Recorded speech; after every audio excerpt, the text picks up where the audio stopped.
Okay, let's get this thing started. Hey, everybody. Good morning. Let's play some more Enshrouded. All right. Play. Private. That world.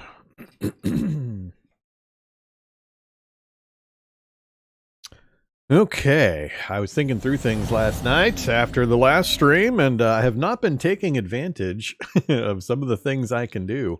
See that game progress on the left where it says active altars 1/4? I haven't been doing something that would have been very useful to do. So, we're going to fix that.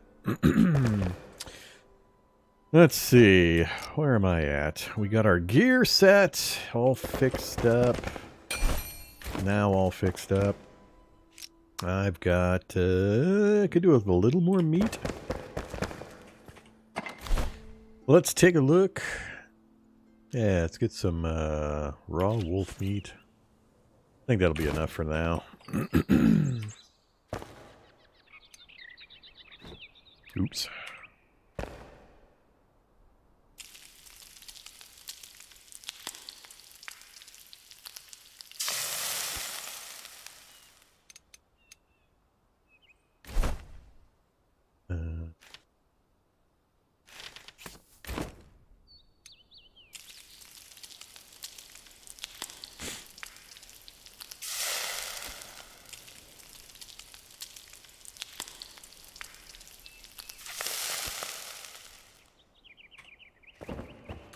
Okay. Food, yes. Bottled healing potions, yes. So we just got the carpenter. We've only got one NPC left to go for. That's the farmer. In order to get what I want out of this guy, which is these storage chests, the magic storage chests that let us craft with materials inside the chest, we need shroud cores. Those are a little tough to come by. So I'm not sure where I farm those. So far I've only been finding them in the big nasty places, and I've used them all to upgrade my altar thing. So I've got none of those left over. So we'll have to see where we can track some more of that stuff down.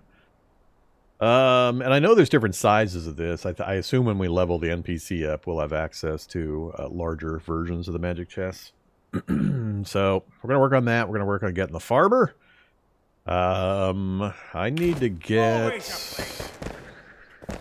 I've been having problems with the wand and its erratic behavior in regards to it auto-tracking targets. The lightning or the staff has been working fine. I need more of that stuff. And for that... we need to get working on the alchemist stuff so we can produce ammo. Resin, tar, and bone meal. So we need the grinding stones for him. I need to go get flintstone. I know where some of that's at. Actually, we've got some of that right here. We can just go outside and grab that real quick. Let's see. There was a patch of it. I don't remember where it was. There's a little spot of it on the ground. Thought it was over here.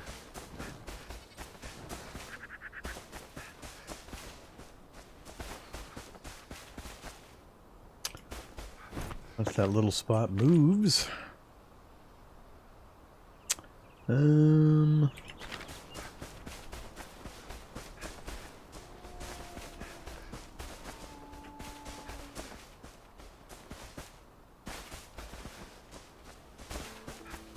I don't remember where. That's alright. We're going to need a lot of it anyway. Yeah, let's just go ahead and grab some. We'll do our chores before we run off to the far areas for other materials. Damn it. The block on these things is rough. I can never time the block right on these weapons. It's got like a Bit of a delay, and I'm always getting hit.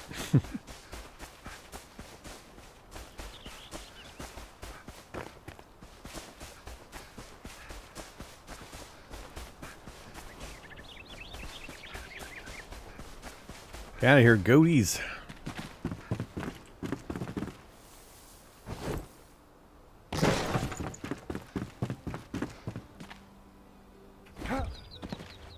Not enough stamina. Can you actually get it from here? Not high enough.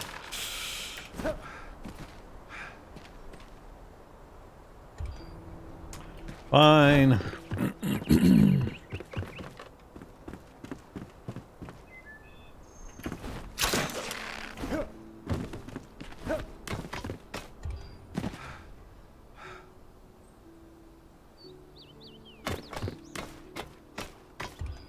Oh, come on.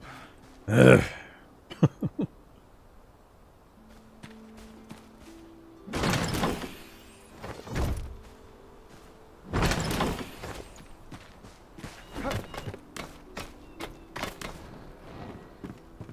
I know what the problem is.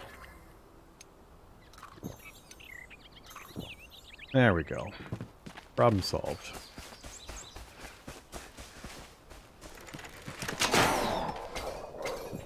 Whoops. Gotta have it on the right bar here.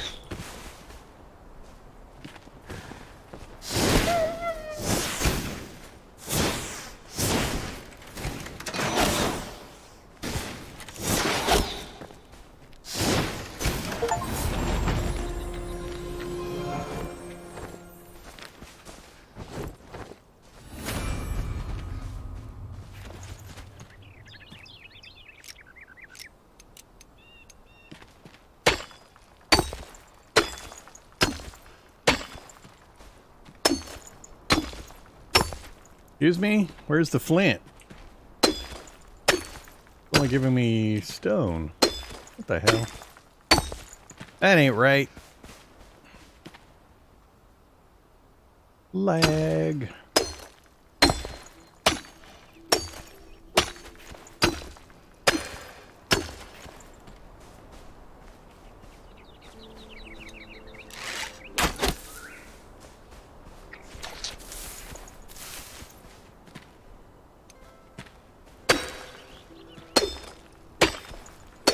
And again, it's only stone.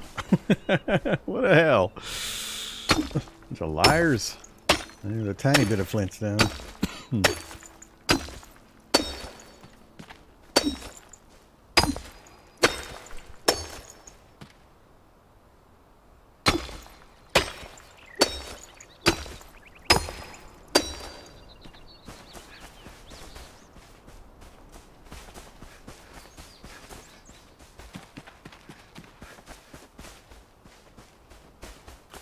I don't remember where the larger concentration was.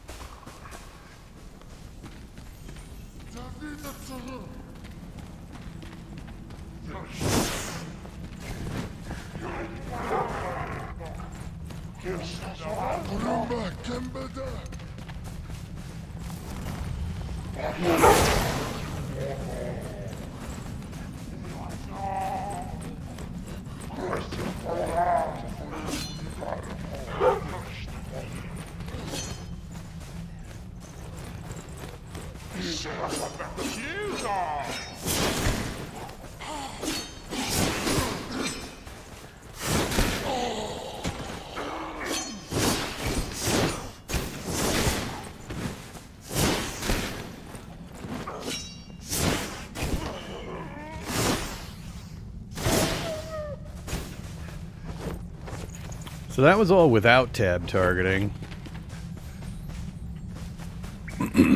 Works way better without hitting that tab targeting.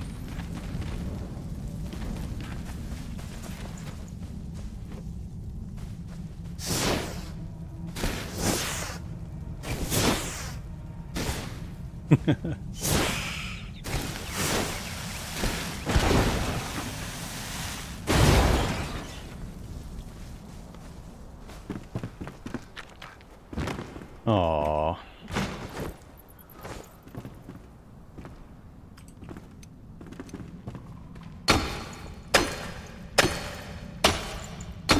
Once again, it's a fake flint deposit. Well, tiny bit.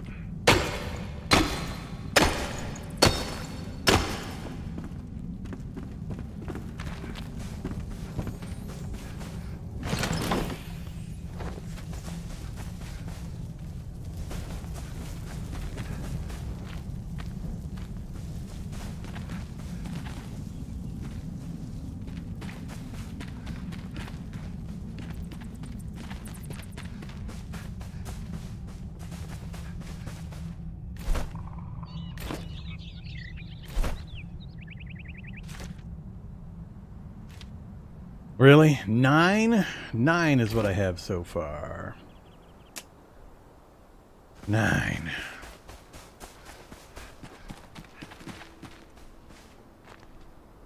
This is what I was looking for back at my home base. Thought we had one of these.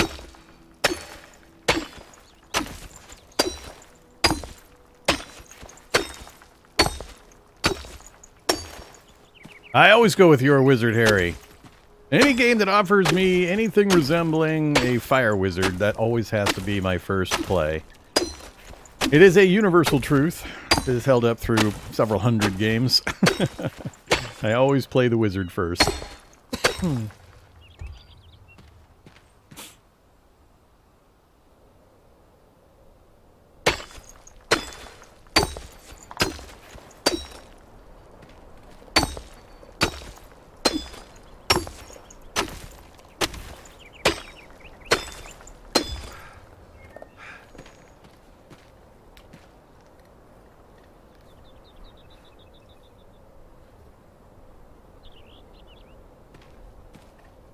Why fire, though? It just harks back to my glory days in the 80s, playing fire-type wizards in Dungeons & Dragons.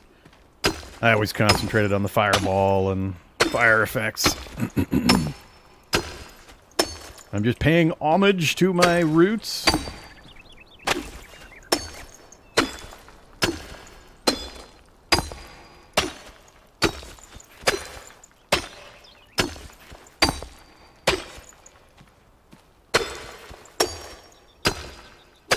Wonder if this is a set type of a thing, or anytime you see the ground node, if it's like 7 Days to Die, where there's a larger supply of it just under the surface.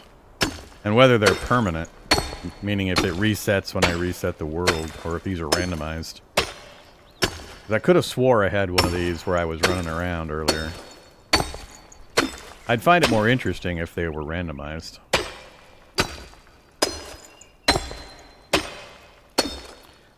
Alright, we're gonna break the hell out of this pick.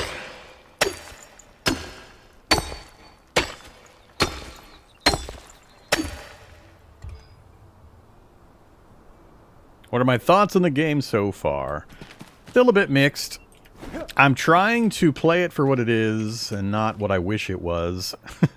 A common theme when I'm playing these hybrid games. I wish it was more of a crafting survival game. It's not. It leans way heavier into the console action RPG type of gameplay. And I'm concerned that there's... I don't know what... I've seen a few people when I was reading online saying, they're excited about the replayability. What replayability? It's a static map with fixed positions for all the important stuff. I don't get the replayability part. The only thing I can think of is they're talking about playing different character classes, which is just moving different places on the skill tree. I mean, okay, I can kind of see that, but until I get further into the game and can explore more of this tree in depth and see just how much of a difference the builds make, I can't make that judgment call. But otherwise, I don't get the replayability part. I mean, if you like doing the exact same thing in the exact same sequence over and over again, fine. But I'm also just now discovering how open the world is. So, and realize what you can see here. I mean, when you start, you're restricted to kind of this area. This is the intro beginning area. And then once you get past that, it has opened up, and I've been able to go anywhere I want within this region for the most part. And I don't know if that holds true. And this is only a tiny part of the supposed full world. So we have the corner here. But it goes to the right quite a ways. And then it goes north a long damn way. Really long damn way. So there is an awful lot of that to explore still. So I don't know just how much game is in the game yet. So this could still be just the total intro newbie area for all I know. And I got vast vistas of stuff that I can still explore and variety in enemies and so on. So it's really hard for me to judge yet. But yeah. What I see here I like for what it's trying to do. I think technically they're on the right track, although they've had a number of pretty nasty day one issues. And I think with the size of this map and the type of gameplay, I'm definitely going to have to take advantage of the fast travel options. Which I was thinking I would maybe try to not do for just hardcore reasons. I need to pick what things I'm going to do and not do that the game wants me to do, but I might choose not to because there's no difficulty options. There's not a single difficulty option to be found anywhere. None. You can't make it harder or easier other than your choices on what you will and won't use within the game. Same thing on the multiplayer. There are no server options. The only two things you can pick are how many players you're going to let in and the password. That's it. You can't fiddle with anything. There are no knobs, no dials, no levers, no nothing. So, given that currently, and I don't know if that'll change. I haven't read a roadmap or anything, but given that, I don't know. We'll see. But I'm enjoying parts of it. It's well done in various ways. I just wish it was a little different. Things like the base building, which is awesome and beautiful if you're into just, making dioramas of beautiful houses in the medieval era. It's awesome for that, if you're into that. But it's totally cosmetic, has no functionality whatsoever. There's no attacks on the base, so it's never in any danger of being blown up or destroyed. You don't have to defend it. There's no structural integrity, so you don't have to worry about, well, I can only have a ceiling going X number of spaces before it collapses, so, that kind of stuff. Alright, so here's what I have not been taking advantage of so far. We go to our crafting menu. I can do a flame altar. Then, we actually deploy our flame altar. Hey, flame altar, go there. So I can just deploy that. Right here next to my little mine.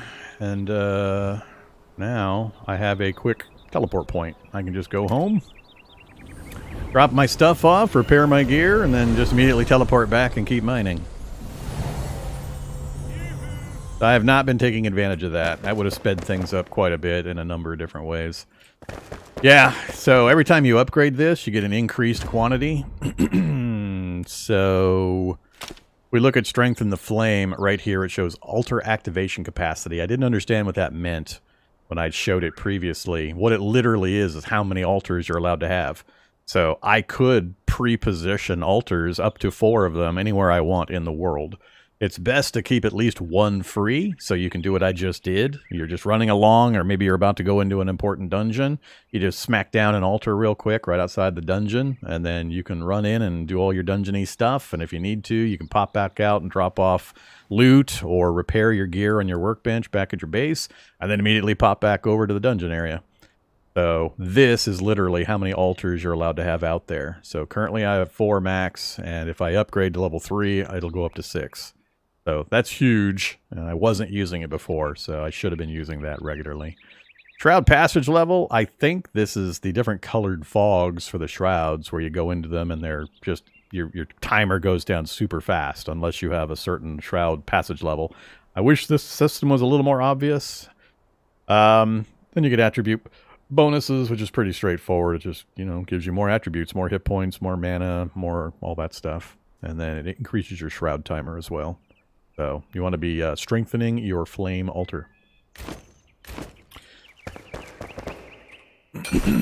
So all my gear is repaired. Transfer everything into there. And into there.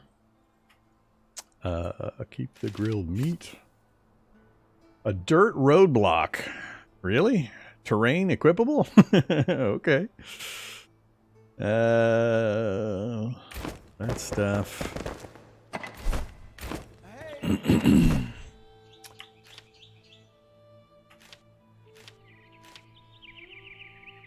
That we're just going to salvage.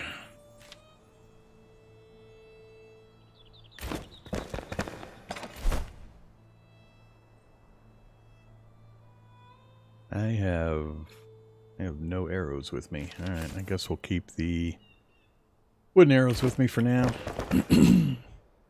All I need to do. So now we can just go fast travel back.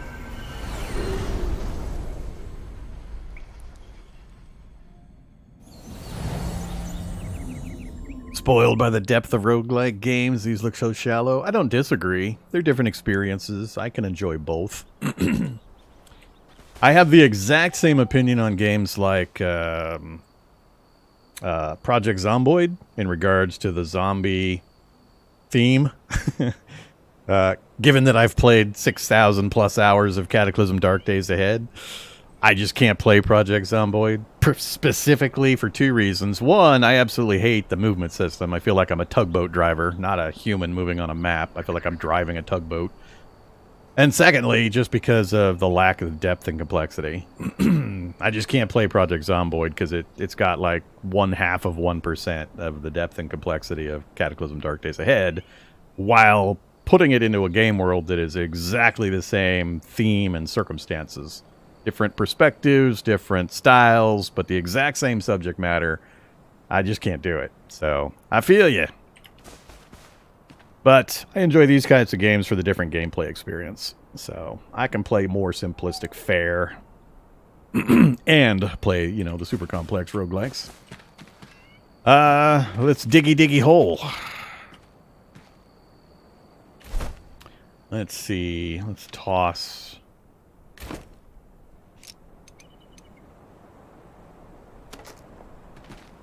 that in the hole. Wonder if I can smash it. Maybe I should have brought a second pickaxe.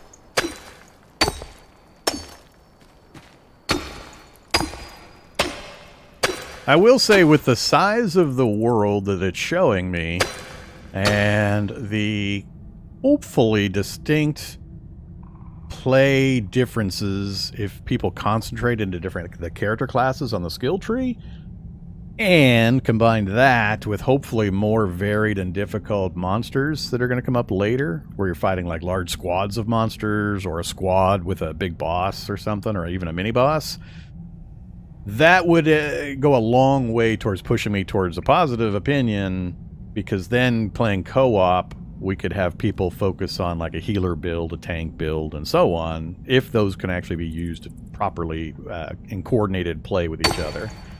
And that I have no idea yet whether that's going to be a thing. I would really, really like it if it were so, but we'll see. I'll set up a co-op server probably tomorrow, and if I can con any of these gullible fools into joining me, then you know, we'll test out some of that stuff on the co-op server.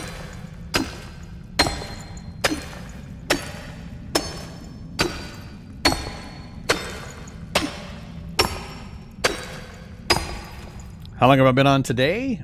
24 minutes and 28 seconds. 30 seconds. Not long. All I've done is left the house and come over here and dug a hole. We're stocking up on flint while chit-chatting about the game.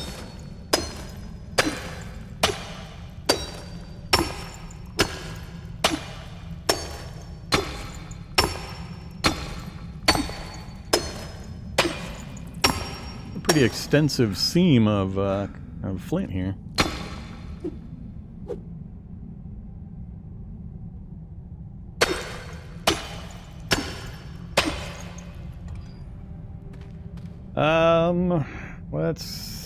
Let's assume that's enough for now. So now I can go ahead and pick this up, destroy it. Mine block. Let's see. There's got to be a way of getting rid of this. Flame protected area. Undo build action. Is it inside? Yeah, extinguish the flame to remove your flame, remove your flame altar. 28 seconds? That's fine.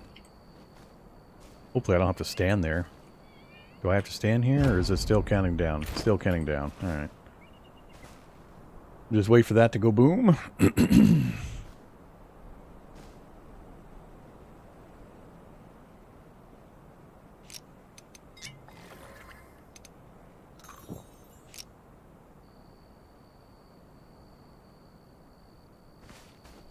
And there it goes.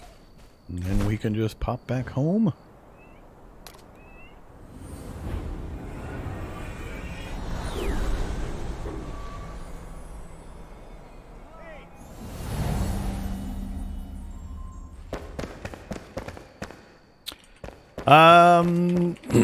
If by... I don't know if I would call this a sandbox. It's not really a sandbox because it's a static map. Sandboxes are typically... I mean, I guess you... I don't know. Do we refer to static map games as sandboxes?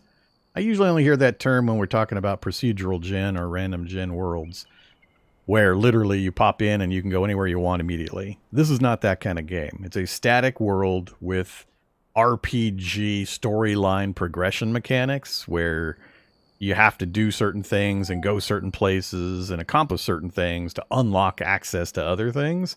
That's not really sandbox play. That's more action RPG-ish play. No, Valheim was sandbox. Valheim was totally random world and you could go anywhere you wanted pretty much instantly. I mean, you could. It wasn't a good idea, but you could. So this isn't really that type. It leans more heavily towards action RPG, console, Breath of the Wild action RPG type gameplay. It has some survival, very, very loose survival elements. I mean, probably the loosest I've seen. Because food and water they're not required. They just give you bonuses to your stamina regen and stat bonuses and things like that. So it's not really a survival game. It has crafting in it and gathering stuff somewhat, but all these NPCs are basically glorified workbenches. You have to go get the NPC in order to get access to certain things and to have them give you quests, which tell you where to go to get other important things. So, yeah, I don't know. Like I said, it's not the game I was hoping it would be. I'm trying to play it for what it actually is and see how much fun we can have.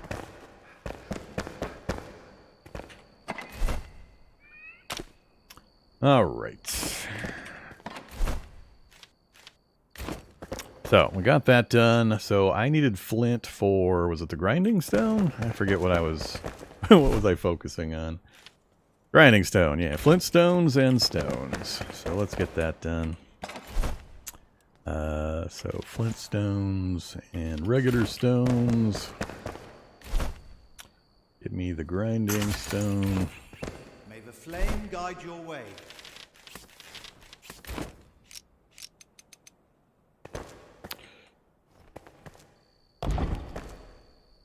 That's going to let us just do bone meal. Alright, so we can toss bones in there for bone meal.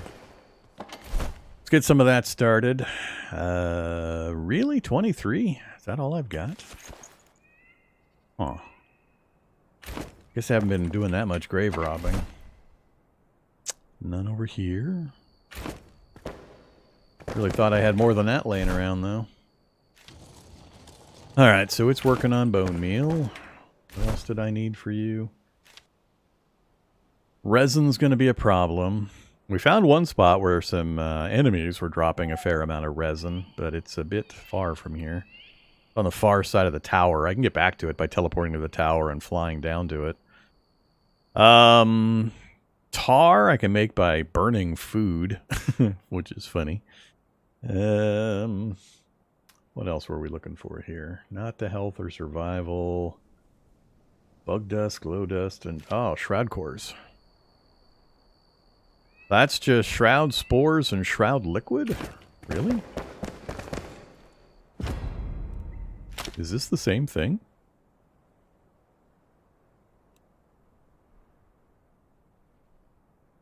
Sparks what I need here. Yeah, it is the same thing. That means that's the thing I need for the boxes. So I just need to make the boxes and then make some shroud cores. Alright, so let's do some of that. Alright. Oh, I do have more bones. Hello, big old piles of bones. I forgot I had multiple stacks and I didn't have it sorted. We'll keep a few handy. Critter parts. I think I've got what I need in this box. Shroud spores and shroud liquid.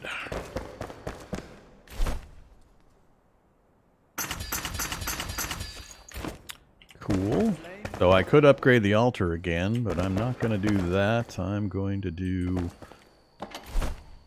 Let's see. Leave these alone. I think these are the small storage chests.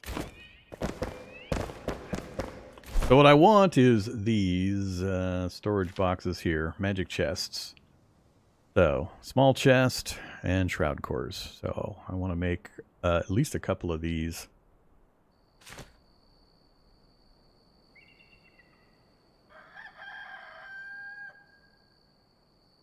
You've got it.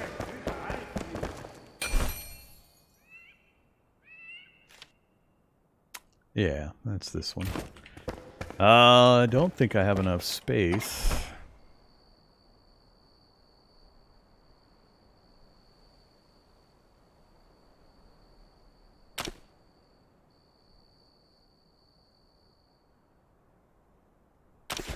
Oh, I do. Cool.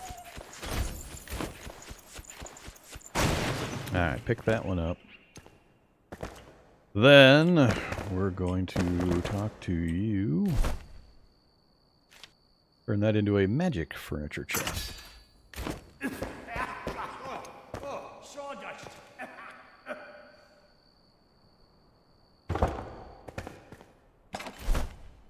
Same number of slots. The difference is it will, I can craft straight out of this chest. I won't have to pick up items anymore.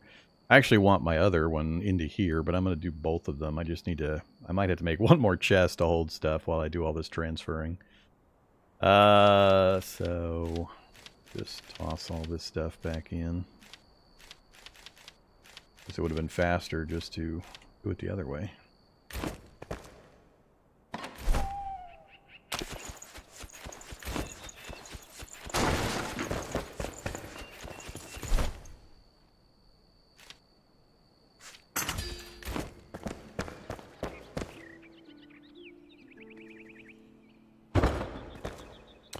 Not quite.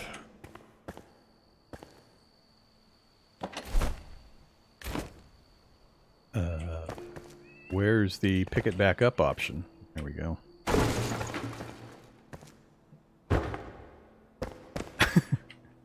That's good. Let's do this the other way. Let's deposit all and then just pull back those items. Okay, now we're talking. So now I'll be able to craft. All my raw materials are here. So if I go to him, it counts all my materials. Now I can craft without having to have the stuff in my inventory. Don't waste it.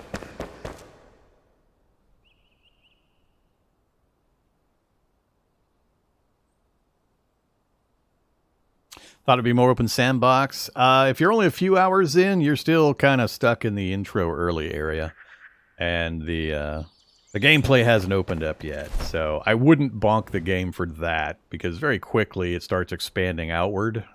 And you get a lot better ability to move around. Especially when you unlock things like that for fast travel, but you can also do your own fast travel points. And I think a lot of people aren't realizing this, and I wasn't taking advantage of it myself until today.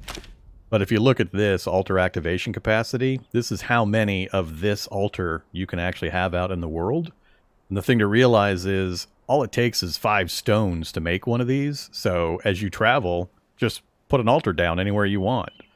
I think you're limited to 2 with the first level flame, and then it goes to 4 and then 6 and so on. But right now, I could have 4 fast travel points out there anywhere that I want. So that makes moving around and travel much, much, much easier. And if you just leave one slot free at all times, if you're just adventuring in general, you're just wandering the map and you come upon an interesting place, or you need to go dump loot, or you need to repair your gear, just drop an altar, teleport home, do your looting and your repairing, and then pop right back over to the altar you just created, and then you can disassemble it immediately if you don't need it anymore. So knowing about this and taking advantage of it really, really free up your opportunity to just move around in that quote-unquote sandbox world. It does appear to be a huge world. I'm just not yet sure how gated things are once you get past the very, very early game part. So I wouldn't hold that against it. And the storage stuff advances as time advances. Initially, you have these little baskets here that are fairly terrible. I mean, they only hold 2 rows, but it gets the job done initially. Then you advance to the wooden boxes that you saw me have. And now with the carpenter, you get these magic chests. And the magic chests communicate their contents to every merchant within your building area. They don't even have to be in the same room. I mean, my building area goes out to... Jeez, how far does it go now? That's my building area border. So that gives you an idea how big your area is after just one upgrade. I forget if I upgraded once or twice. So, I mean, you could do a blacksmith shop over in one corner and have all your storage in the central building, and the blacksmith would still be able to build off of your inventory. So, again, bad inventory stuff is mostly an early game thing that actually gets easier.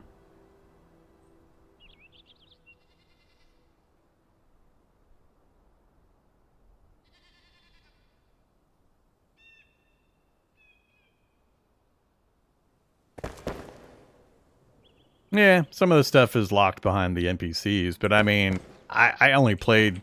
Knowing what I know now, I could get to the point I'm at now probably in 3 or 4 hours in regards to having... I've got 4 of the 5 NPCs already unlocked in here in the base, so just a matter of knowledge and gameplay experience. So it's not really a detriment until you just gotta know about some things and go do a few things, and then you can alleviate most of the criticisms I see a lot of people level at the game. For the moment, I am just going to enjoy not having to deal with holding items in my inventory anymore. And you're going to get... The NPCs have quests you go on, and when you finish them, it levels the NPC up, essentially, giving them more recipes. So the carpenter, when I do his quest, he's going to level up, and he's going to give me a recipe for a larger storage chest, magic storage chest. So I'll be able to hold more items within each of these chests. So... You know, everything that seems like a problem so far seems to be alleviated just through gameplay elements. Don't mean to be rude. Are your architectural skills lacking? I am very much a function over form kind of guy. I will always go with the absolute simplest thing to get the job done. They're always looking like terrible pieces of crap. You've obviously never seen my vintage story gameplay where I live in a mud hut through the end of the game. I could care less what it looks like. It's completely irrelevant. It's all just cosmetic. There's no structural integrity to worry about. There's no base attacks to worry about. So, you know, you like building pretty things? You go, girl. You do your building pretty things thing. Me, I could care less. I have to build a room with a roof in order for the NPCs to be happy, and that's as far as I take it. So, you know. Plenty of YouTube videos of people making absolutely fabulous looking little houses and cottages and blacksmith shops. Feel free to wander on over to those channels if you'd like, because you're not going to get it here.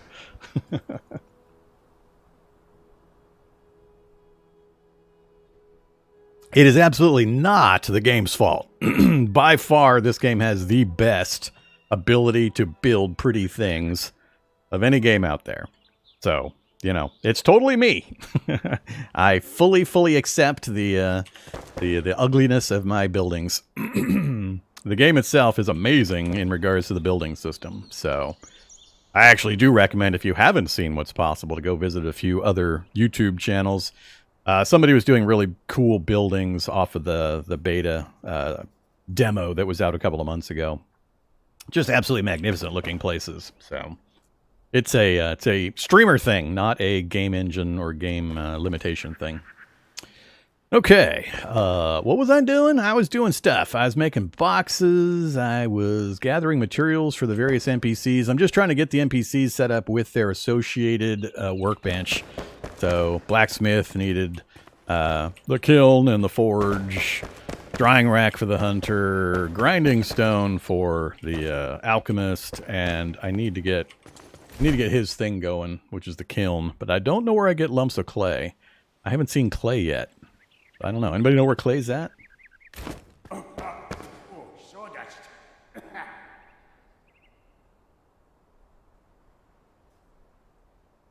Minecraft's awesome for what Minecraft does, but Minecraft is not going to build anything remotely like the buildings you can put in this game. This game uses the same there is no gravity rules, and just the level of detail you can build into these buildings is quite impressive. By rivers, lakes, I don't think it's that simple. I think there are going to be clay deposits somewhere. I could be totally wrong. If anybody knows where the clay's at, or feel free to go Google it. I can't do it while I'm live streaming. But yeah, I have no idea. I don't remember seeing clay anywhere yet. And he doesn't tell me anything about where the clay's at, so I'm not sure what to do about that. It'd also be nice to get some more of the comfort items down to increase my rest bonus. So we got that one done. What was my other task? I wanted to get more fireball charges. For that, we are going to need these things, which is a problem. We're making bone meal. Tar, I can make by burning food, which is kind of a weird way of getting that resource. And resin's going to be a pain in my ass, as you can see here.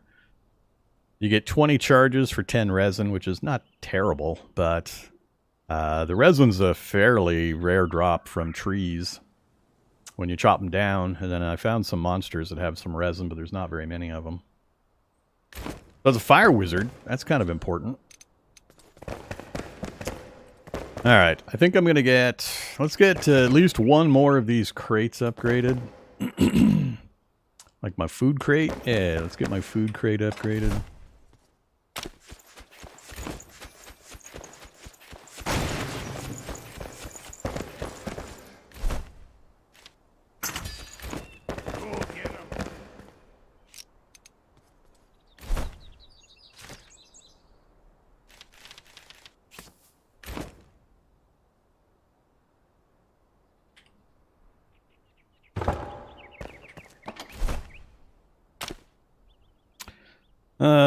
Deposit all. You.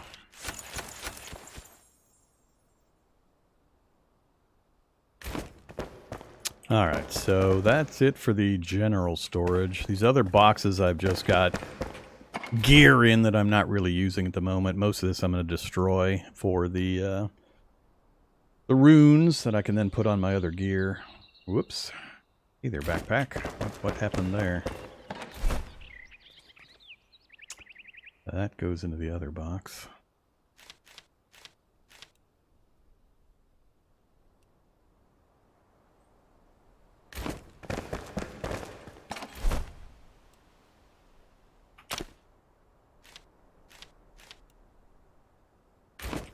All right, gear's sorted.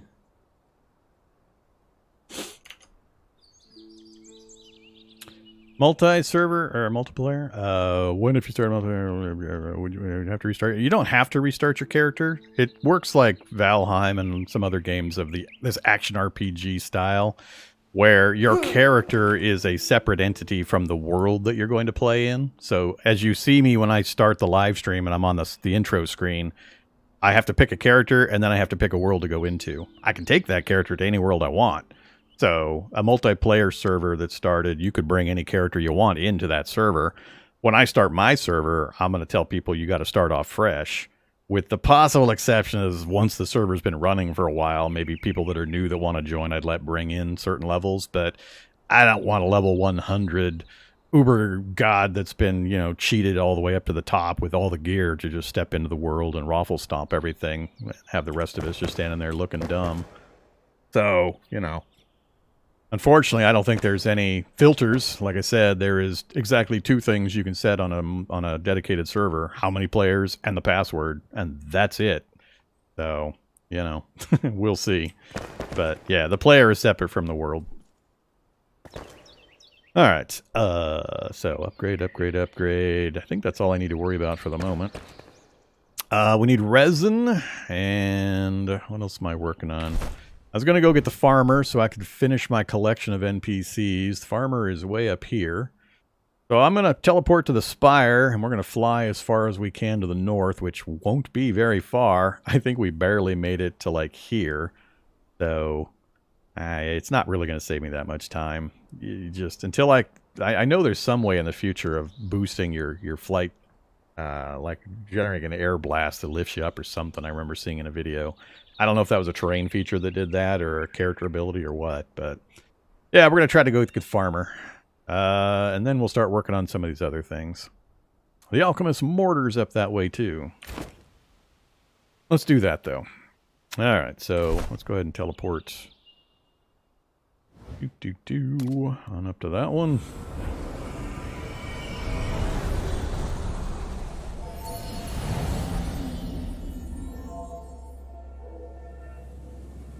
Good place to start is the settlement, Diadwin to the north. Really?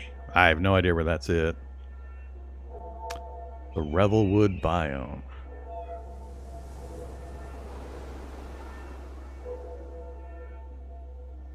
Springland's Fast Travel Tower and west of the Ancient Spire. So that's the Springland's Fast Travel Tower where I'm at. West is where I have been. We just went and got the alchemist.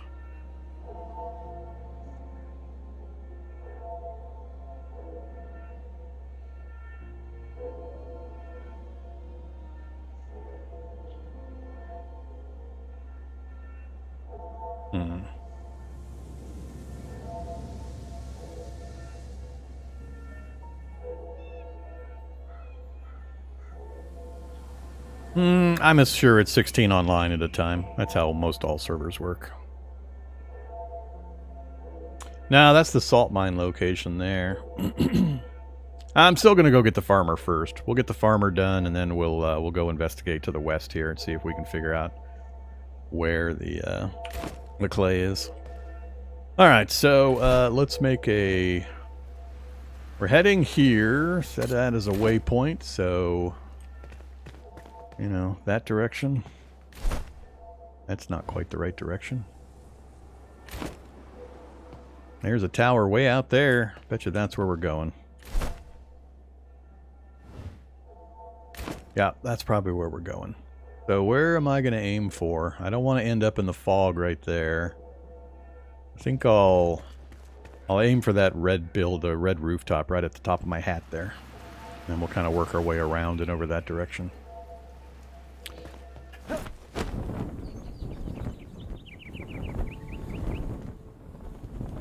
Yeah, we're going to be lucky if we even make it to that, which was the little dungeon we went into. You just don't really get that much lateral movement from these flights. Strong with the fog, that's the enshrouded areas. Hence the name. That's where the evil growy fungus stuff is and all the enemies and that. And we're trying to clear that out by clearing various sites. It's just very bad sight lines, very low visibility and such. And there's areas that'll just flat kill you. I'd rather go around it for this kind of a trip.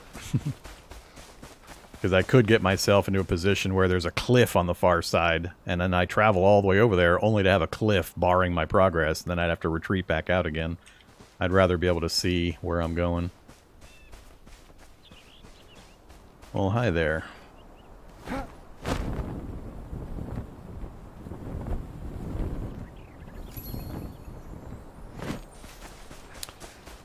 Eternal Shrine.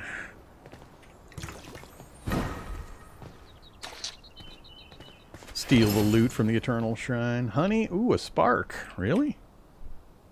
Okay. Oh, I actually got to take the spark from there. I didn't realize that was going to happen. The world is very large. So very large. Which is good. Alright. I don't think I'm going to fully explore a lot of these places. We'll kind of look, but I want to focus on getting the farmer finished up. Kind of interesting looking little spot.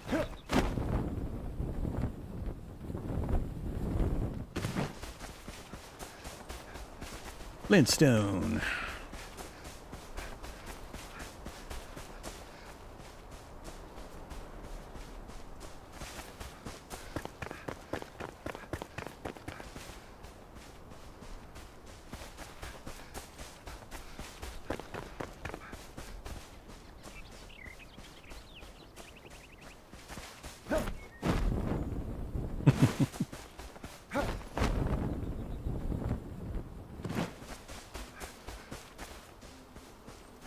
Wolves and honey.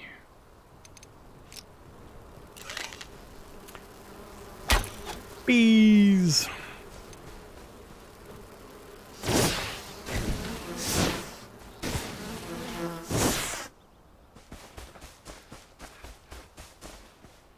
Wonder what level wolves these are.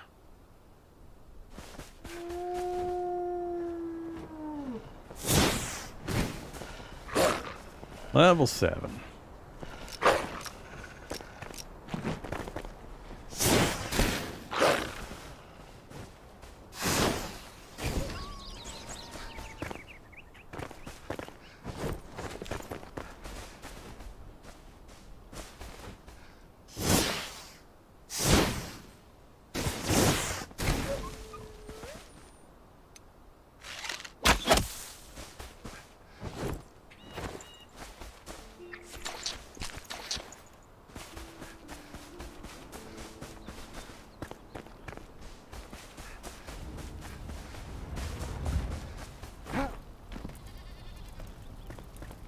This is a save shrine, so if I die nearby, I'll reappear here. More honey.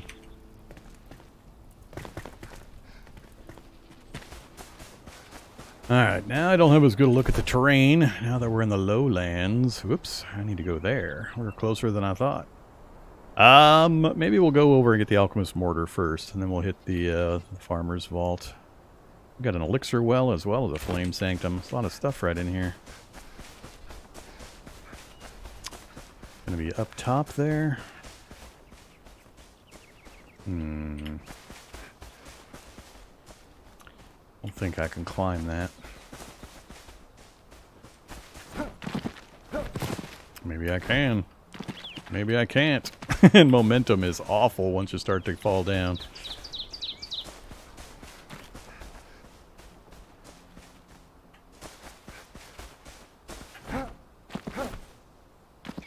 Almost. Whoops. Oh, crap. This is not good. Not good. I find a lot of these kinds of terrain features. Alright, at least we can get out of this one.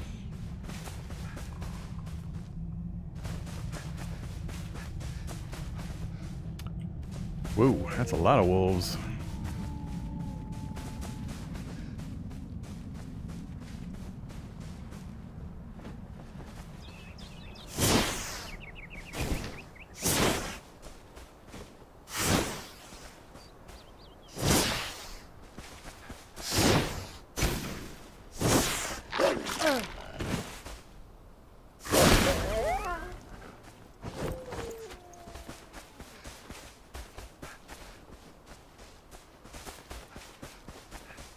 Yeah, I think I'm on the wrong side to try to get to this one.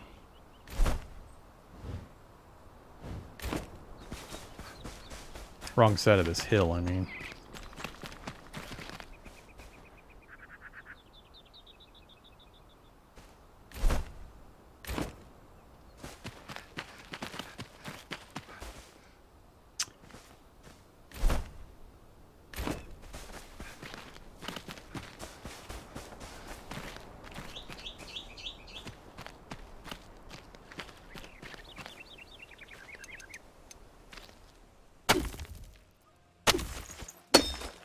Dirt and stone. Alright. I was hoping it was clay.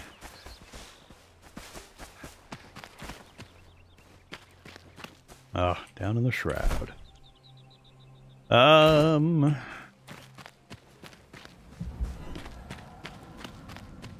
least it's not the kill you instantly shroud.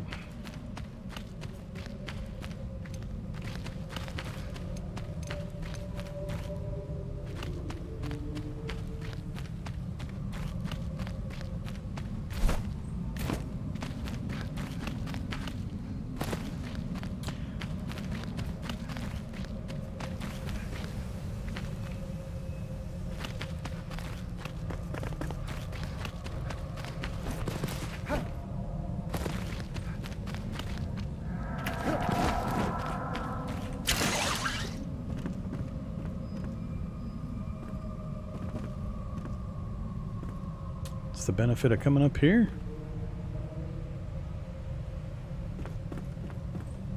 I'll see one.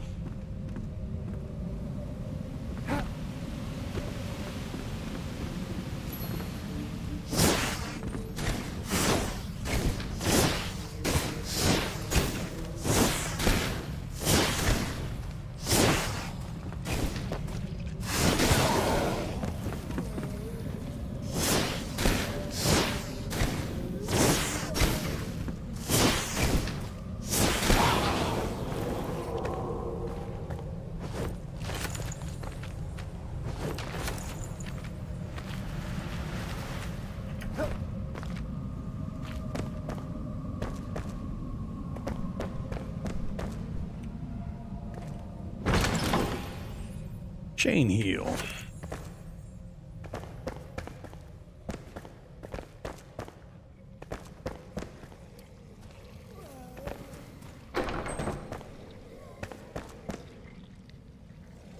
That's a lot of guys out there.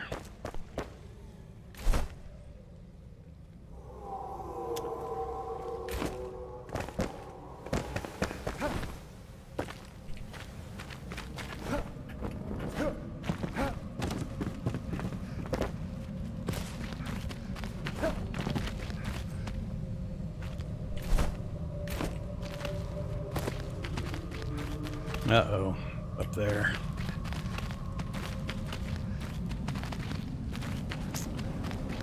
"3 minutes, 43 seconds. I probably should have dropped a teleport altar outside the shroud here. That would have been the smarter play.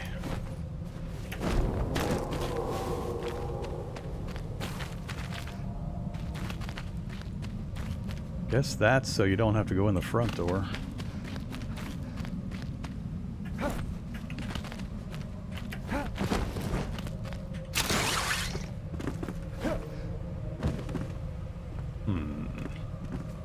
They're probably going to make me go through these guys to circle around and get up there.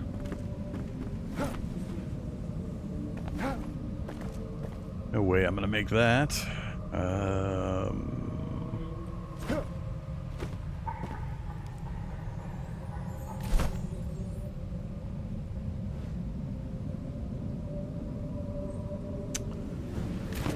Yeah, I don't see it happening.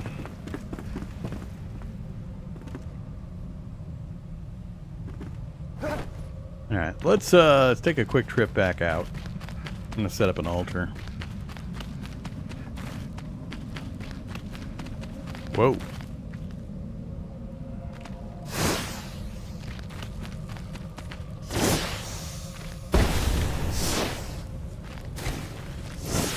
Level 11.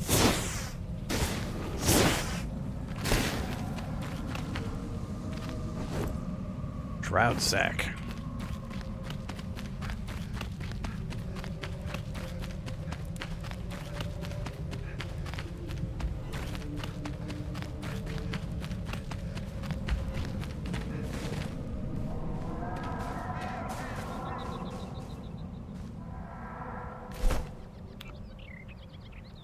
Alright, give me a flame altar. I need one more stone.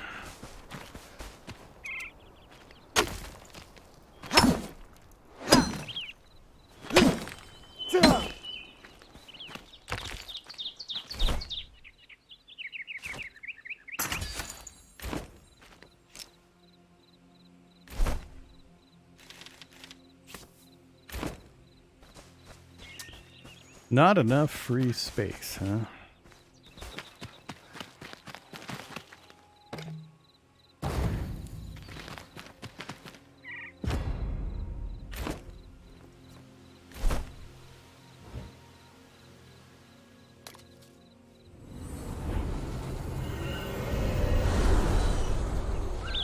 Yeah, you can dig your way up. That particular spot would be pretty rough for me to try to dig my way through, though. I might give it a try. We'll see. We're gonna try a front approach first. Right after we drop off some stuff.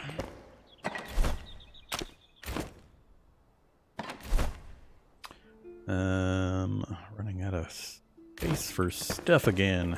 Need to get another box. Yeah, I need to get another special box. Let's see. I can do the standard chest from here.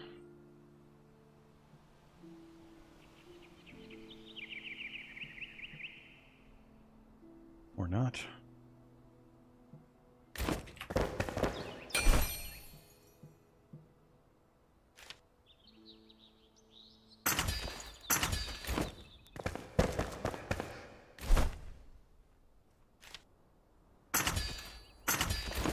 My pleasure.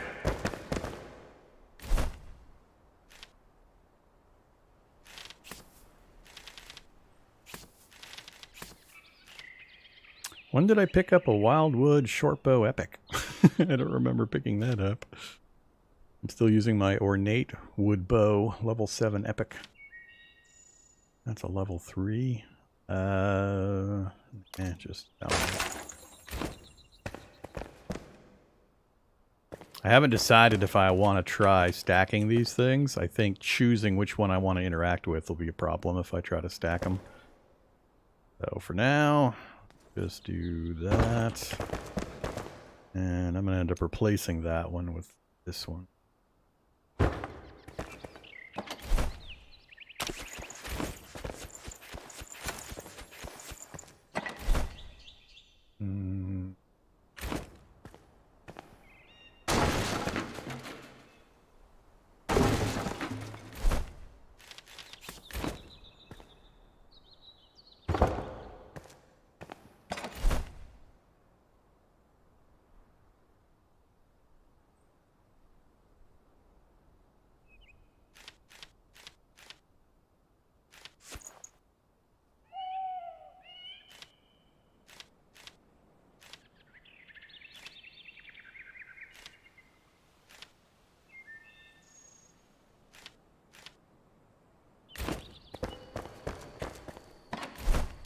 I'll have to do some further sorting of stuff.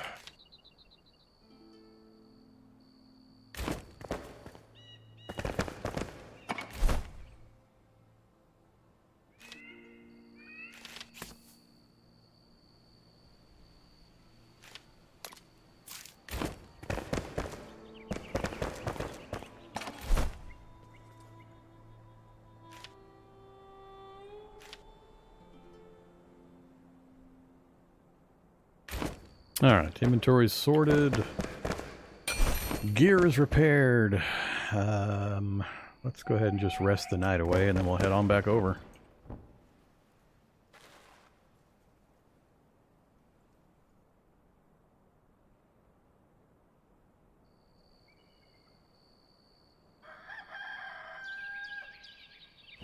Thought I was done with the game. Why would you think that? Don't be silly. Alright, next up.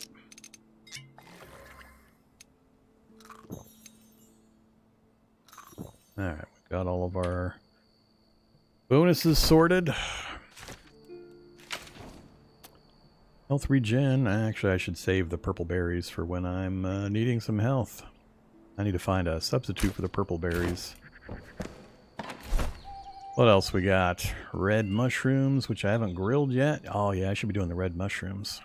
Alright, let's take some red mushrooms. I got other ways to heal. Let's cook up some of these before we take off.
Greetings, Elsaris. Welcome to Farmer Thrax Cooks Mushrooms. Alright, we're done. So, we'll swap the cooked mushrooms in for the other one. Now we get +2 intelligence for 20 minutes because they're cooked. Always cook your food, kids. I think it's much better. Okay, let's head back over.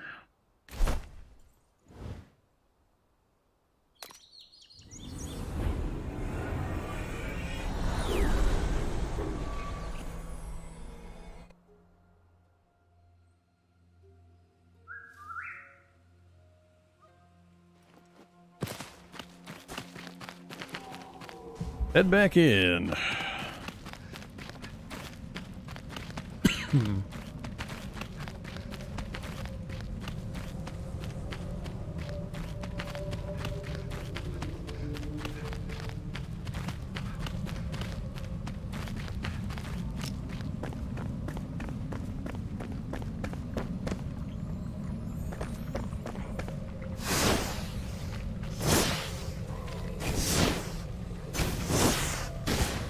Level 11. Yep. Owie.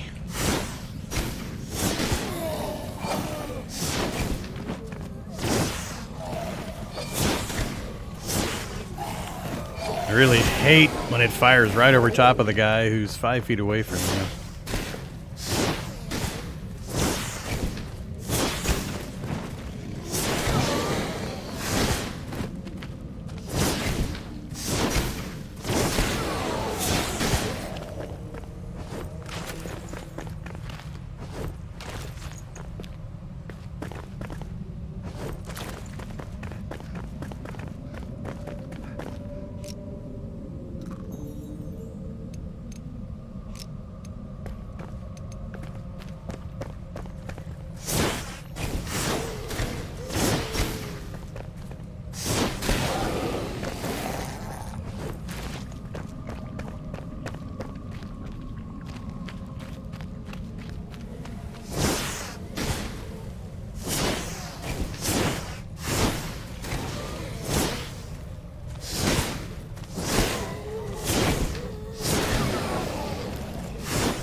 $15.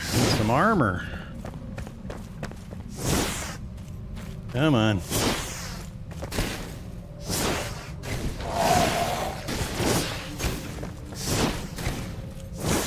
I got infinite ammo, so you keep doing your slow walk. I'm okay with it.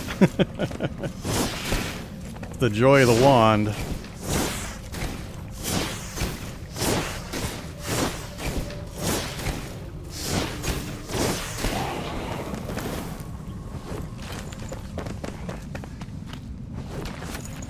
Alright, that's the door we peeked out of last time.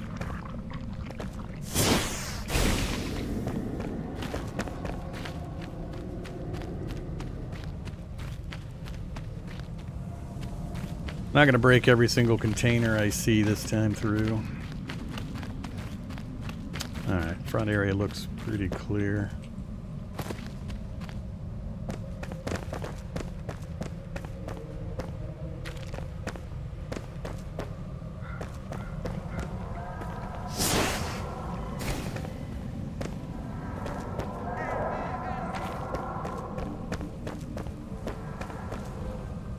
Ah. Too far away.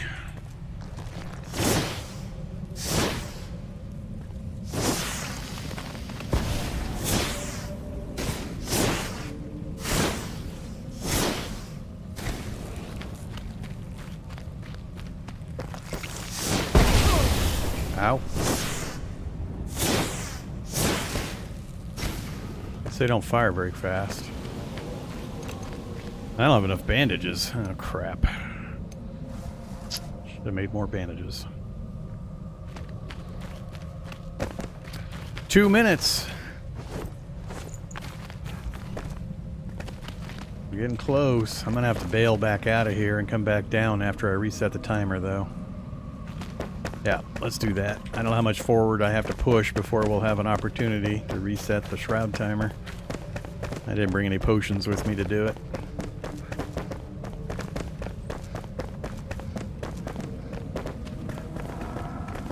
haven't seen any points that'll get me high enough to get me above the fog.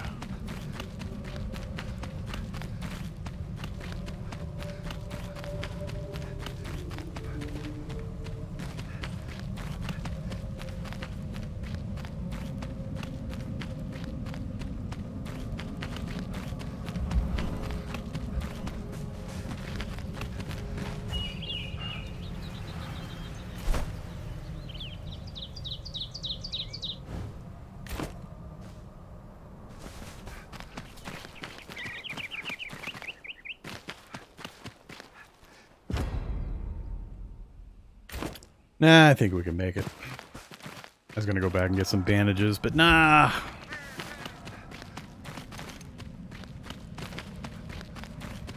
Hopefully the wand holds out.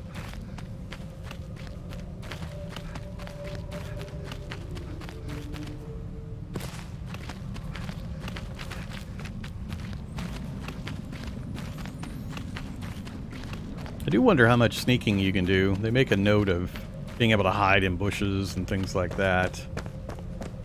I don't know if crouching actually affects their detection ability. I'll have to test that sometime. Right now, we got to be on the move. Got limited timers. Alright, location above. Still got to get up there.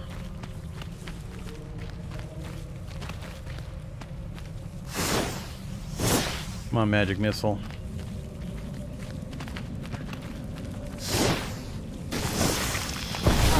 Ah, still got me.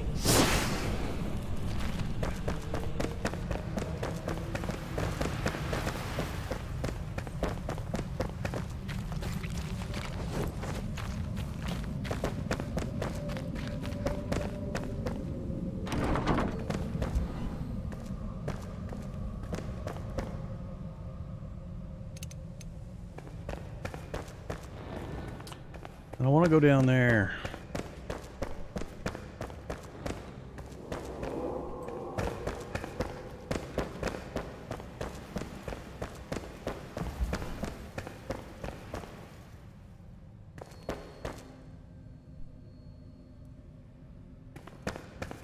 Hey, it did reset my timer.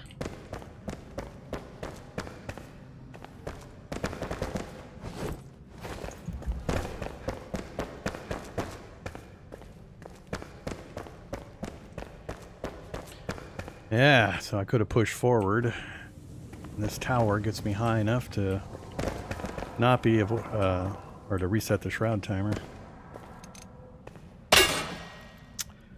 I don't have a good bash weapon anymore.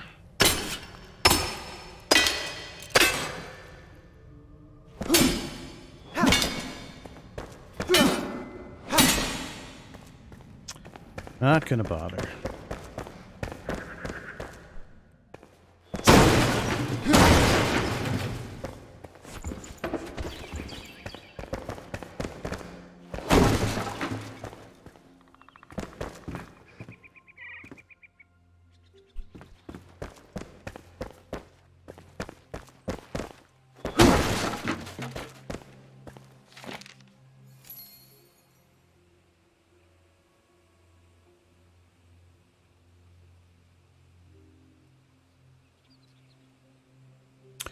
So there's a button somewhere to unlock the laboratory door, huh? Gee, hi there, button. Maybe he meant just having to climb up here. Guess it's a good thing we came up here first. A level 11 hatchet.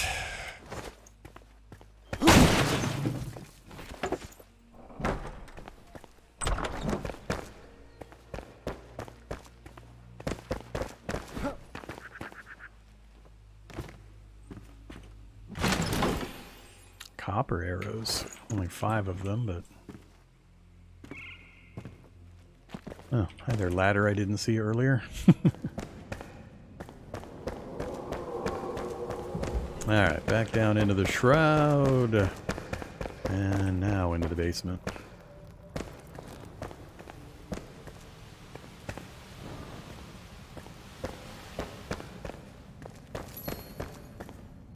The alchemist's mortar.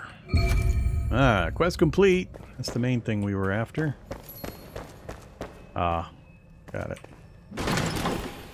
An experience scroll. The most different experiences gathered and described on a scroll. Alright. I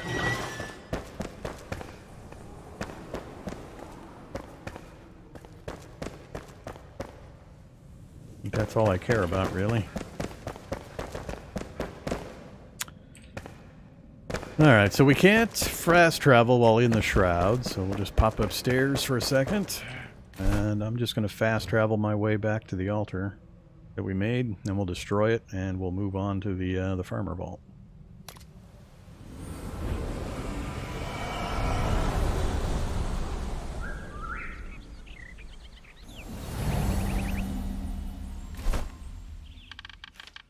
I'm going to go ahead and use the item. How much XP do I have currently? Character. Right above the U, since it won't show me a number.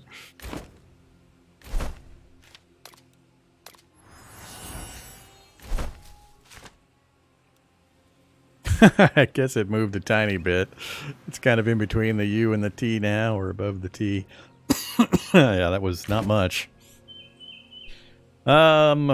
Let's go ahead and pop home before I destroy this. Drop stuff off and get my gear repaired.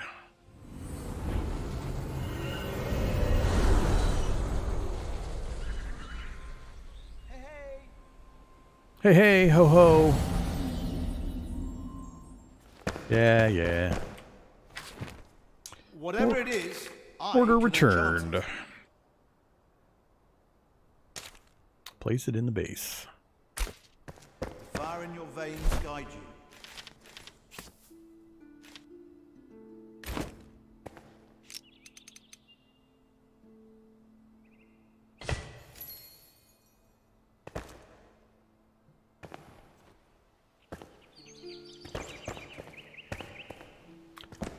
Is it just decorative? So he's got more stuff now. Flask of the Fell. Shroud grants power to not only the Fell, but to whoever drinks from this flask. Plus 20 stamina for 30 minutes. Strawberries and forest beets. And you have to have the mortar. Alright, so yeah, it's recipe unlocks. Health potions. Regular and greater. Chamomile. I haven't seen any chamomile. I don't know where wood acid comes from.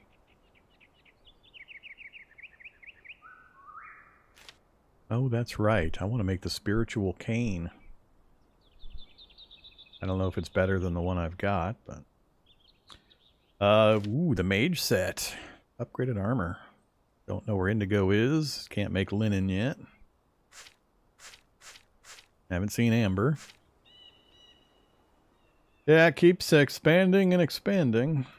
Alright, I think we're done here for the moment. Farewell. You next? Fine. Table saw? Let me craft you something.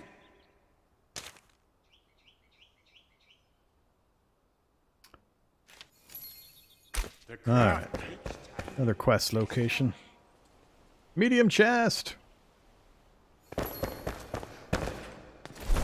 Thought I'd have to do the quest first. Medium chest, small, and medium magic. Goo! I wish I could get some hints on where to get the stuff. You give me a recipe, but it requires stuff I've never seen yet. That kind of looks like something you make over at the Alchemist. You got a goo recipe? I don't see goo.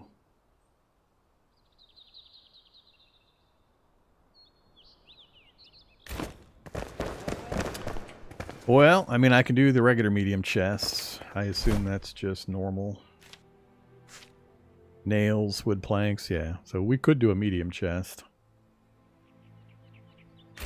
You've got a good eye. For things that I don't need to worry about having crafting recipes for. Yeah, I'm sure a lot of the stuff that I'm seeing requirements for now is kind of in the next circle outward from kind of the starter area. But let's continue our farmer thing. So we'll get the farmer done. Maybe hit the flame sanctum. I gotta clear some elixir wells too. A lot of stuff. So, get the gear repaired. We're still okay on consumables except for bandages. Bandages. Torn cloth and string. Oops. I gotta remember I don't have to go to the boxes now. So much nicer.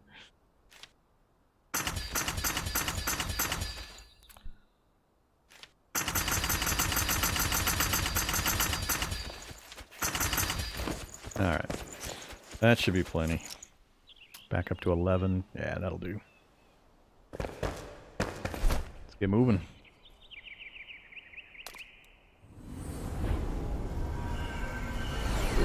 How do you craft with things from boxes? You gotta find the carpenter NPC.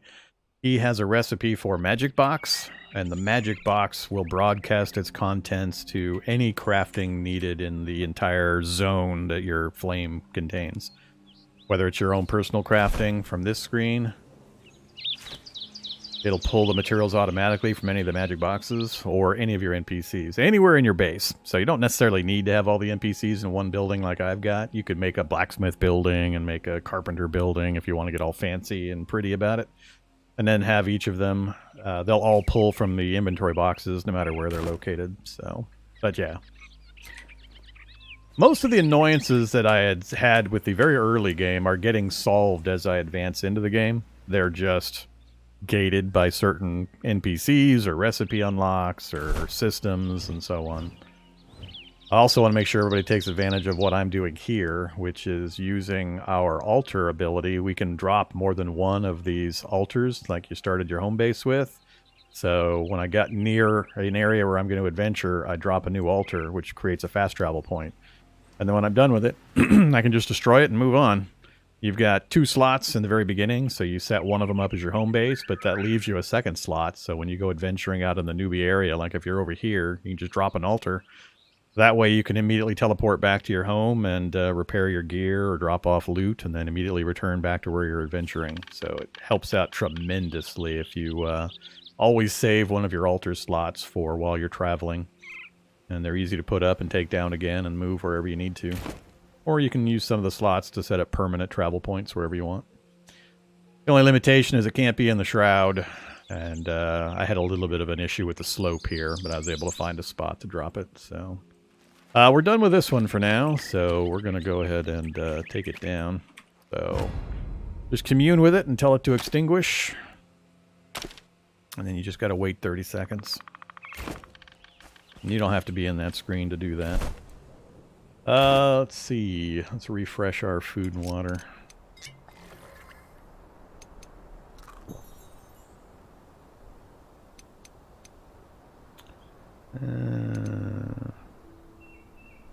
And we'll finish off the wolf meat.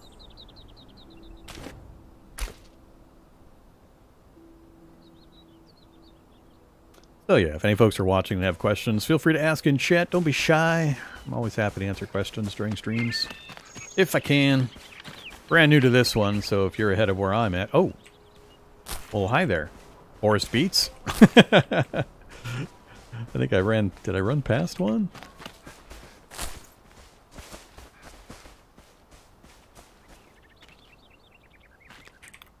These count as trees, apparently. Plant fiber.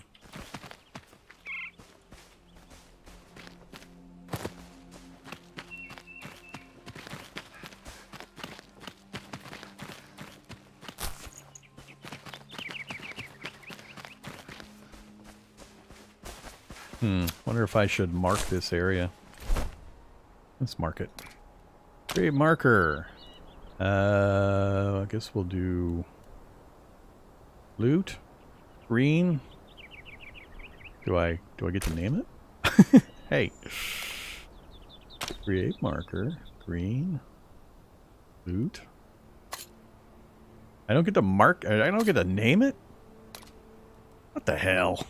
You're gonna give me like 3 things to choose from and I can't name the damn thing? That's dumb. Why the hell?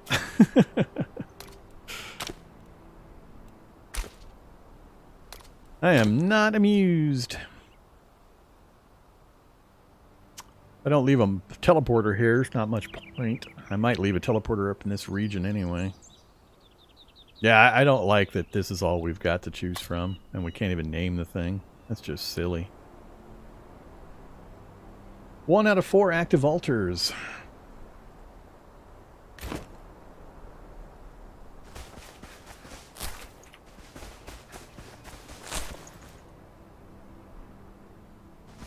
I'm sure they'll probably expand that at some point, but I mean, how hard is it to make that? I mean, just let us name the damn waypoint. That just seems silly.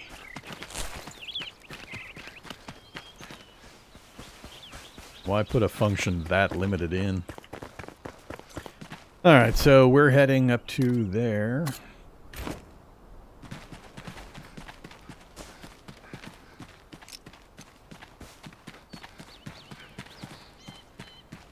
Must be up there. Where are you going? Oh, you're going up there.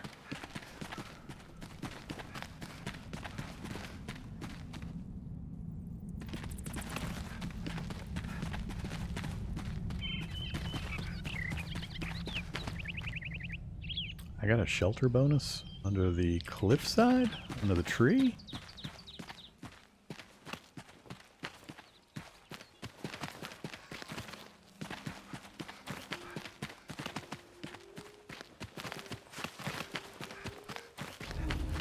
Respawn shrine. Where's my free stuff? Usually there's an urn of free stuff. Oh well. Hey you. You gonna do fire? Hey!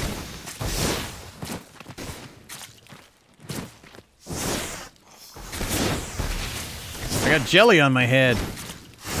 Doing damage.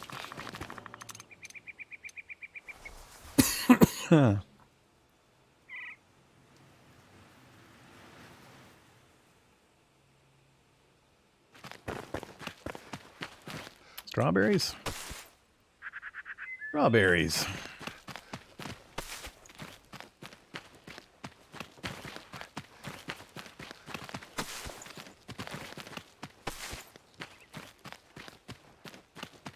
Gotta remember to keep an eye out for this kind of stuff while I'm running around.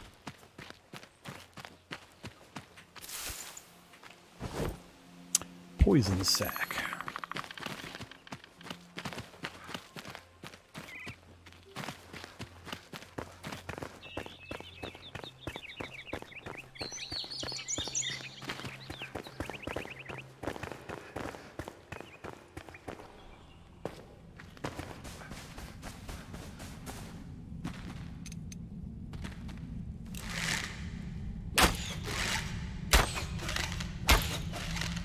Oof, like a lot of arrows.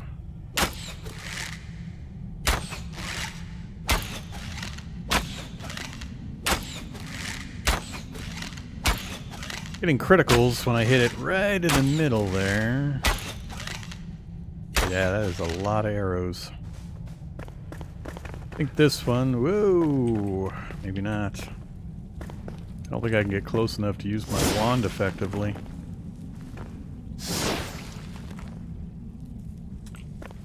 Not getting targeted by the other one. Alright, we're gonna have to use the bow again. I think I'd rather kill this one.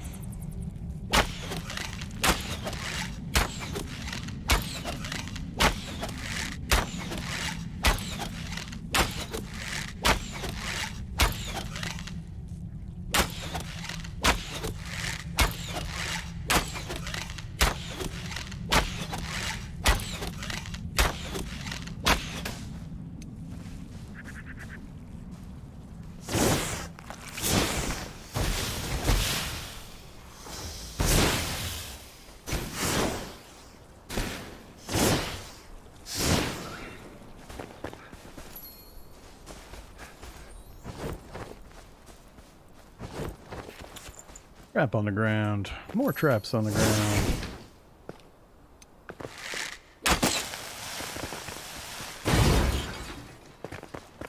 Guess I could have hit that. I didn't think to aim for traps on the ground.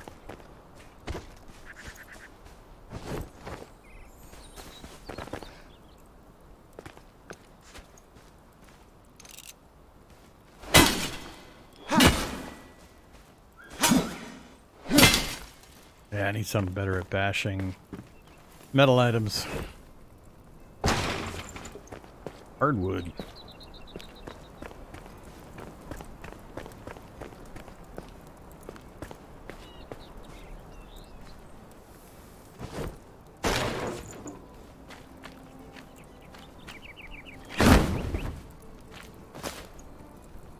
Fur patch. Metal scraps. I don't know. Is this actually going to connect up there?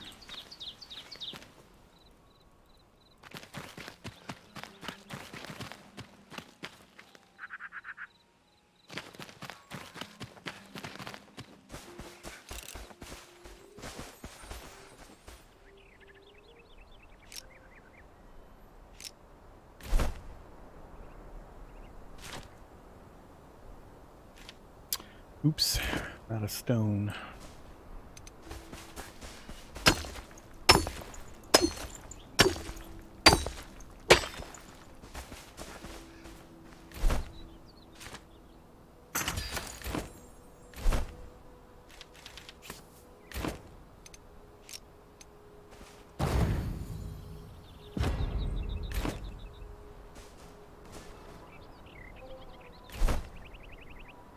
"17 arrows left.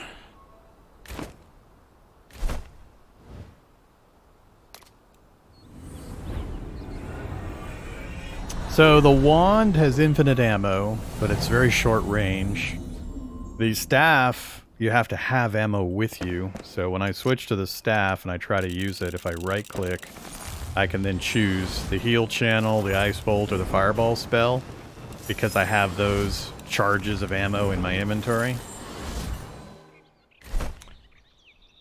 So in my backpack here, these three are the heal charges, the frost bolts, and the fireballs. So you've got to actually get ammo for the staff. It's more powerful and more utility for the differences, but you've got to craft the ammo. So if I go to the alchemist here, we have fireball and ice bolt are two things I can currently craft. I don't have the healing one yet. But for this, I need tons and tons of resin and tar. Bone meal from grinding bones, tar from burning food, unless there's some other method of getting tar, and then resin from trees and some enemies. Then you get 20 per recipe. So we'll need to get busy on that too. Now what I need is a button I can press, a hotkey I can press to automatically distribute my inventory into all of the boxes. I get to pull material out of the boxes at the workstations and my own crafting. Now I need a button I can press just to say, all right, send all of my inventory and my character's slots into the boxes that have stacks from that already. That'd be nice. We don't have that yet.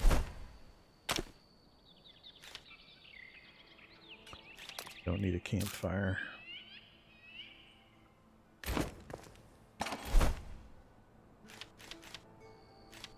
Nope.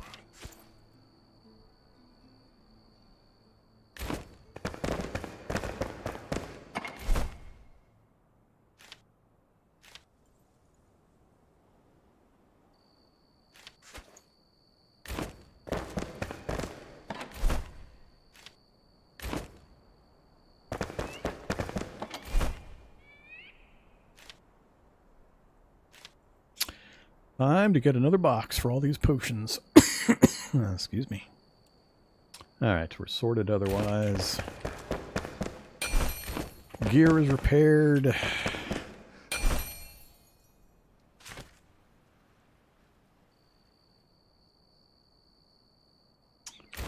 The wooden arrows.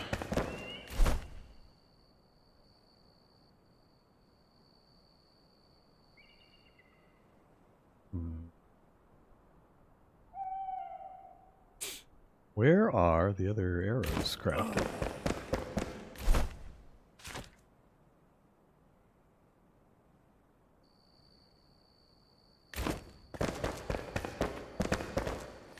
The hunter, right? Yeah. Scrap and flint. Or twigs. Nah, I'm not using metal scraps for those yet. Let's go with flint. Ooh, 100? Oh, that's a lot of arrows. 50 per. That should be more than enough. Alright, I think we're good again. Let's wait for morning, though.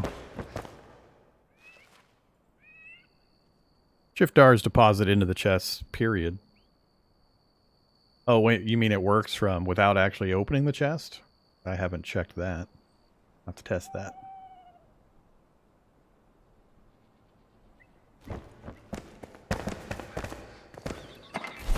So if we grab, split that stack, if we grab that, and then I'm just standing around. No, so it doesn't work unless you're actually in the chest. What I want to be able to do is just pop into base, hit Shift R, and then have all of my inventory go into the appropriate chests. It pulls from them that way, but it doesn't do it in reverse. It's not a huge hardship to open the boxes, but it'd be nice if we could do it the other way as well. Since they let us do it in one direction, why not let us do it in the other direction? The answer generally is because then there would be confusion about, oh, well, you've got those items in 3 different boxes. Which one does it go to? And is that box completely full? And then there's overflow, and they probably don't want to get into that.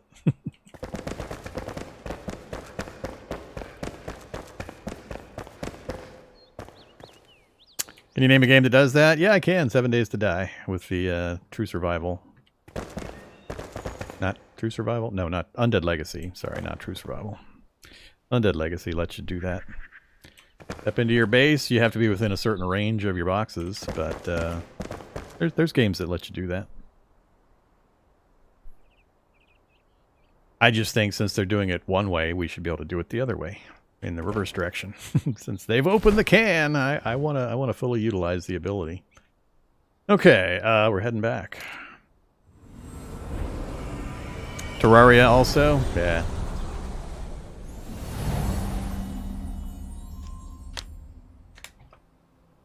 Yep, it's a thing. Alright, we're gonna leave this here for now.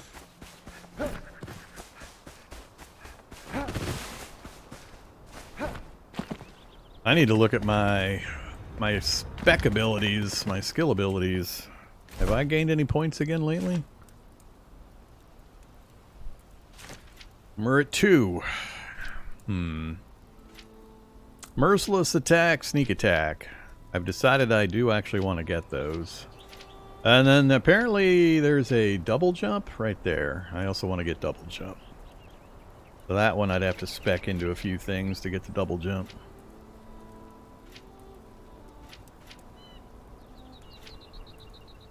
Why is... Oh, I guess it's just the category is red for warrior category. Yeah, I'd probably do this route. Take endurance, then runner, and then double jump. So 1, 2, 3, 4 points to get that line. 3 for that, or 2 for that. We'll see.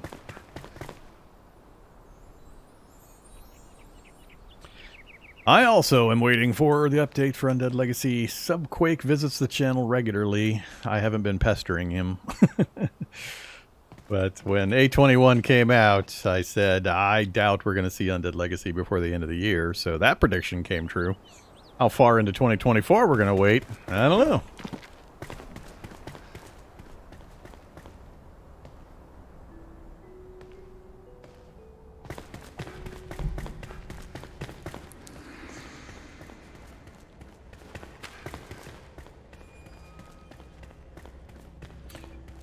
We'll hook up to here from down below.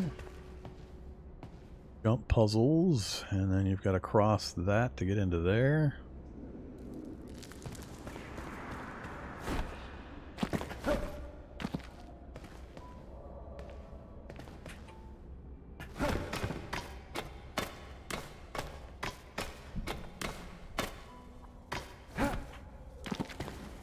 I hate that it jumps away from the wall and then you have to glide back to your position you want.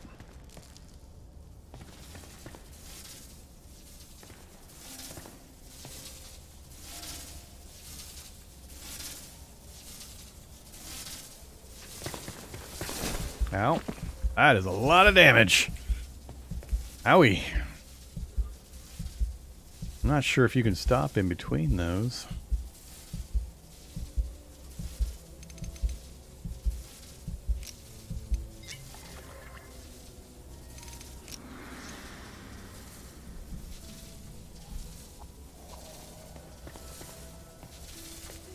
I see a way to go above them. I would hate to stop and then get hit twice and die. Yeah, I don't see a way past this without taking a hit. They're just moving too quick. Maybe it turns off if I shoot the button. Come on now. Really? I don't like it if you can hit some buttons but not others. That's bullcrap. Don't make some buttons shootable and others not shootable. Well, that worked out okay. Yeah, that's crap. I should be able to shoot that. I mean, I hit the top section and I hit the bottom section. At least once each. Sure seemed that way.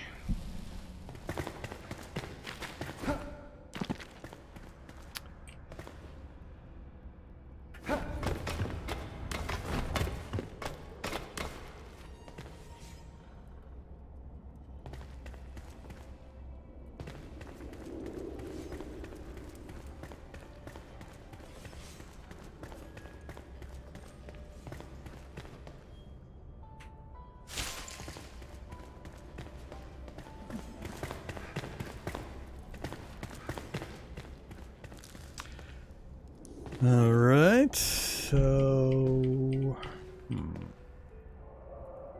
I see 3 switches over there on the far left wall. One of them which is we just activated, so 2 to go. That's the entrance we came in, and then we went around that way. I didn't go up the middle. That was the only point coming up here, was to get that one switch.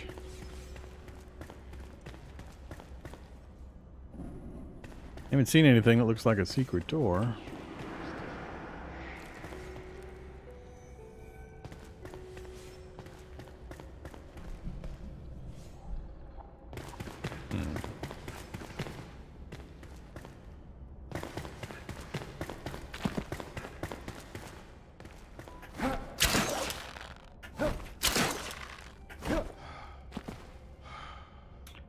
Hey there, second switch.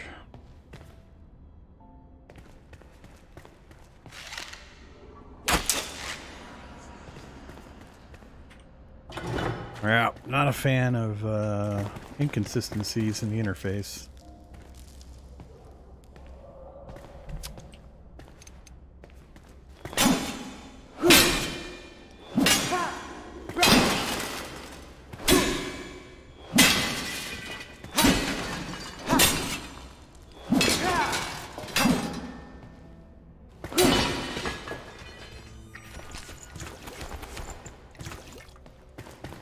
Yeah, we're missing out on a fair bit of resources if I don't loot this place.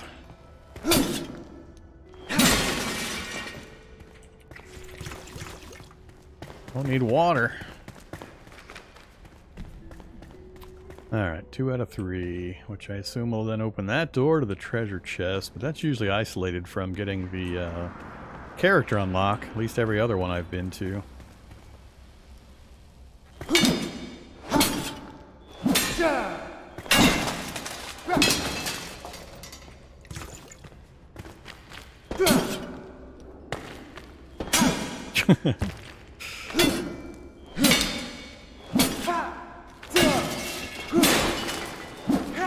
Shroud potion.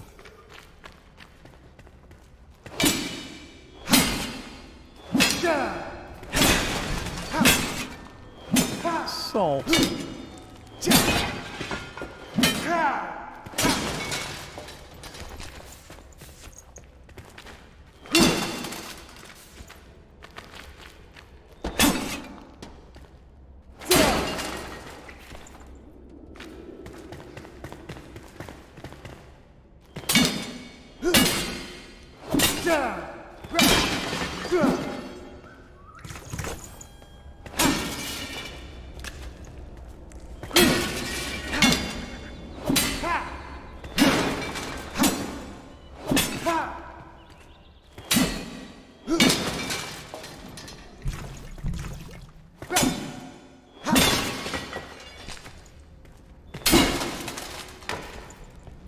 Metal sheets.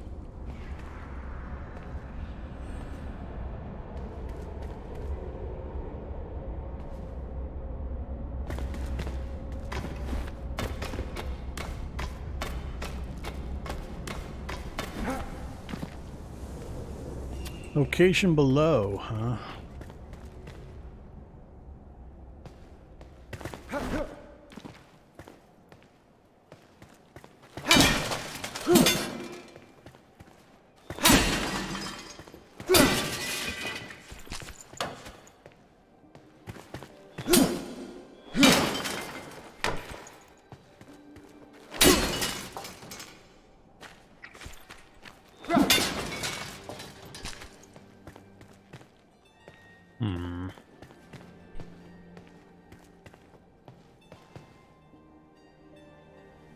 Think we've been down there.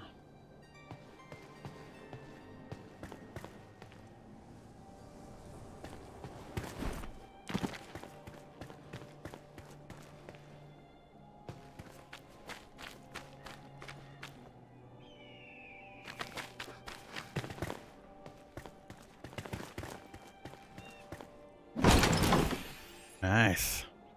All three types. That was worth finding.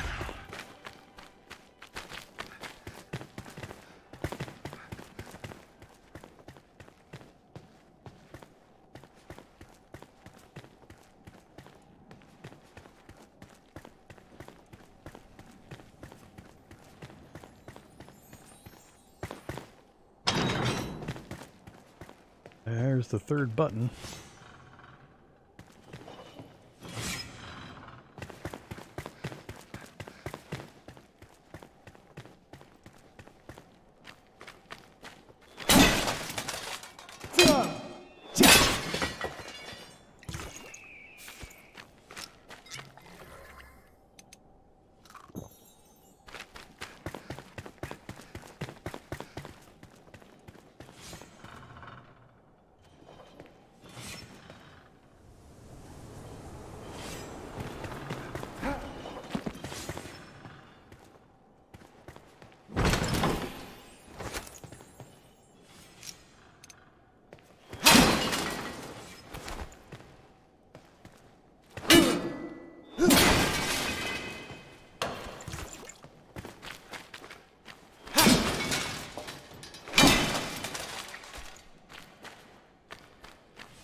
So, door's unlocked. We can just drop down from here.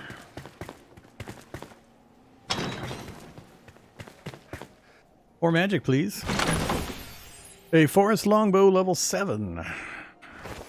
That's runes, if nothing else.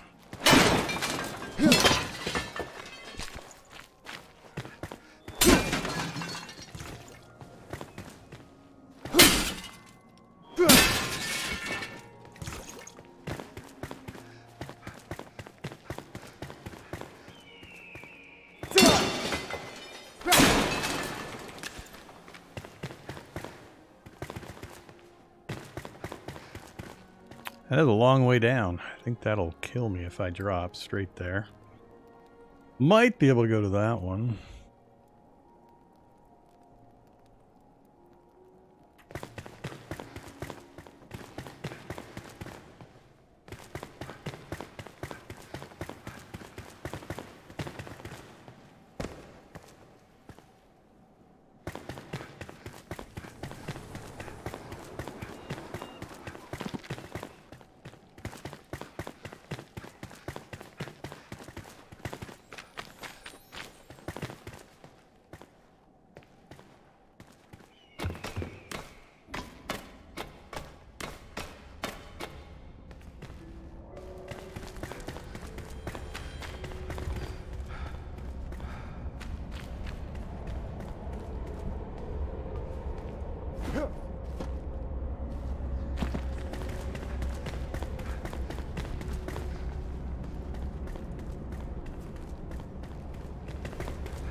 seedlings.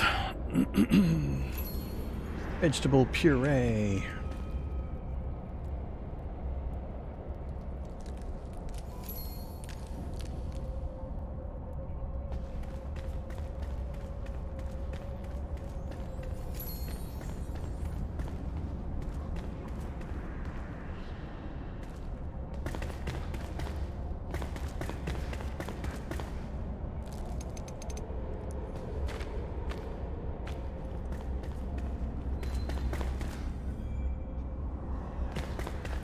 Alright, I think we're done.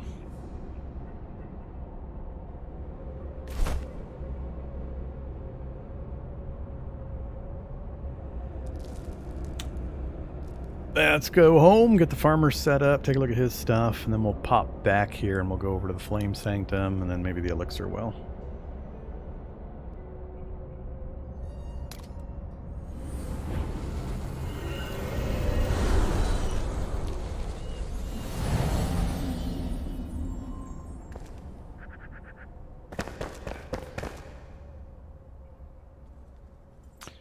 Okay.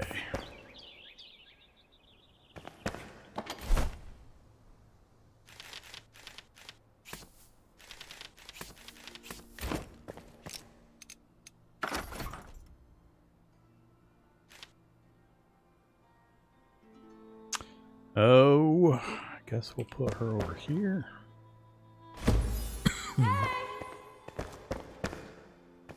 Why we need a separate item to do that, I don't know, but whatever.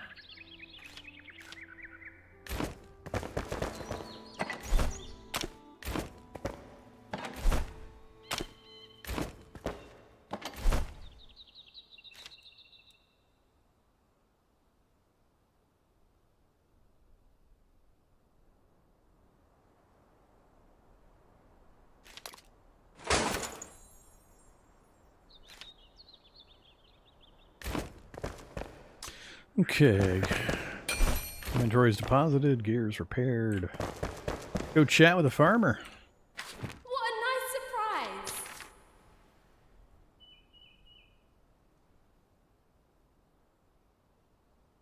Oh, Revelwood.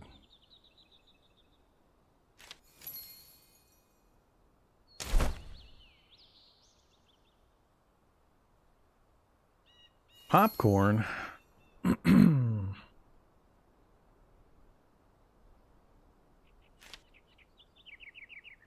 Vegetable puree, 35 minutes, a +3 dex, huh?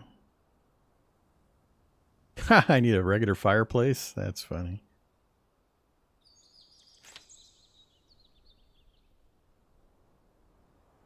Farm soil. Dirt and bone meal. Alright, pretty straightforward.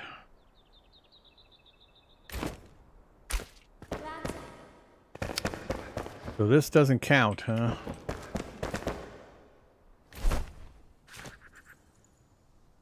Can I even make the campfire and place it indoors? I just destroyed one not long ago.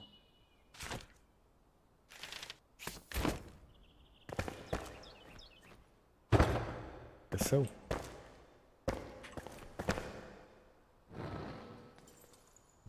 Not what I was trying to do. It's gonna be annoying. What? I can't interact with her all of a sudden?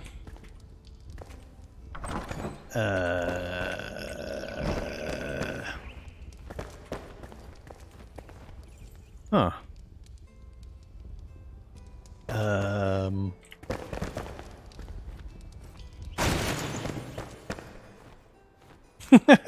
Now I can interact with her. Let's put it a little farther away.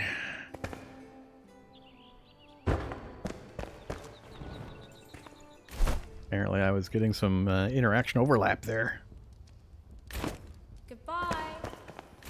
Alright, what'd you add to my map? Way up there.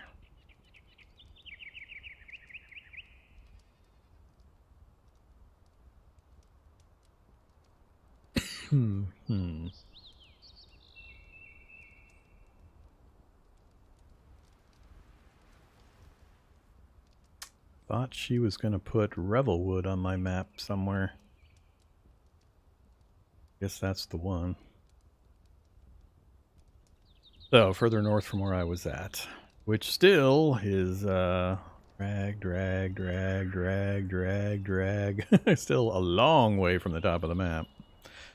I don't know if this entire world is generated in the early access, or if at a certain point you're blocked.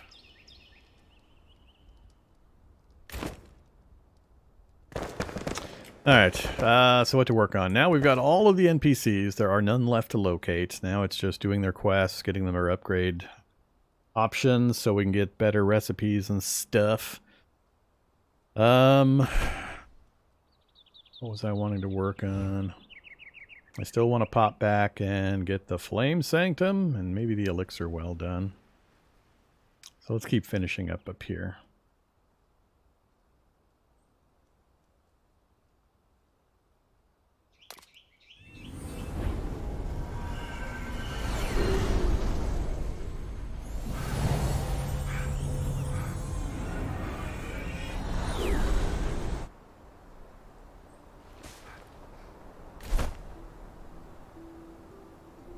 I think I'll leave this in place for the moment. I can always pop around and destroy them if needed. This will be my fast travel to kind of this northern limit of my exploration for now. So, waypoint that.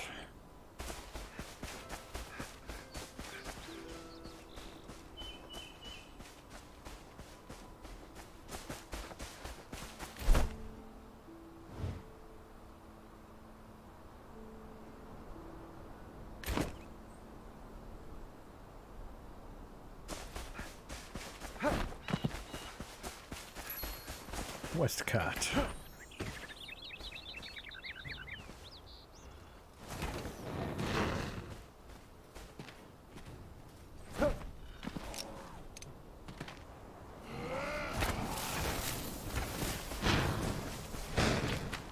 Peekaboo. Hey.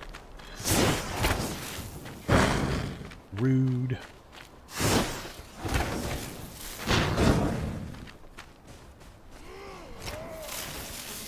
Uh-oh. I got stuck in a menu while multiple bombs were at my feet. That's kind of funny.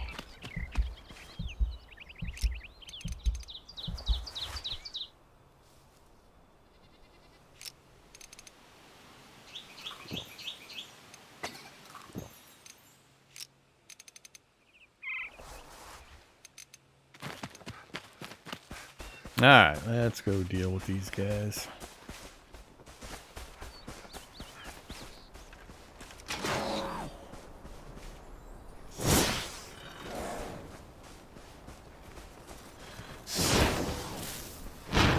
Yeah, it's a problem with the limited range on the wand.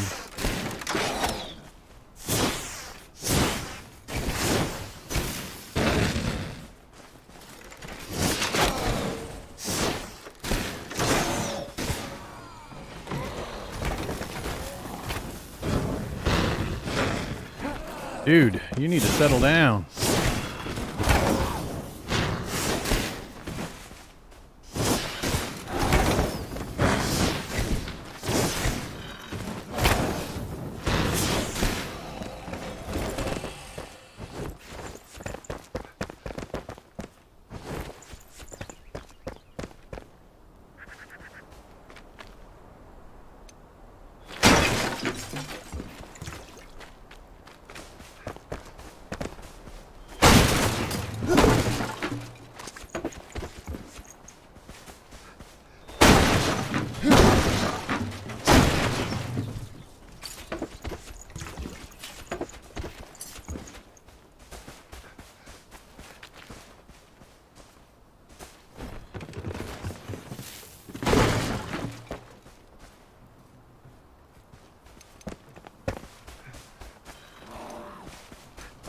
Yeah, let's get the wand out.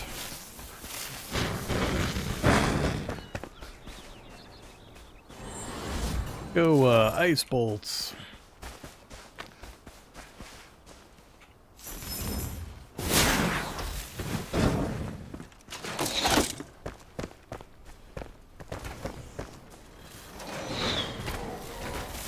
Too many of these guys together.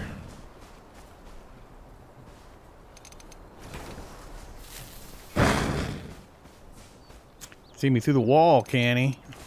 Rude. That's coming from a different direction.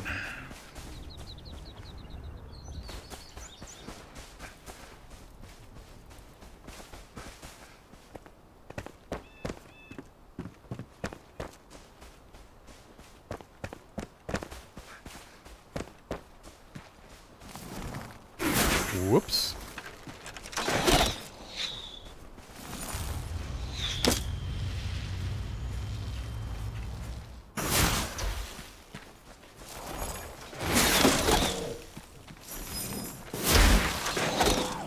Not getting out of the way in time.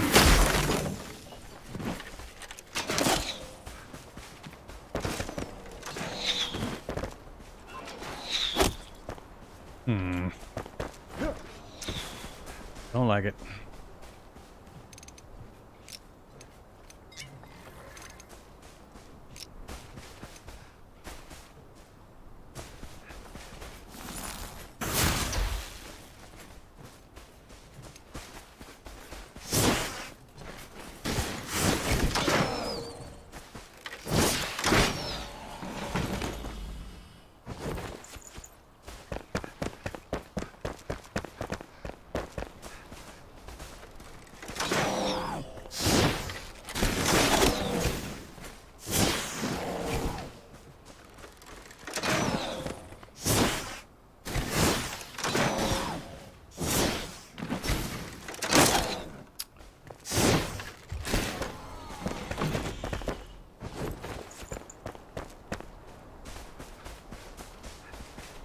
Let's clear the village first.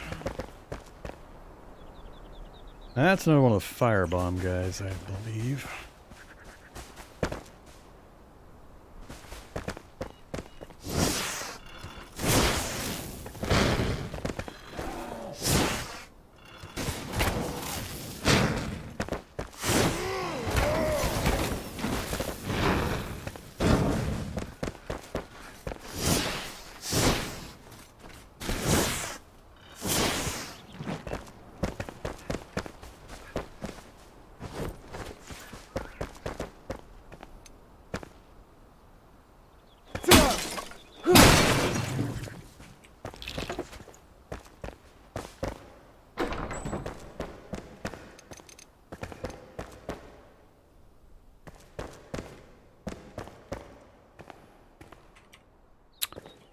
No, open, huh?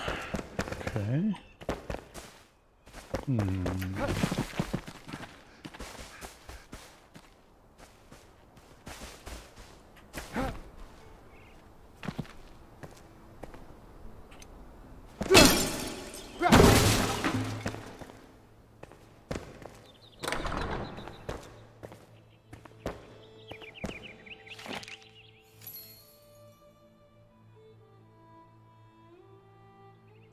Two fey deer, 8 rib portions, maybe 10, 12 sausages.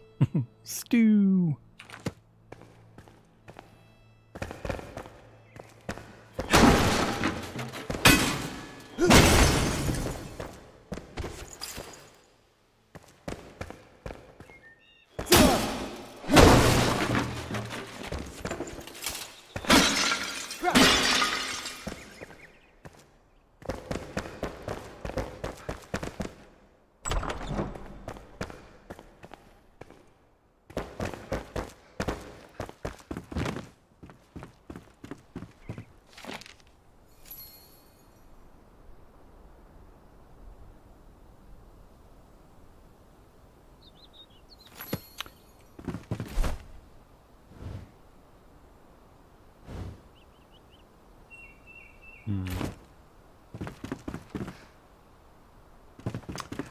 Getting dark.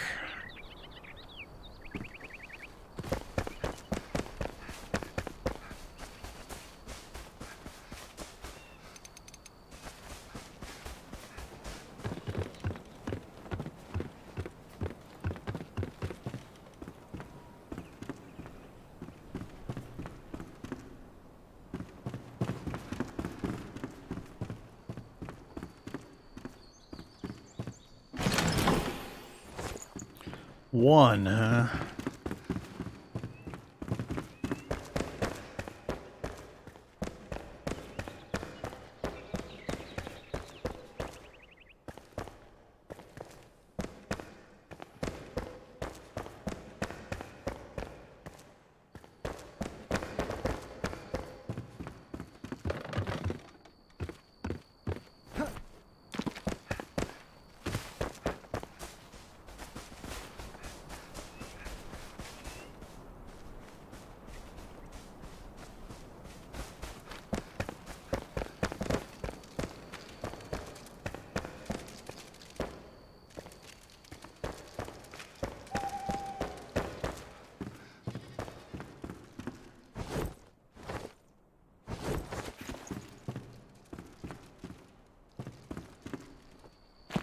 Whoa, hi there.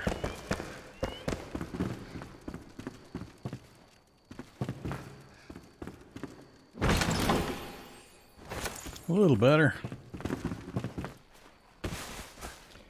Alright, I think that's it for this area for the moment. Oh, one more house.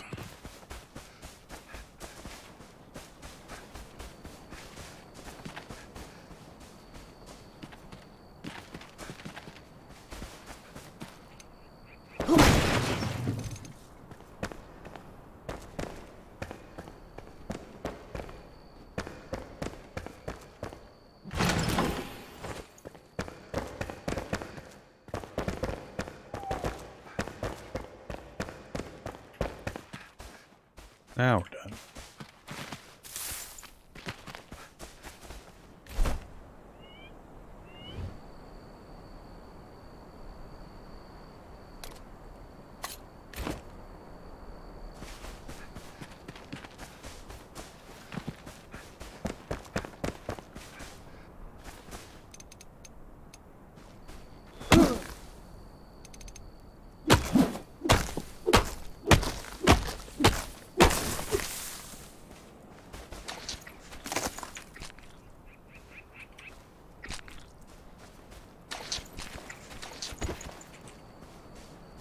Do you pick a class? No, it's you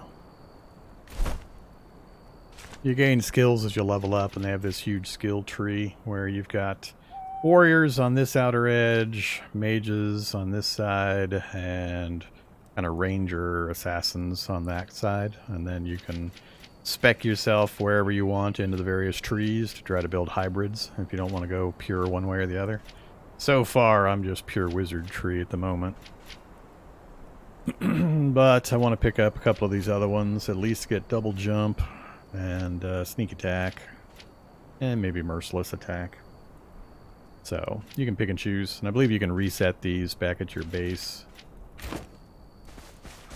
I don't know if there's a cost. I haven't looked into that yet.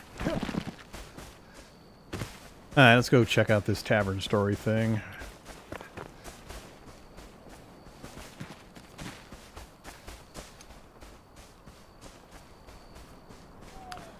Hello, bright gold or shiny silver chest.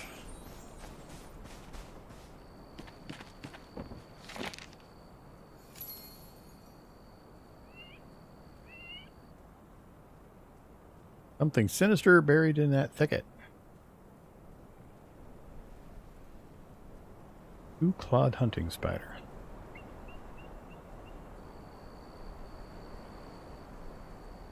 Left my spindle in the revel wood atop that cliffside.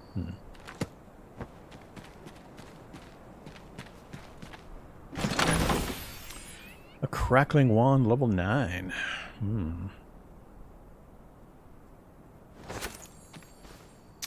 So my current wand is legendary, level 8, so I'm probably not going to switch because I've also already fully leveled it up and unlocked all its abilities. So we're not going to switch for that one. Fire magic damage, ice protection, fire magic damage. I guess it's the same set of stats.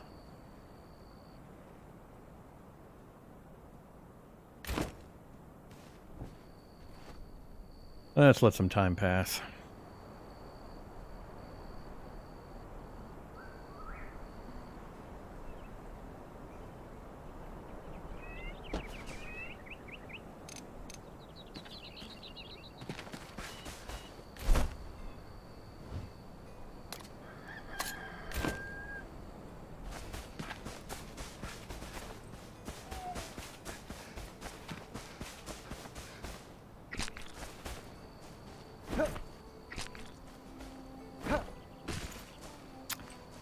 Can't quite get that one, huh?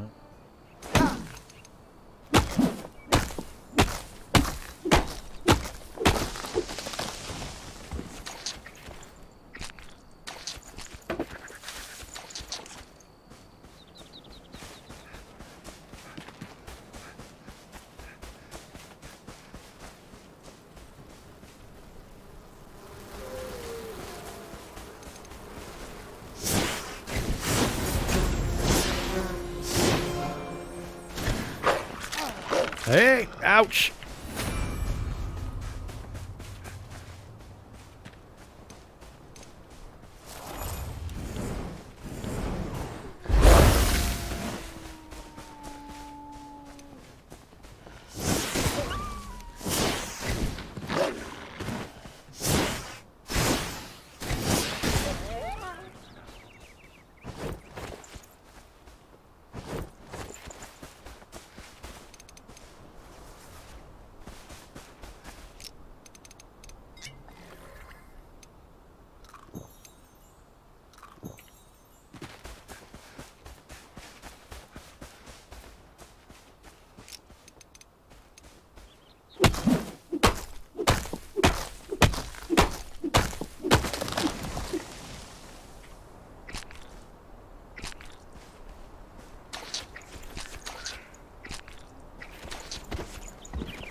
Round? Like a round.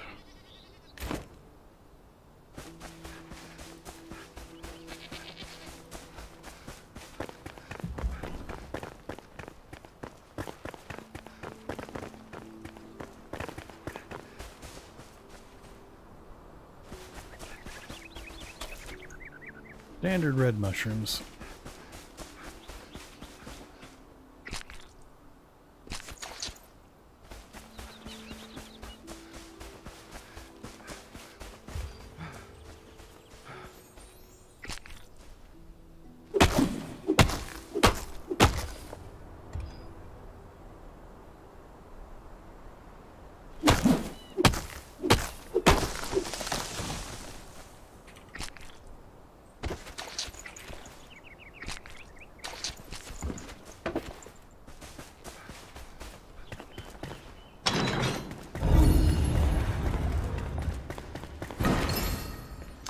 Alright, another spark retrieved.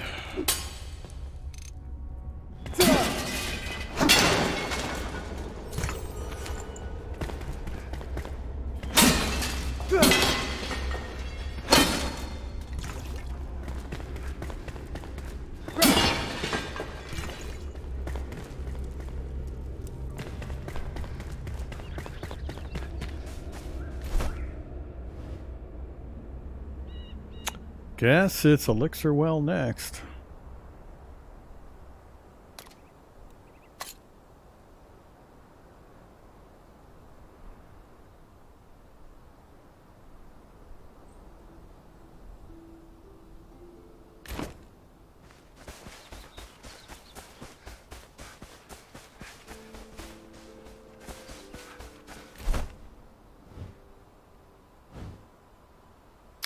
Looks like it's going to be down in the valleys.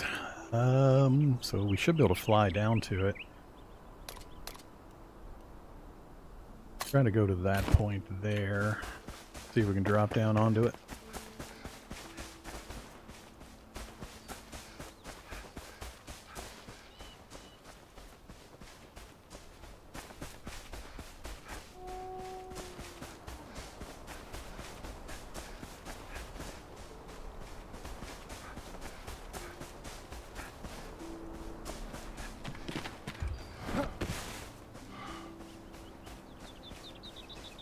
Oh, yeah.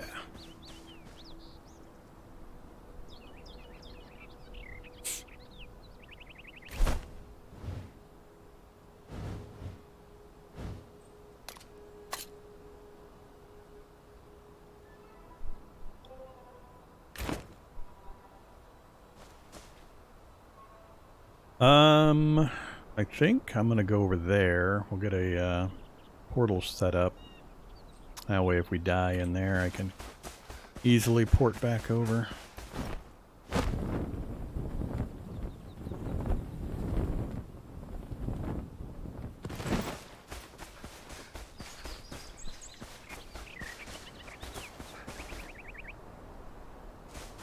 Let's set up down here.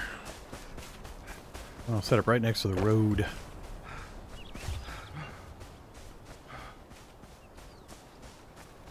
Flint.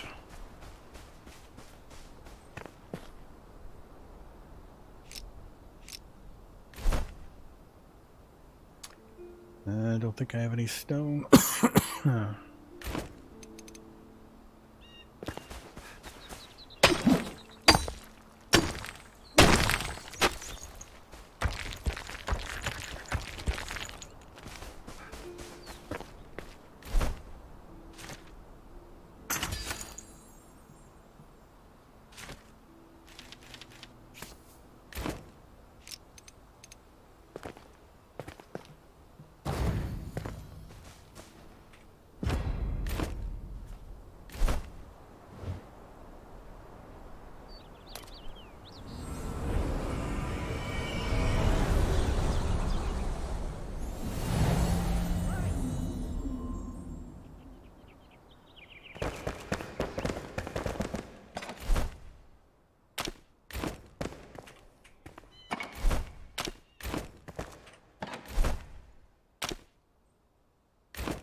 $20 per, huh?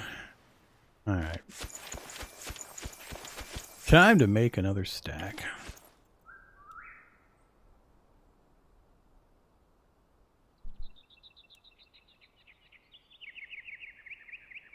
Or another box, I mean. For now, we'll toss you guys over here.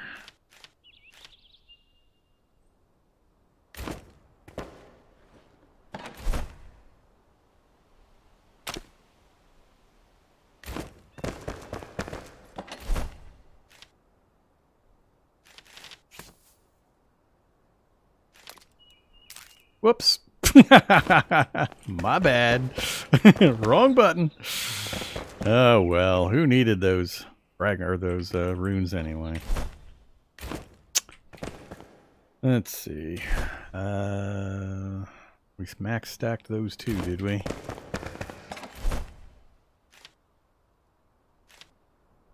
Alright, that's what I want to carry with me. I do need some more meat.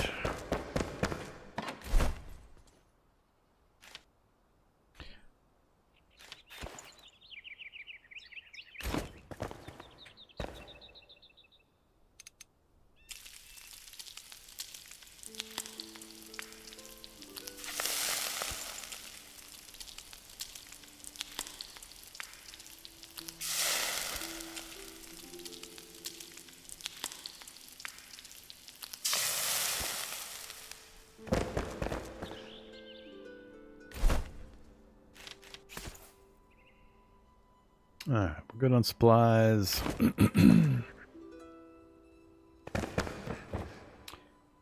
Got our comfort level reset.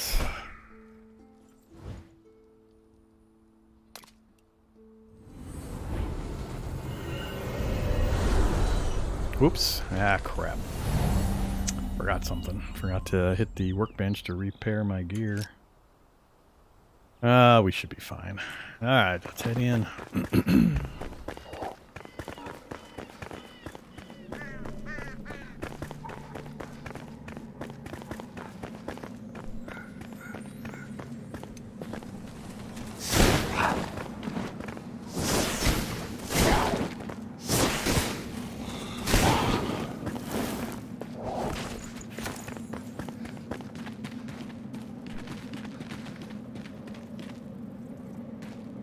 Bugs.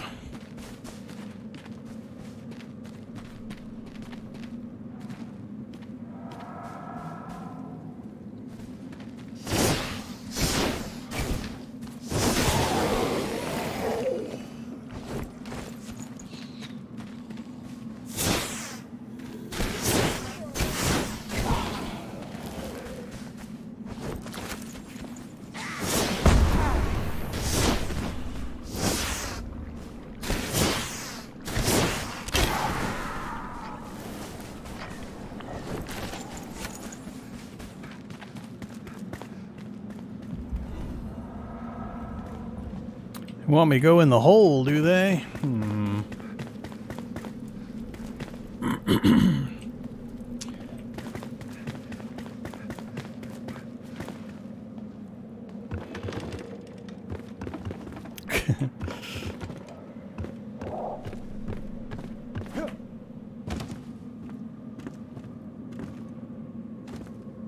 Grappling hook to get back out again.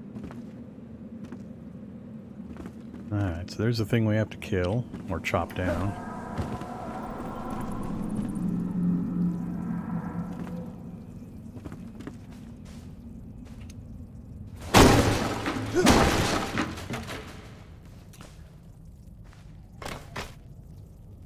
Jeez.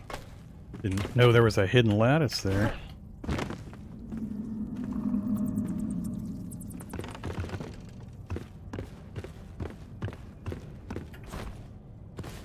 Just don't be a million bugs. That's all I ask.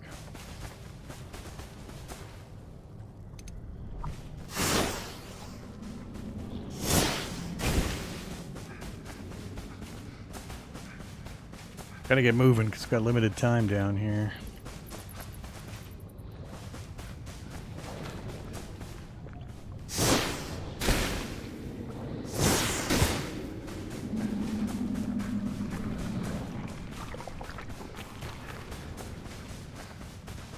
Where are you, boss monster?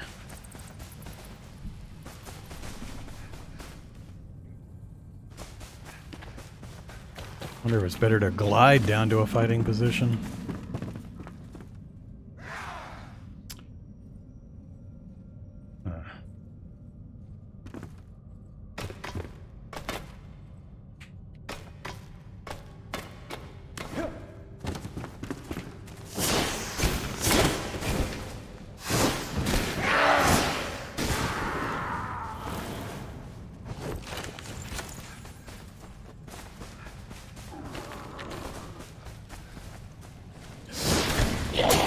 Whoa! Ouch.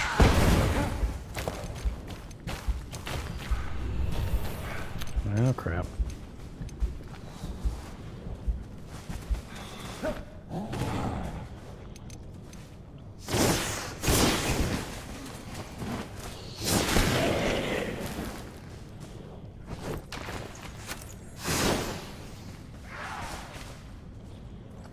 Guy up there, too. Hello. That's the guy I need.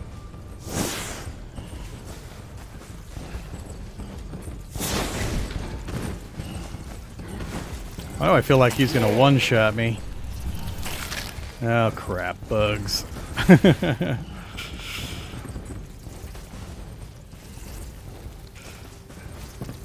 I got no stamina. Ouch.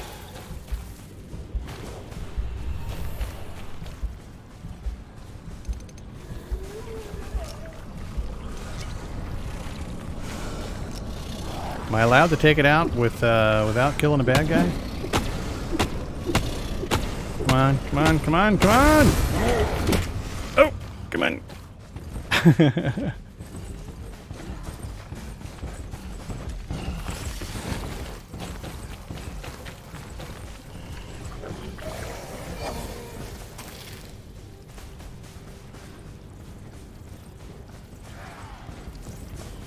No chest for me. Let's see if we can get to a position up top where I can shoot him.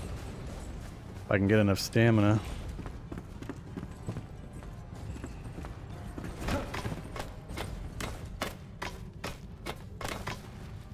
Alright, I don't think he's allowed to get up here.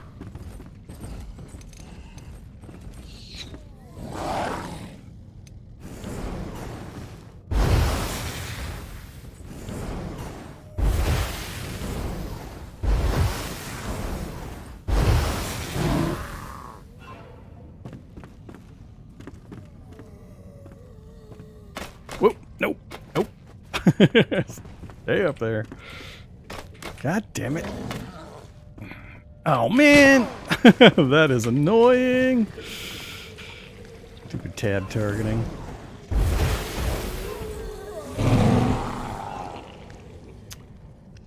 Apparently I gotta wait for my mana to reset.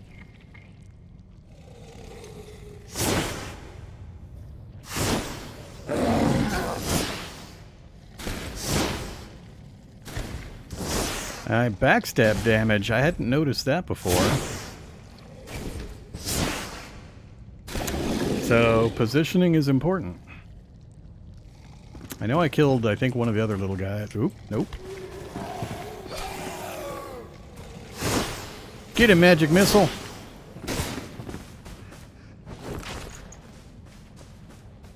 So I think I've seen headshots do bonus damage. Hello.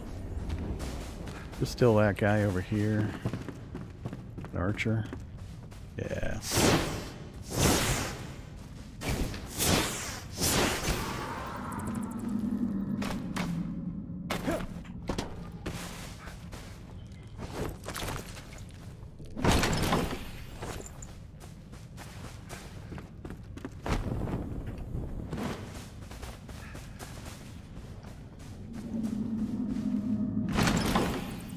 One bandage in each of the two chests.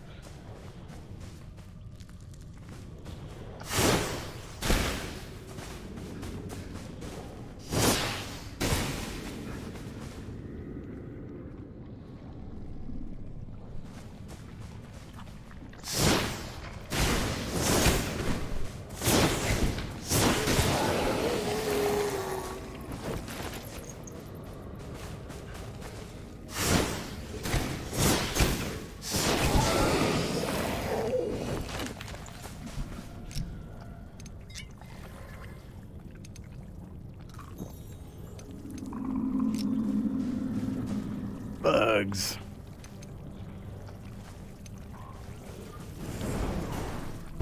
Come on, fireball. Only got one, huh?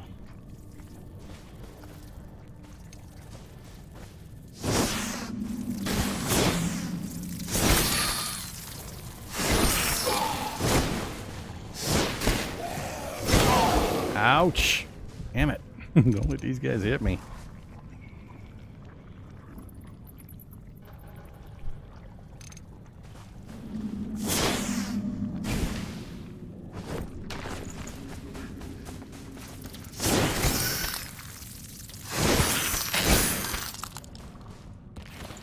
Critter parts.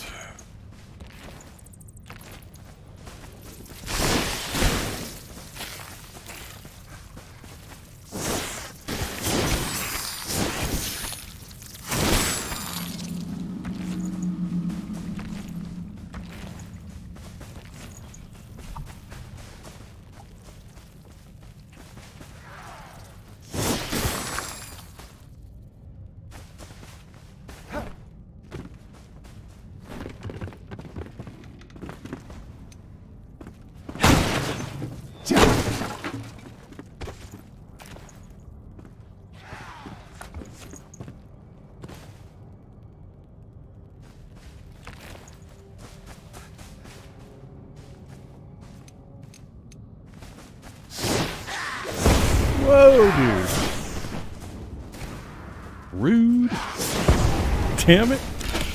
Stop it.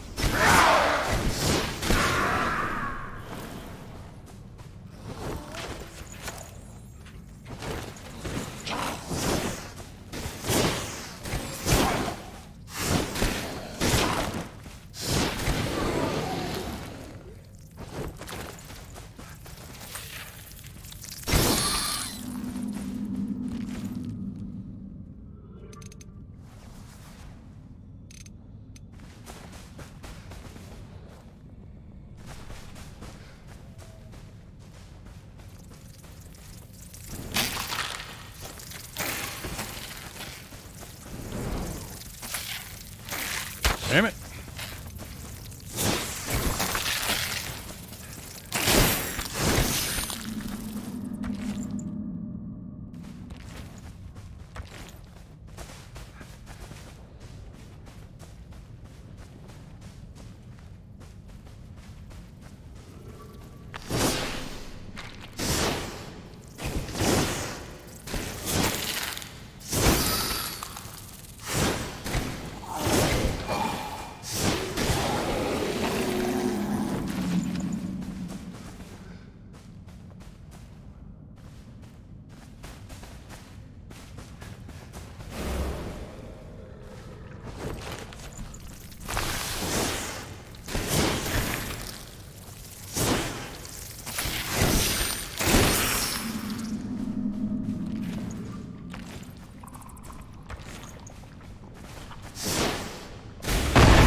Lockpick required. Please be good stuff.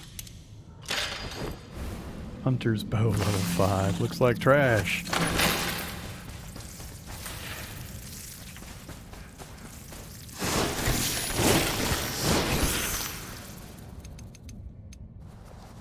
Piling through some of my healing supplies.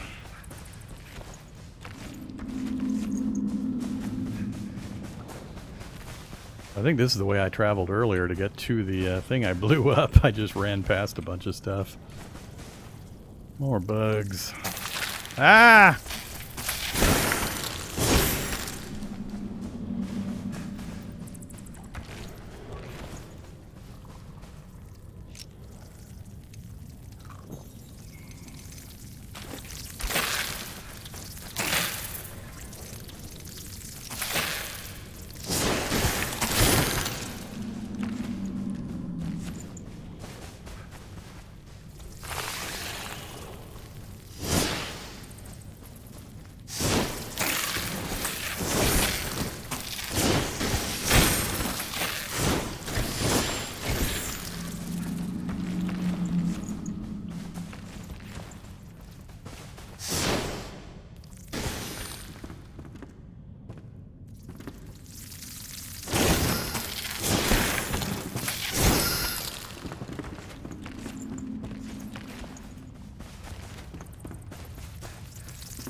Maybe this isn't where I went earlier. I don't remember now.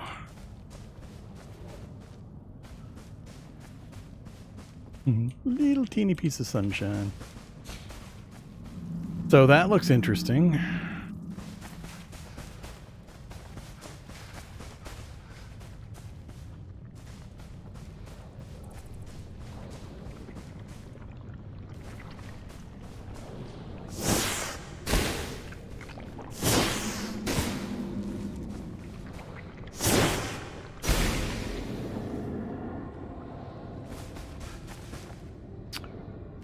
The hell is it taking me?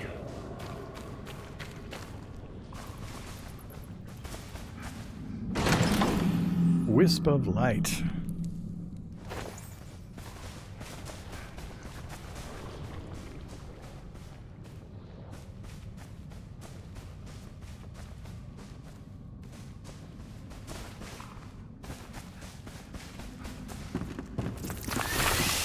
Oh boy. Oh my god.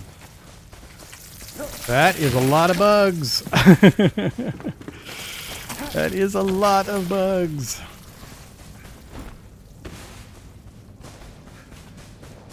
It felt like a dead end.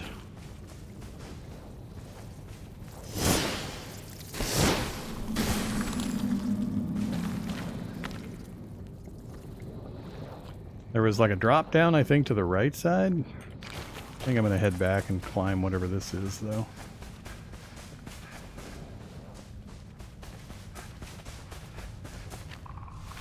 If I can. Guess I'm not going to do that. Grapple hook way up there.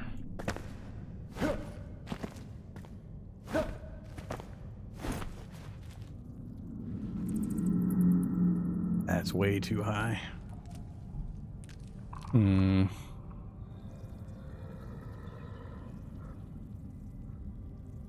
Yeah, I don't see any way of doing that. Uh-oh.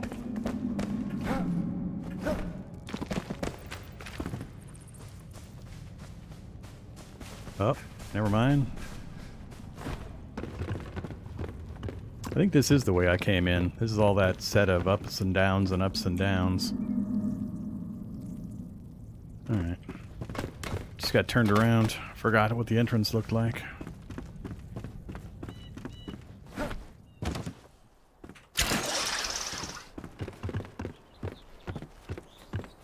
I'm not sure if those spawners can be taken out or not. I'm usually so busy frantically dancing around the bugs that I haven't had a chance to really concentrate on trying to take them out. Okay, we made it. So we successfully eliminated another elixir well. I haven't done that one yet. That's the only other one I've seen that we haven't done. Let's head back. I'm gonna destroy this one. We'll hit town. I think I'll go here and we'll drop down and try to do this one.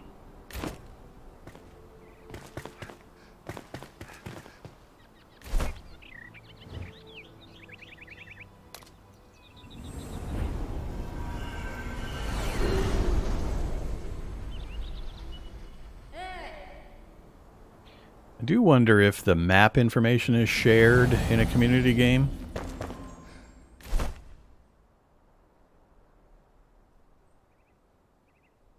I'm not sure if that would be a good or a bad thing. You'd have to know the quest unlocks for the NPCs, for example, meaning the little target symbols. Only the primary host player gets that info. That'd be a little rough for the co-op partners. Huh. Yeah, I have to think about that.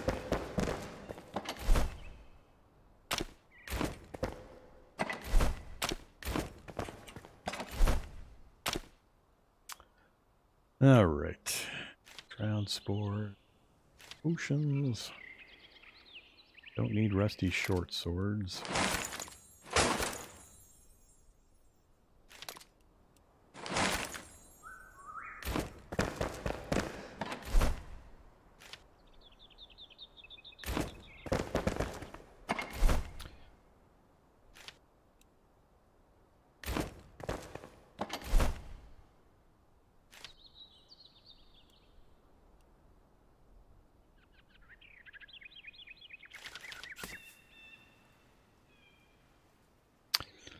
Level 9 mace, huh?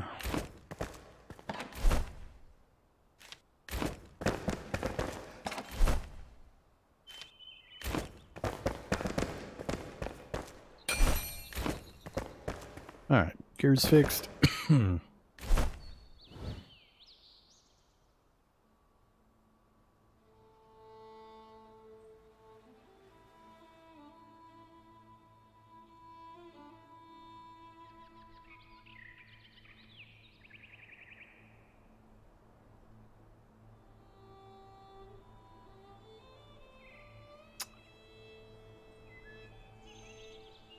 I'm wondering if I need to mark these flame sanctums that I've already visited.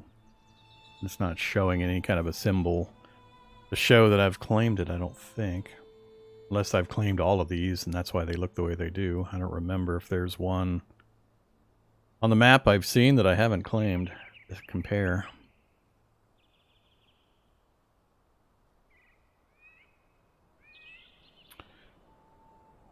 Alright, yeah, so we finished the group of things I wanted to do up there.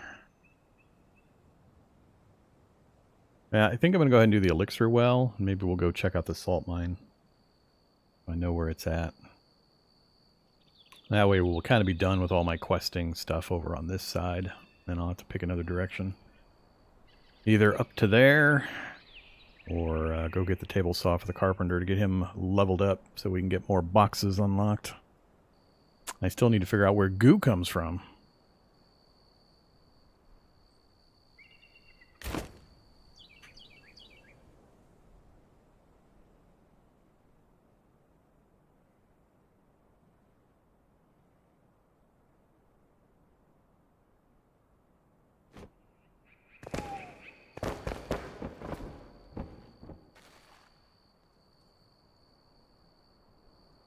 Need to make sure I put a window next to this so I can more easily tell when the sun comes up.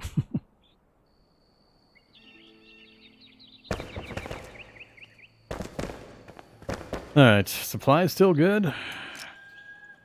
I'm starting to run out of wolf meat.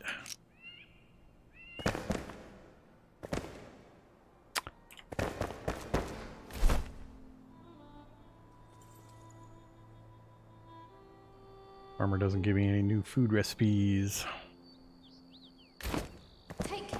Yeah, you heard right. I need goo. If I want to make the upgraded medium storage chest, I need goo. It looks like something I make maybe at the alchemist, but I don't know where goo is at. I don't know if I need to level my alchemist to see a recipe. He ain't got no goo currently.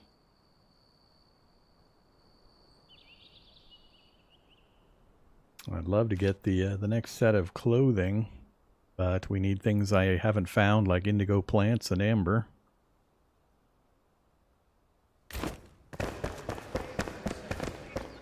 More adventuring.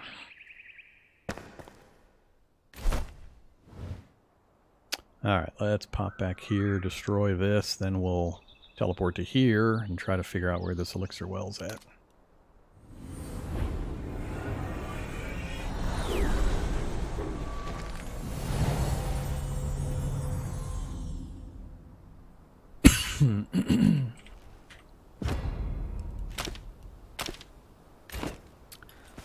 Suppose I could just move on. I don't need to sit here and wait for it, I guess.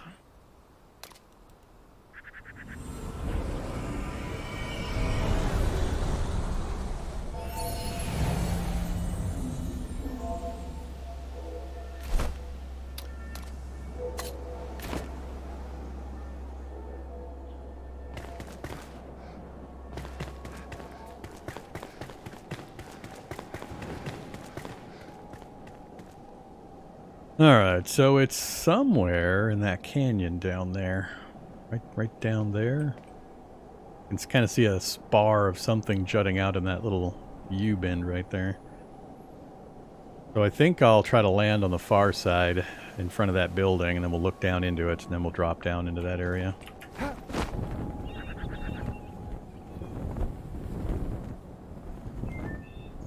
Yeah, I think it's right down there below me. Hopefully.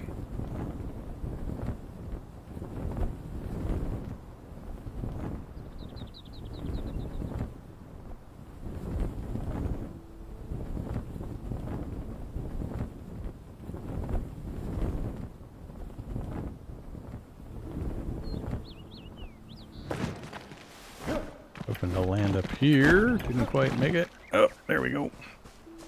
Alright, yeah, it's down there, all right. Now the problem's going to be, where do I put a portal? Do I need one, or do I just teleport up there and drop back down in?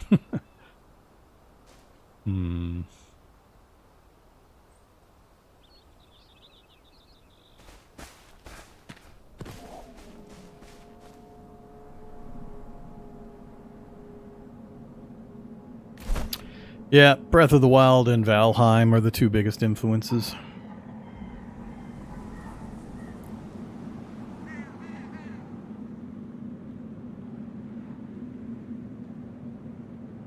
Yeah, I guess I just drop in on top of it. We'll give it a go. I think I am going to put another altar up here. For which I need some stone.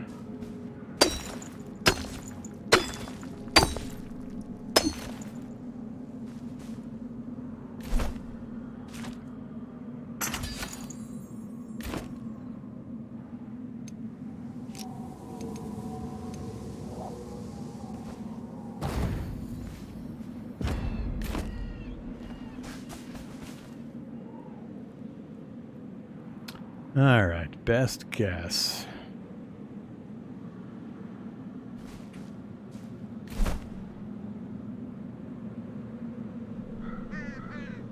I think it's right against the far wall. I think the thing I'm seeing, the arch, is like right here. I think it's on the far side of that arch. So I'm going to try to fly as far that direction as I can.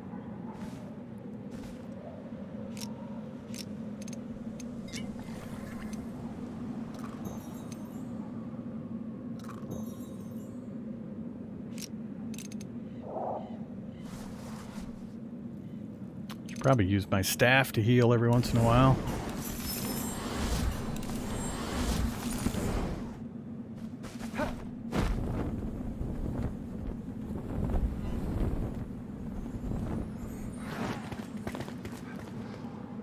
So there's the thing that resets our timer. I guess it's just straight down from here.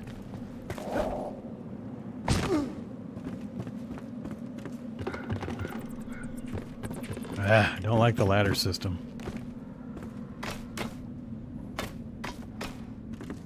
You gotta press up to get to the ladder, and then it swivels you around, and then you have to switch to pressing down to actually descend the ladder.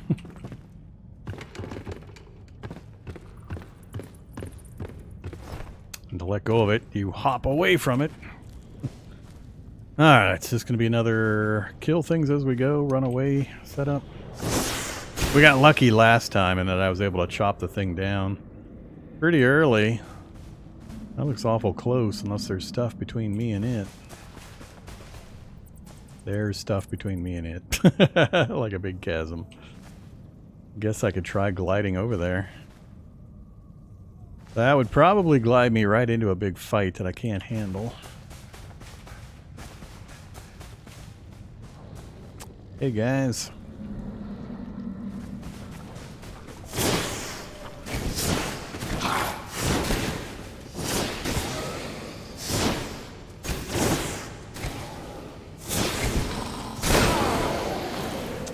Got me anyway.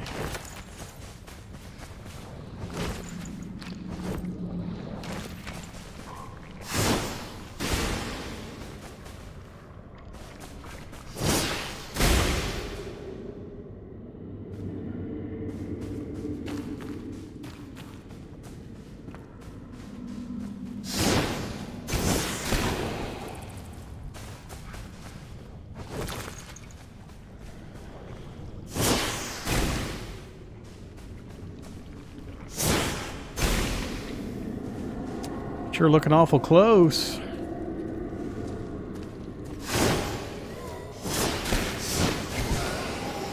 Haven't seen the big bad yet.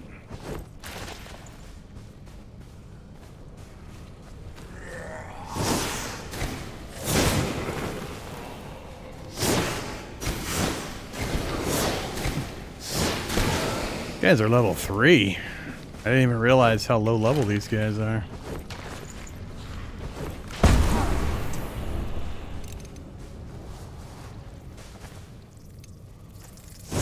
The bugs have arrived. Alright, punk. Whoops.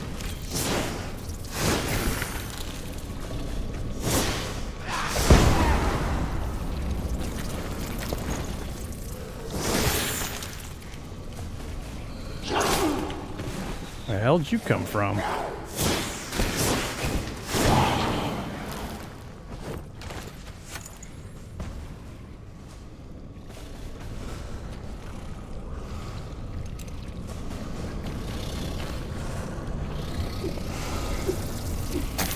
Well, that didn't go so well. Apparently I was 1 micron too far away from it to chop it properly.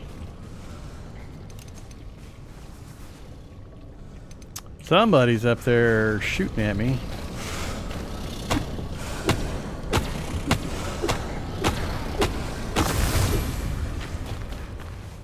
Alright, that takes care of part of the problem. Now we don't have to worry about the shroud.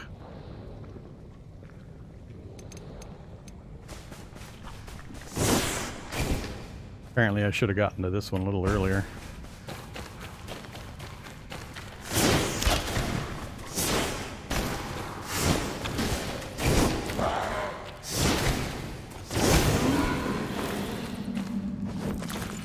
So we didn't see a thunder brute or whatever in this area.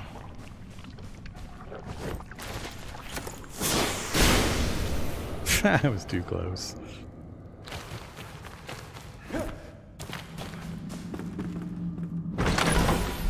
Misfortune Mace. Misfortune for the other guy? Frightening mace that brings misfortune to any that oppose it. I guess.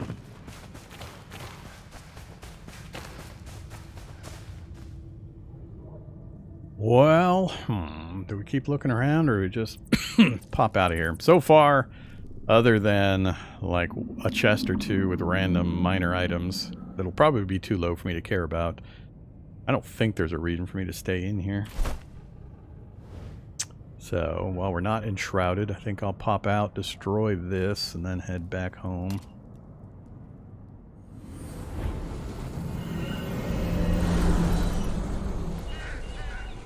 I don't know, it was a lot quicker than I thought, given how low level and no major bad guy to take out.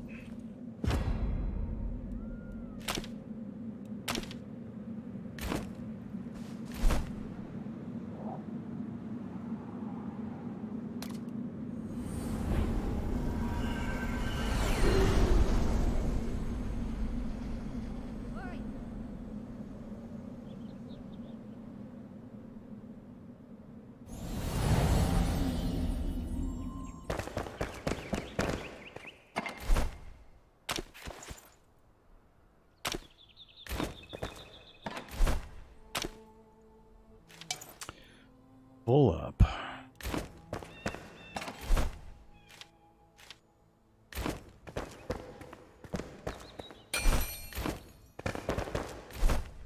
Alright. Next task. Oh yeah, I was going to go check the salt mine. I can fly to here and then run to it. Or we put salt on hold. We need salt for, what, the hunter's food prep stuff? You're the alchemist, you're not the hunter. Hey! Speak New quest. Be quiet.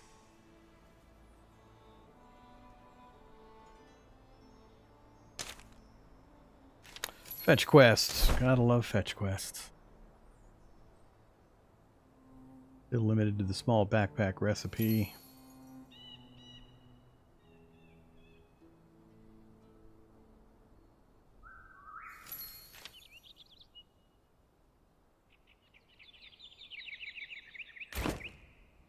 If it bleeds, we can kill it.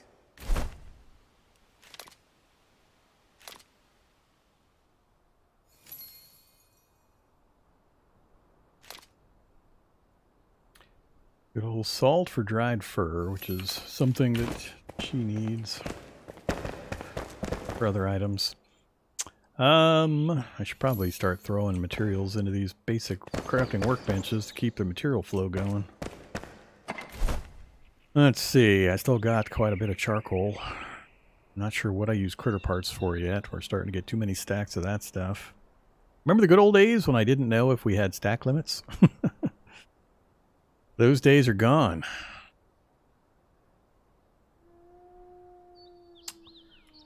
Let's take that.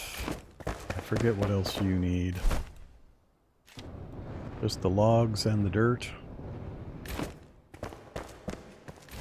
And the metal parts and charcoal.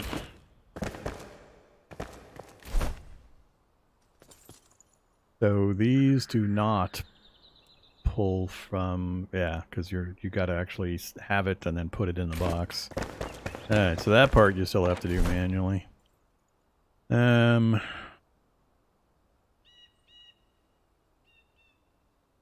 I really don't have a lot of metal scraps. All right, we'll get the main stack in here. What else? Already loaded up the bones. So we have bone meal now. You still do nothing.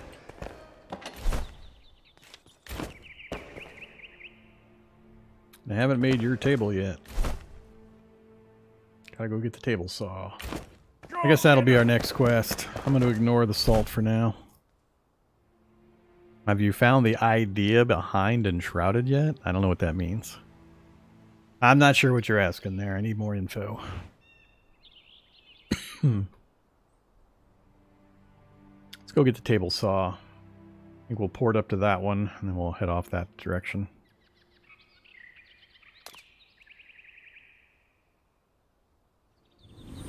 Still on the fence about getting into early access. I mean, it's only been out for a day, so it's hard to say just how much game there is. The world is huge, but I don't know if it's all unlocked and available to explore.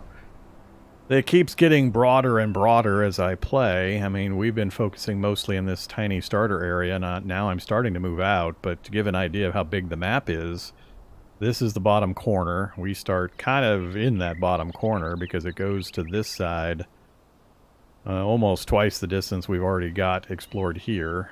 And then it goes north even further than that. I mean, we're to here, I guess. I don't think that's even the midpoint. No, that's not even close to the midpoint. So, I mean, it's huge. But I don't know if you have access to all of it here in the early access period. So, I'm getting further and further away, and the game's opening up more and more. So, we're now going to try to head for that. I think that is my goal, and then we'll try to get this stuff done, because I think that unlocks some other stuff.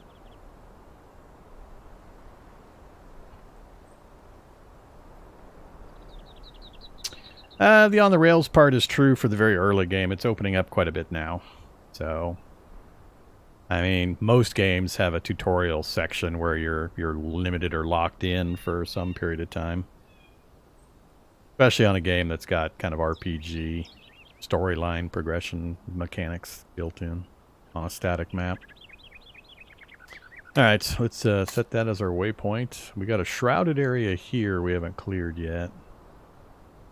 I haven't done the Queen's Tomb. Maybe we'll go look at that first.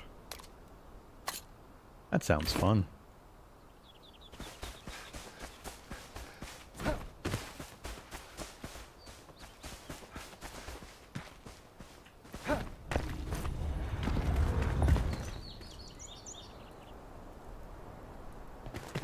Well, I mean, the skill tree being diverse, who knows how many points you're going to get awarded as you play. I mean, saying that, oh, the skill tree is huge is true, but, I mean, if you get 1,000 points to spend while you're adventuring and you can pick every single thing on the tree, then, you know, who cares? If you're going to be very skill point limited and have to go down a single path, then you got to pick and choose. I have no idea what their balance is in that regard. Also, can you respec for free? Or do you have to, is there some kind of cost involved in respecking if it's possible? And possibly this part is to the benefit of the community dedicated server crowd, where you can actually have a dedicated healer in the group, a dedicated tank, a dedicated DPS, ranged DPS, or whatever. So, way too early to make any judgment calls on that. Don't know enough about the gameplay and how far it's going to go.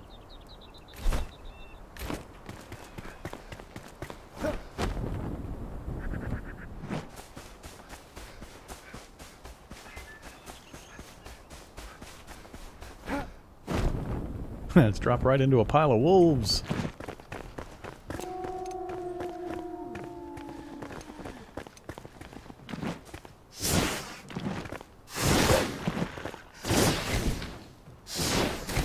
Three per wolf, huh? I need some more steak.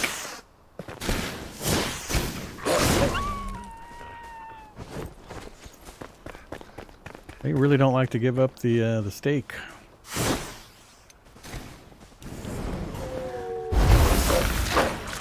Ow. I was hoping to hit more than one with a fireball.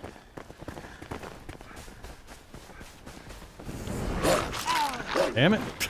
Can't quite get the shot off. It's taking too long.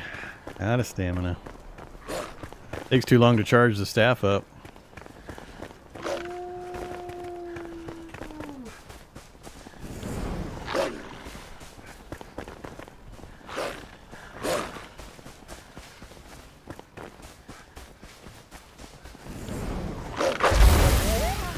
Well, I hit more than one at least, and I'm about to die if I'm not careful.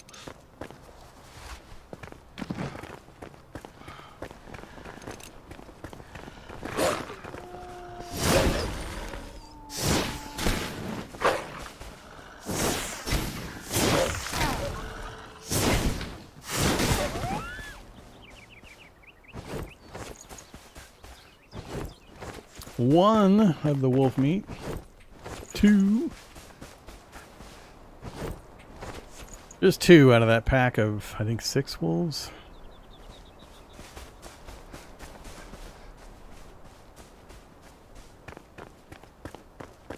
Yeah, I haven't gone through and done a critical examination of the entire skill tree and all the things that are available in it. I am Fire Wizard. That's all I've really looked at so far. We're heading the wrong damn direction. I'm supposed to be going over that way.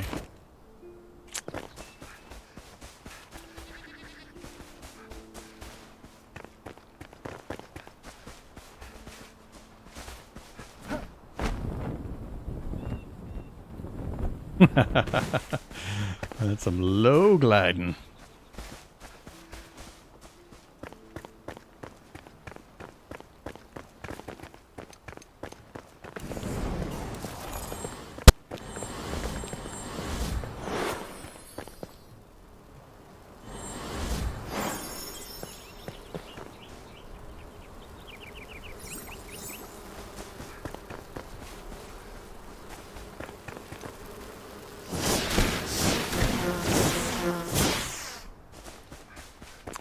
Go back and get the bees. I need honey and wax. Thought they were going to be in this tree. Yeah, they are.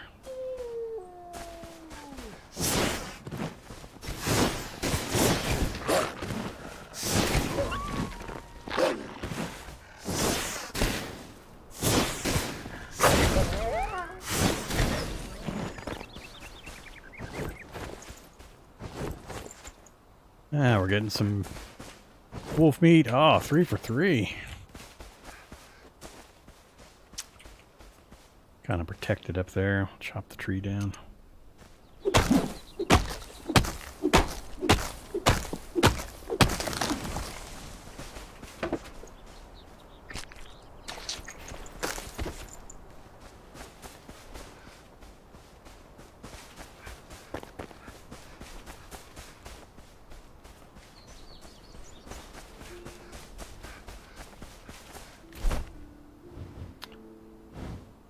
I like the way that thing shifts.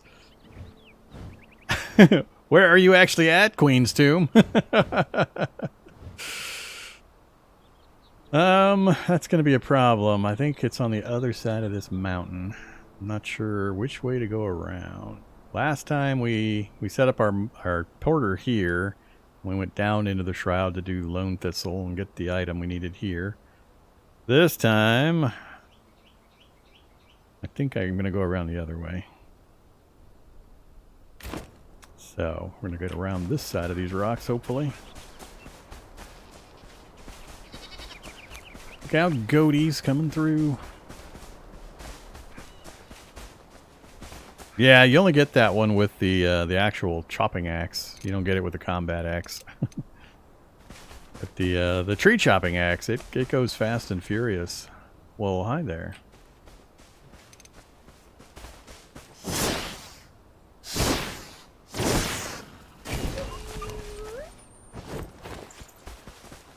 Oh, flint mine. Hi there. So this one is an unmarked flint mine. So create marker. God, I hate the limitations here. This is so stupid. I guess we'll go pink. Why a glider marker?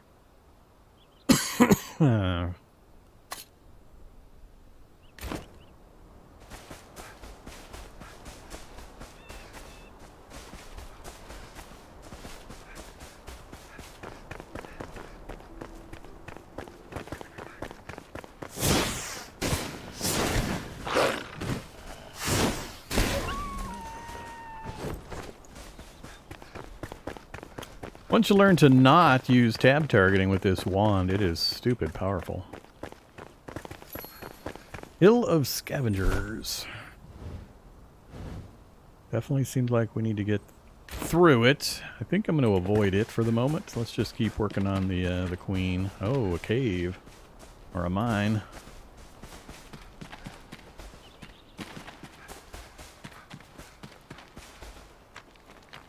What's going on in here?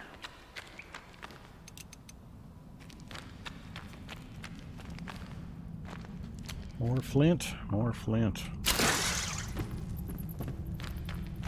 Just gonna wend up to the upper area of the hill where the fort was.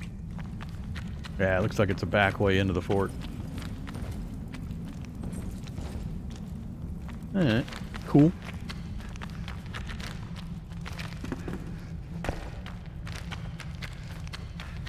I am impressed so far that other than fast travel, there's no loading. Everything's one seamless world so far. I don't think I've seen a single zone line or zone in or anything. Even the big, like the towers and the big elixir wells that go underground quite a ways. It's all one seamless area. There's no loading anywhere.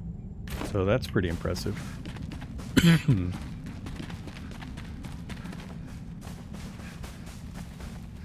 Run, little bunnies.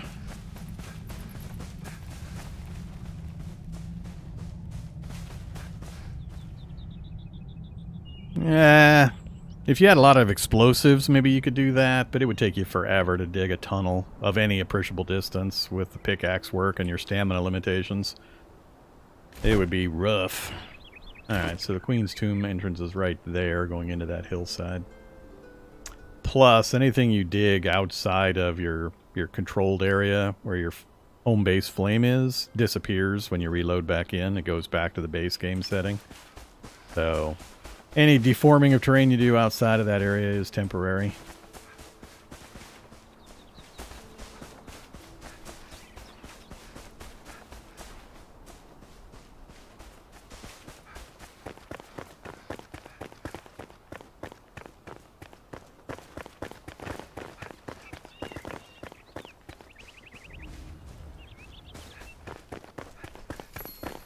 Sounded like we activated a save point slash shroud remover.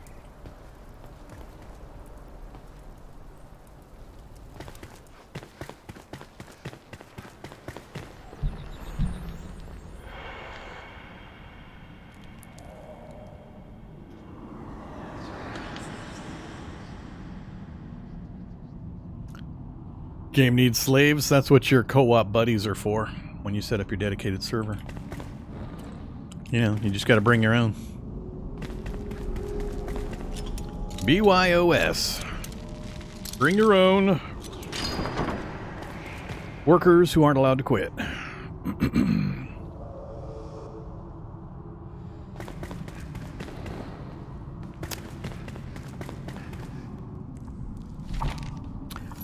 One to glory, one to ice, one to rule, and one to life. Oh, God.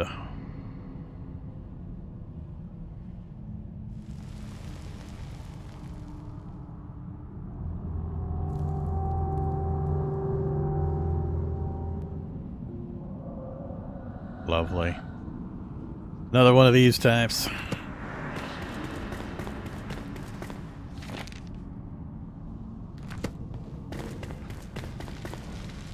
They do enjoy their little puzzle palace setups.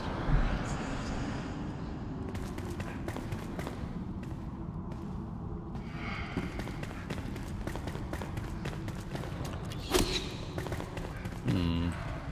19 damage from an arrow. And if I start dodge rolling out on these platforms, I'll probably drop down.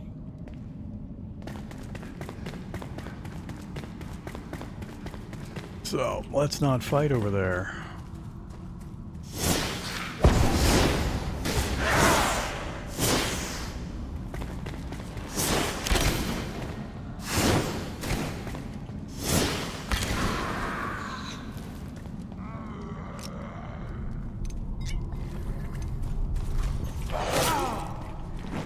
Couldn't dodge roll while doing that animation.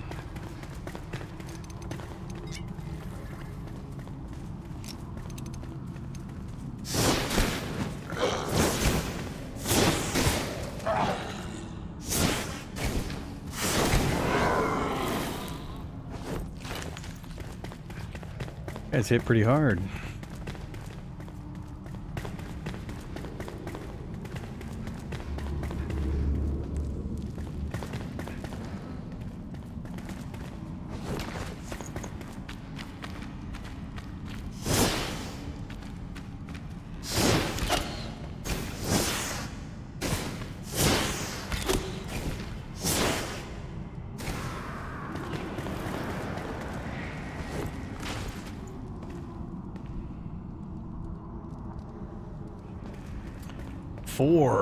Four buttons to push.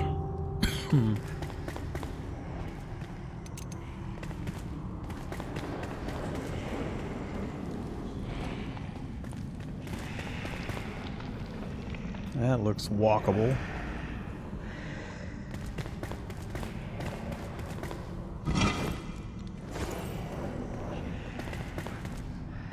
And I have to keep an eye out for sarcophagus I can open. Can't open that, huh?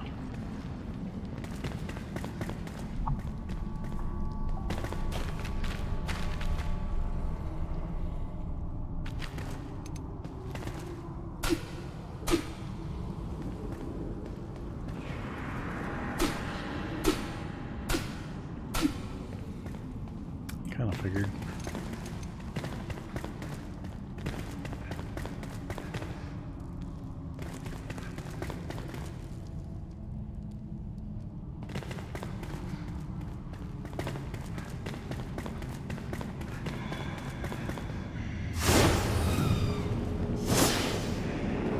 Too far. Ow. Whoops. Oh crap. Oh crap.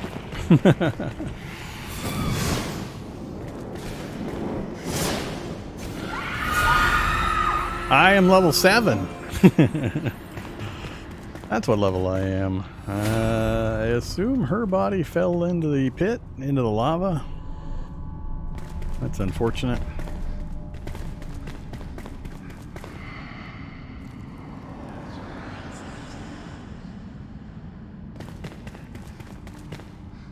Alright. So we got 2 that go up into these side areas and 2 that go down. 4 buttons to push. Get into there.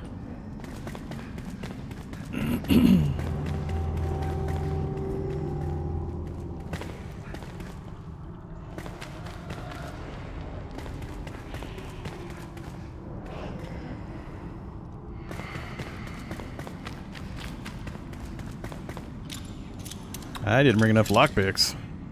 Every door I come across is going to require a lockpick. We're going to have a problem.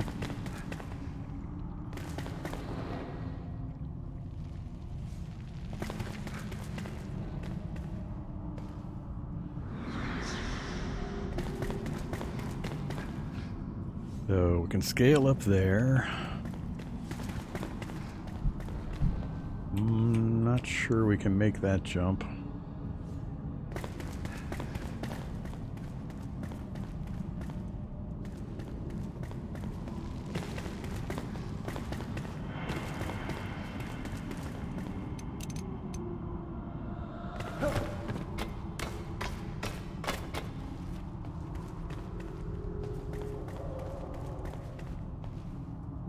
They definitely don't scale with me because we just came out of that location, or no, we just came out of that location and it was only level 3 and I was able to easily kill everything there.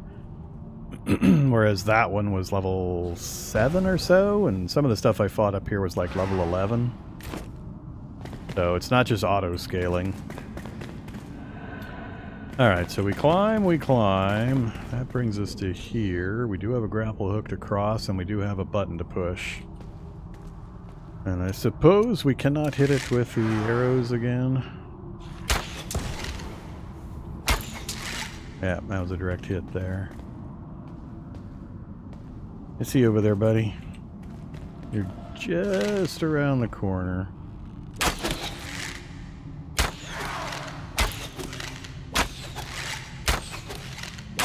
Nice of you just to stand there and take facefuls of arrow.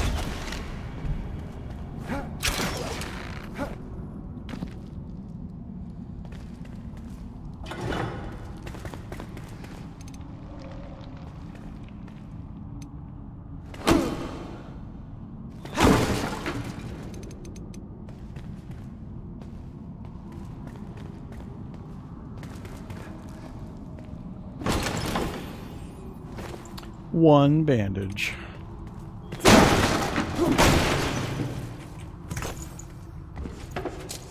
Health potion is welcome.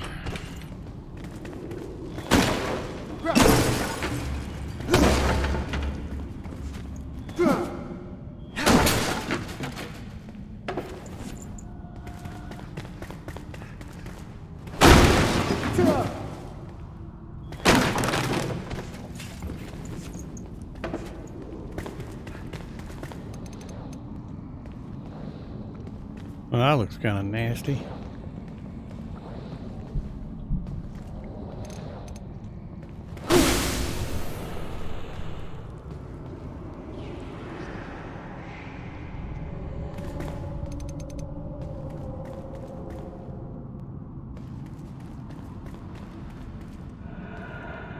That just brings me back to the other room where I climbed that to go that direction.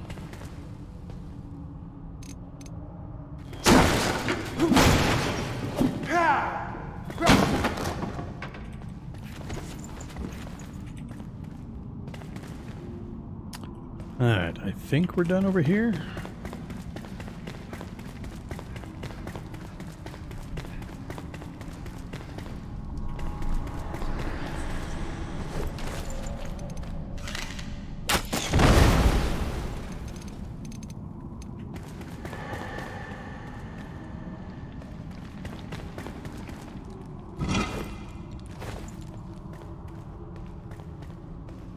Haven't gone to the bottom of this section yet.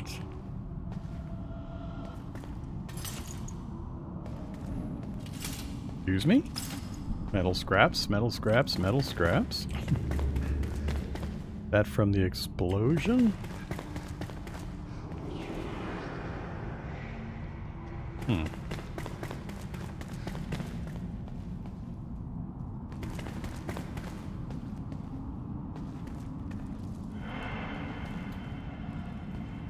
Where did the hook go?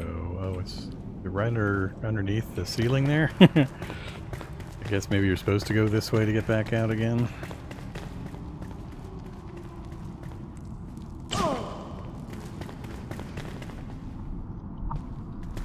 Alright, so that finishes this area.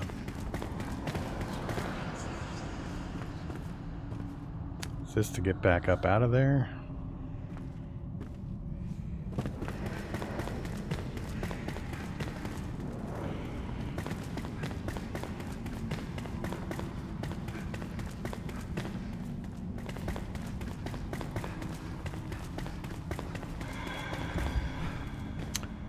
Enshrouded.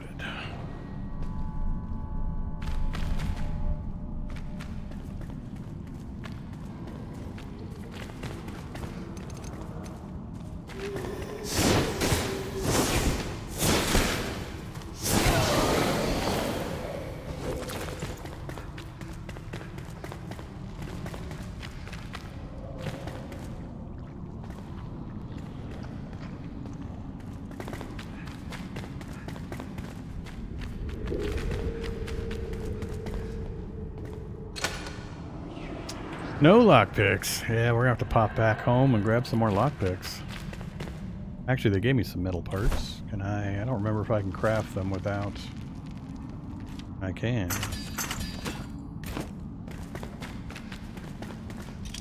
I mean, that's why they're giving me metal.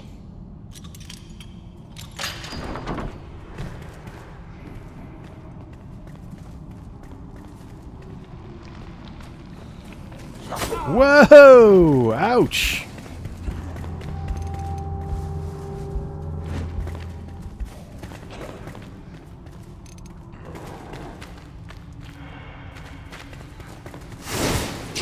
Damn it! Not good. Not good.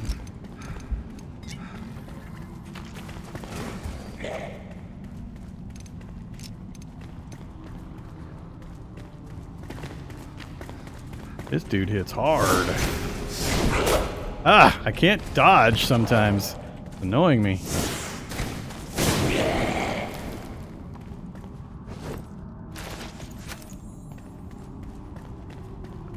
The wizard robes weren't standing up to that.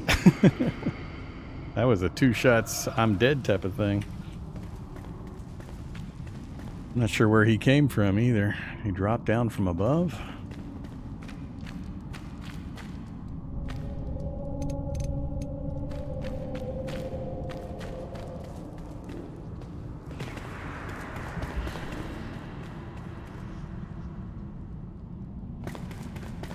This is that other spot that we were at earlier up there. We could have crossed this way.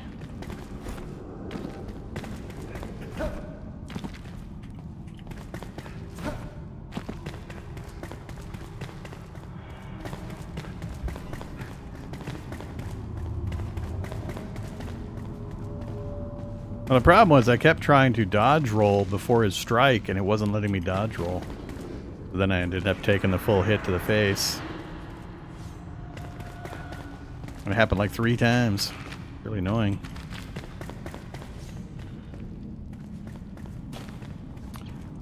So far, I am not seeing anything down here.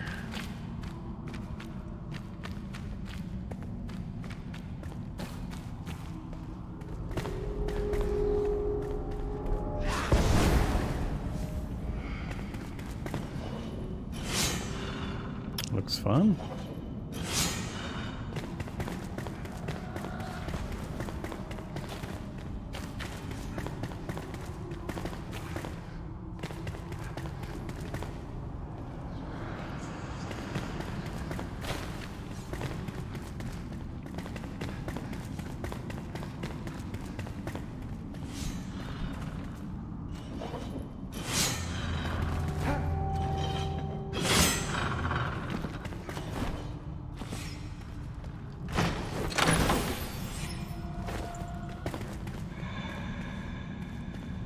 So, I mean, yay, we got a chest, but I'm not seeing a button to push. Whoa.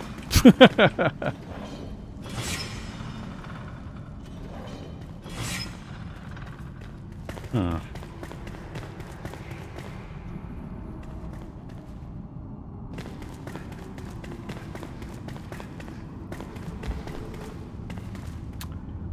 Guess we go check the other side.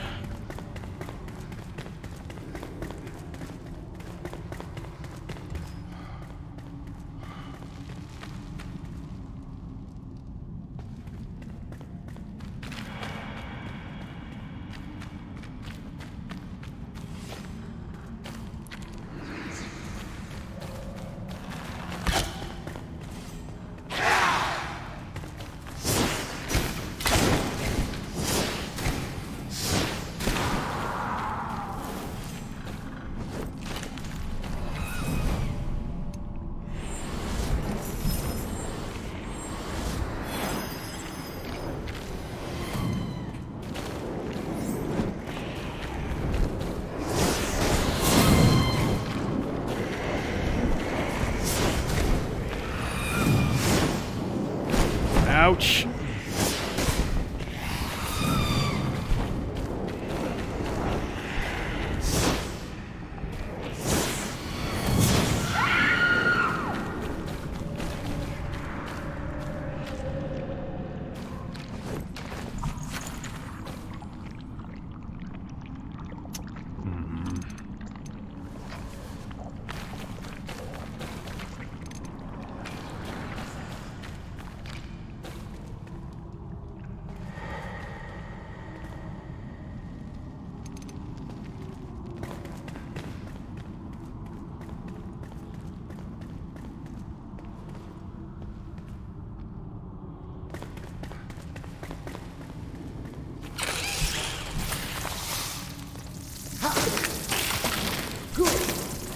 All right, stop fighting with the torch.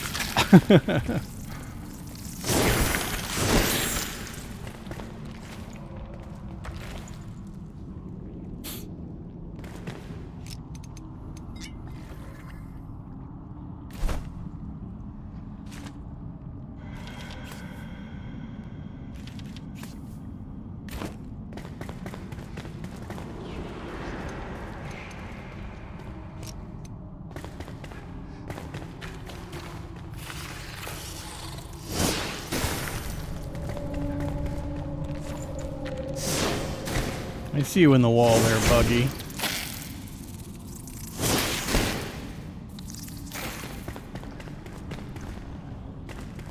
Alright, I need to get up out of the shroud here, if I can.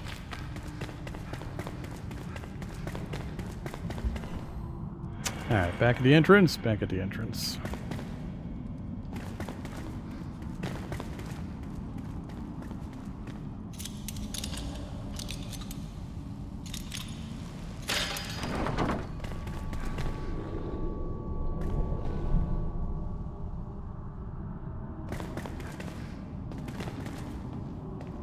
Lovely.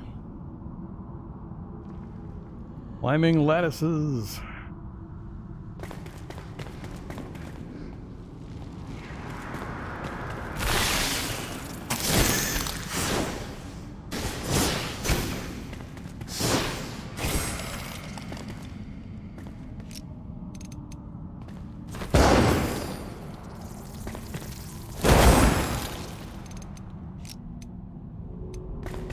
That's another way to deal with the bugs.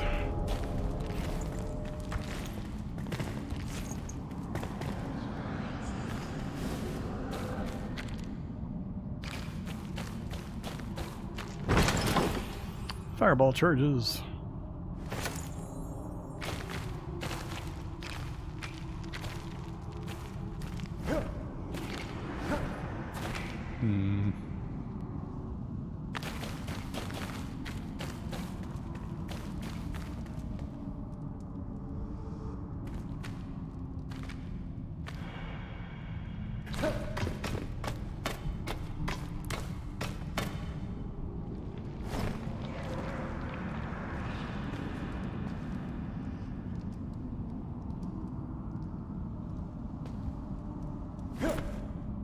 Well, isn't that fun? It failed to grab the lattice for me. Really appreciate that, game. Jumped right onto it. They said, "Nah, let's just put you in the lava."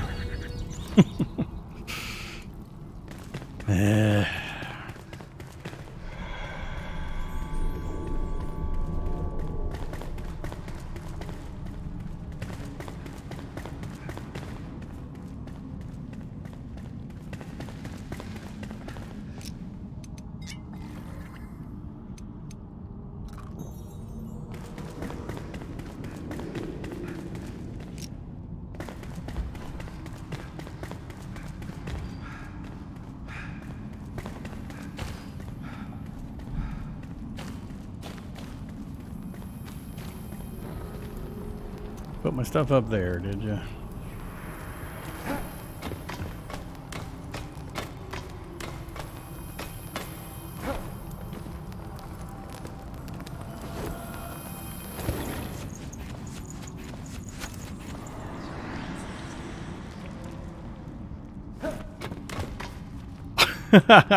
Not how I was. And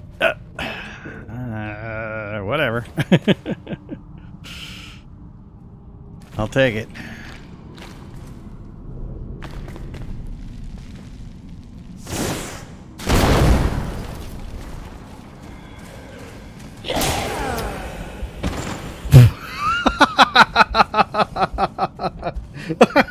What the hell? That's hilarious.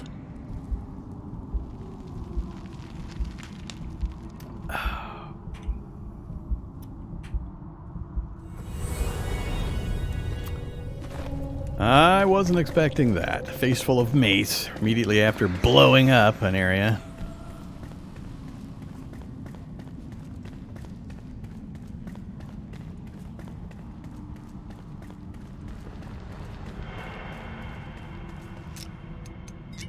Keep going through my food. Problem is I don't have my meat anymore, so my hit points are a lot lower.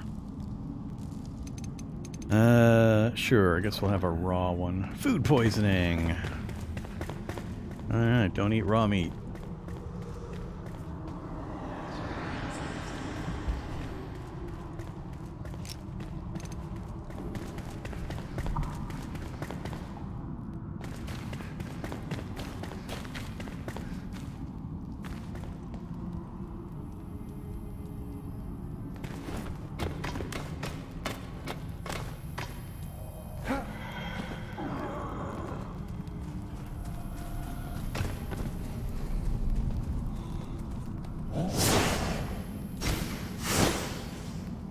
Won't be collecting that loot.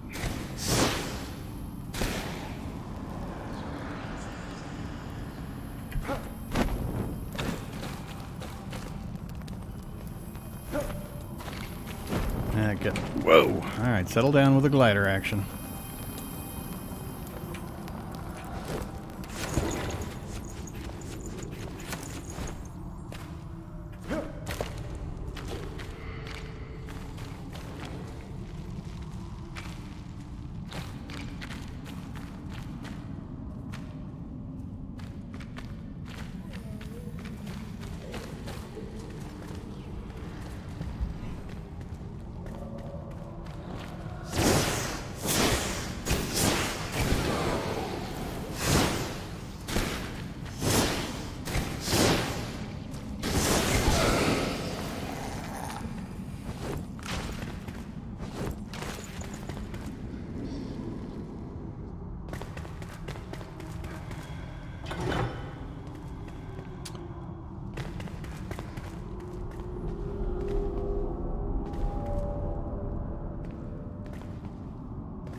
I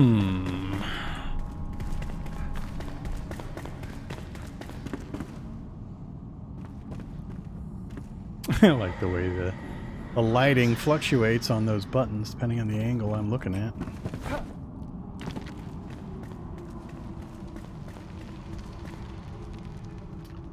Two to go, huh?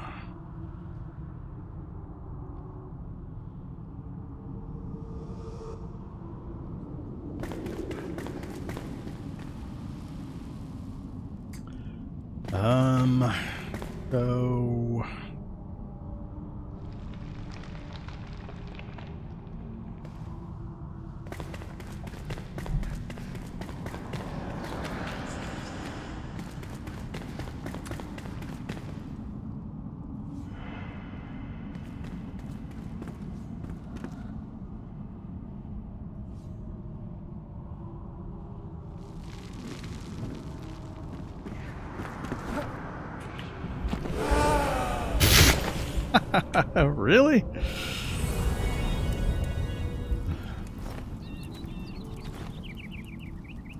All right.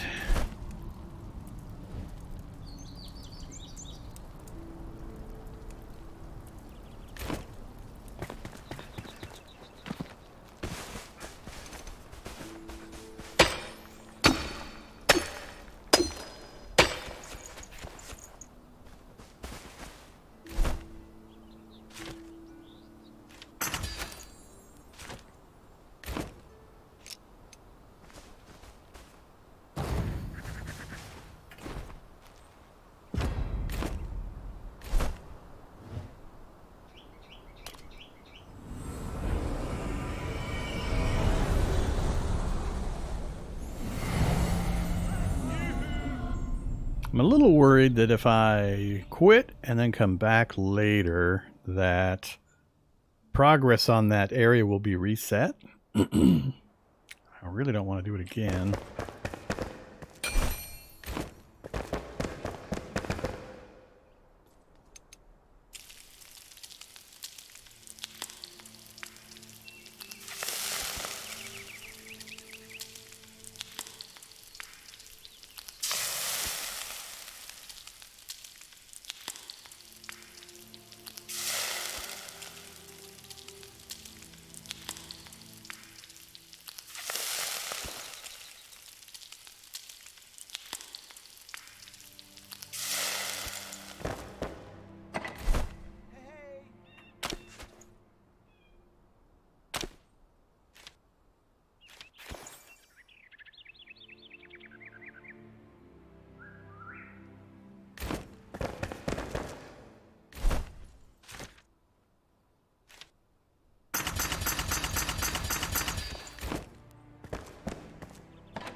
"12 skill points.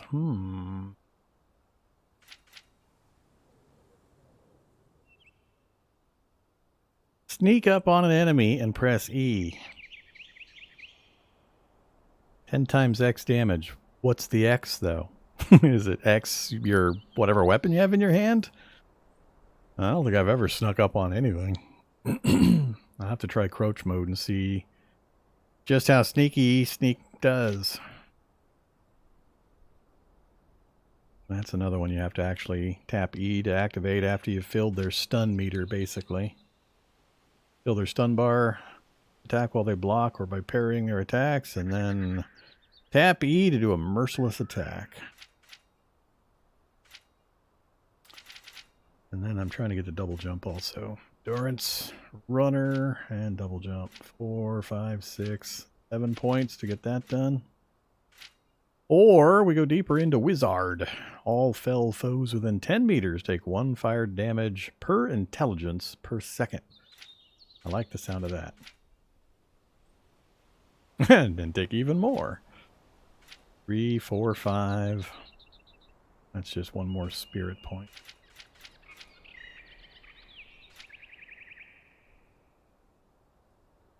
%, crit chance increase.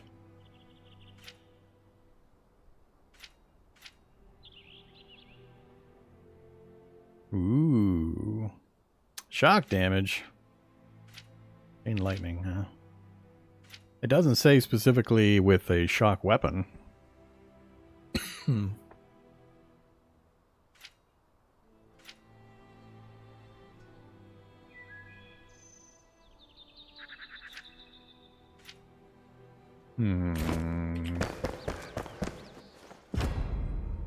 Yeah, reset skill points. Ah, so it does cost runes, which isn't bad, assuming that this number just doesn't keep escalating. So you can respec. Alright,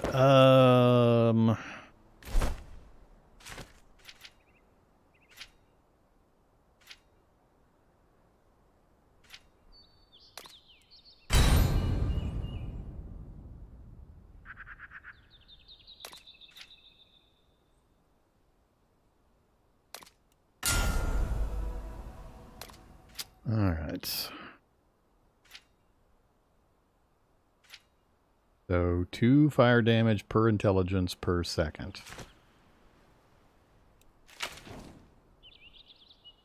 We're intelligence 1.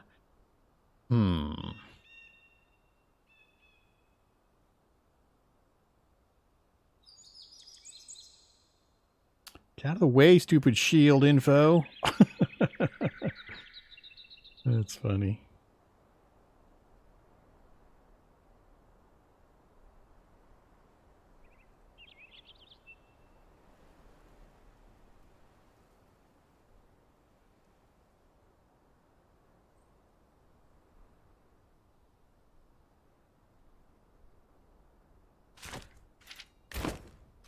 I'm assuming that...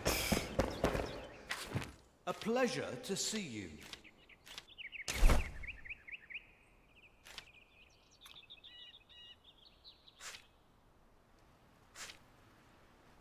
I guess I just got to get intelligence points on the tech tree or the skill tree.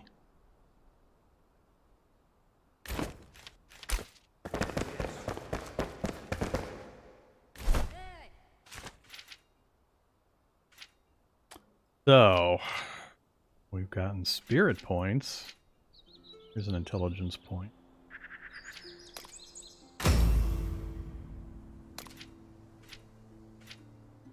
They're over in the healer line? Really?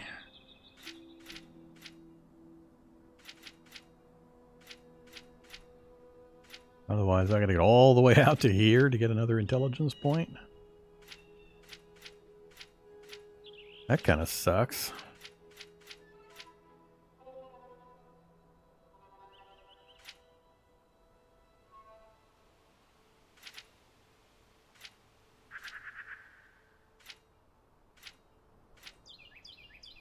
Got intelligence points kind of dotted around the various trees.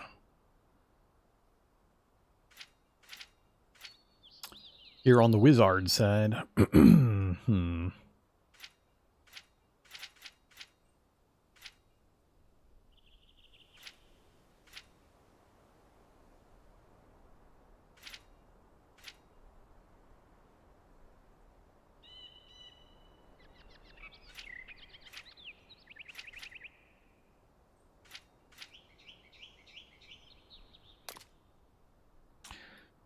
Out of reach. Why do I have to take everything that connects to it? Oh, never mind. I hadn't taken the intervening one. That's the last one I'll be able to get for now. Alright, I think I'll just follow down this side here. I'm not sure what shroud damage is. I'm not spec'd into that, but I'm curious if chain hit will work with my fire weaponry. So 3, 7, 8 more points, and we'll spec down to that intelligence point. We're up to 3 intelligence, so...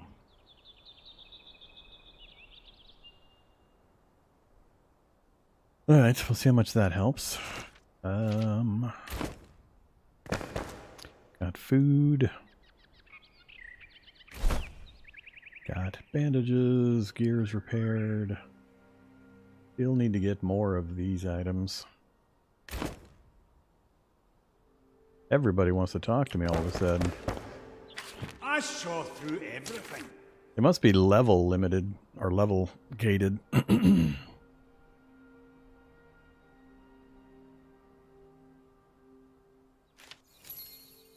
I'll be here. Whatever it is, I can enchant it.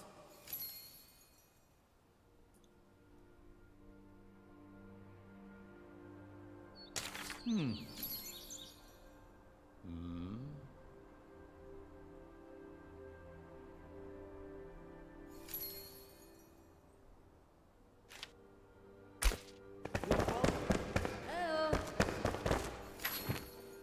What's your wish?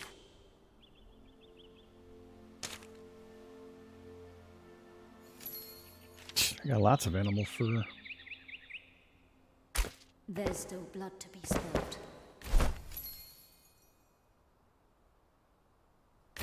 I can do it. The hell does that mean? Do I have to go to a specific place? Journal. Quests. Quite a few. Guess we should knock a few of these out. That one? Yeah. I guess I'll just go grab some animal fur.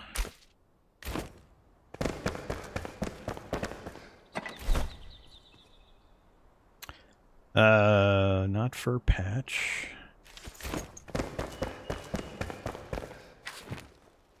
Another one. Another chance.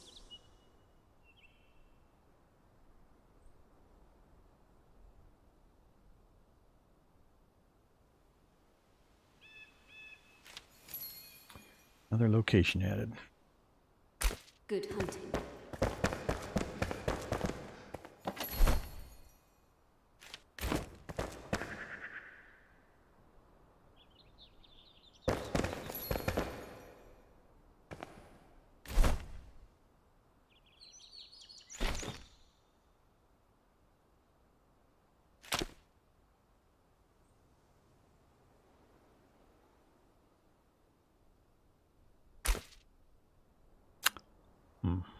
Didn't know you could jump into these from this screen.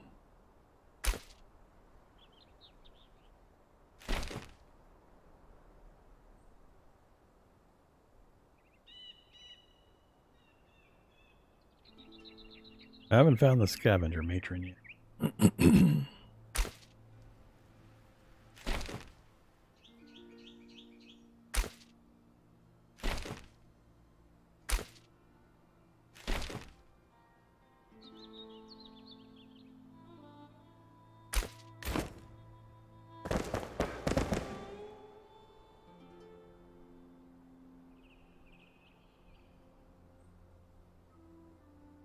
Alright. Well, I think I'm going to have to find out what leaving in the middle of this adventure is going to do.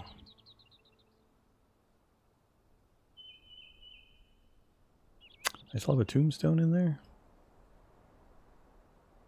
But I grabbed all my corpses.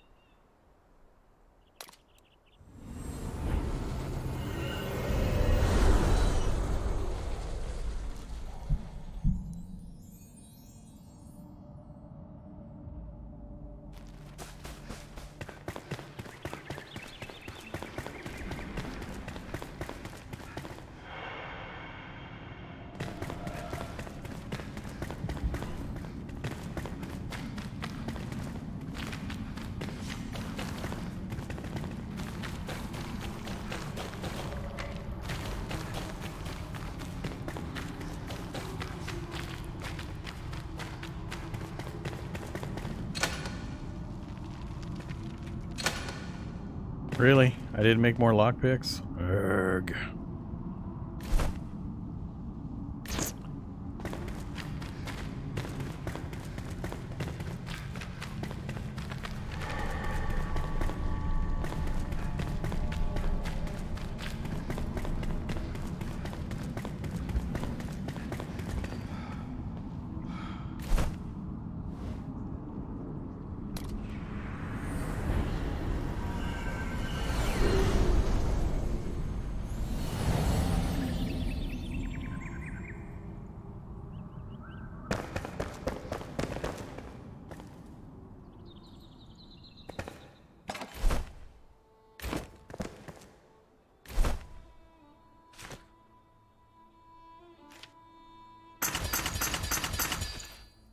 Need lots more metal scraps.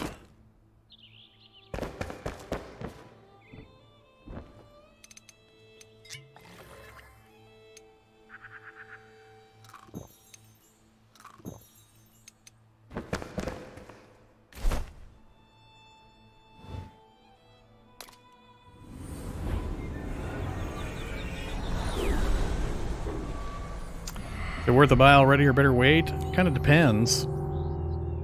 It's only been out for not even a, well, I guess it's been out for a day now at this point, but if you like what you see of the gameplay so far, it seems to be opening out quite a bit into, you know, more stuff and more places to visit. Lots more stuff to do.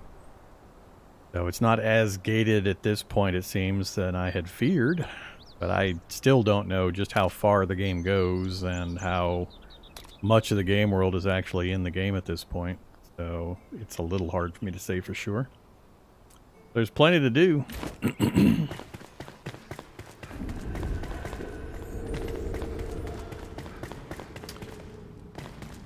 Alright, this place. I just want to get my body back. I want to make sure I don't leave a corpse behind. I thought I already unlocked this one.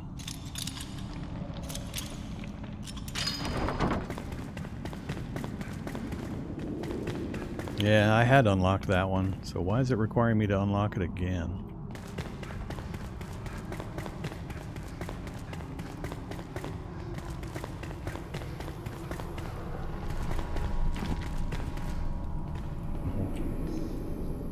Oh, that's right, I fell down when I tried to jump from there. My corpse is down there.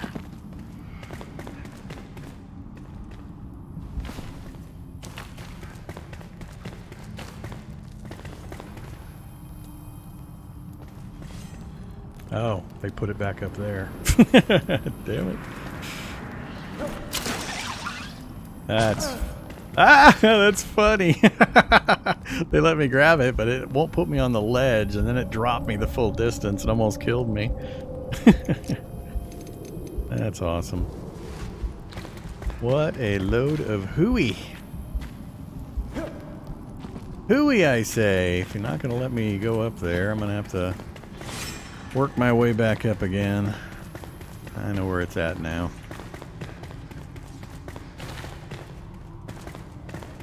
Nope, not in there.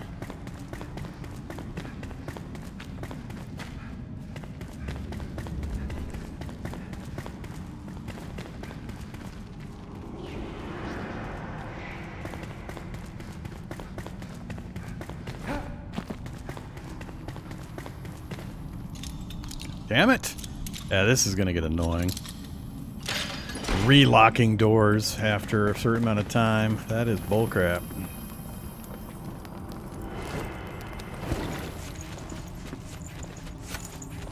I had a lot of stuff sitting there. So, we're still trying to find 2 other doors. We've already done the one up in here.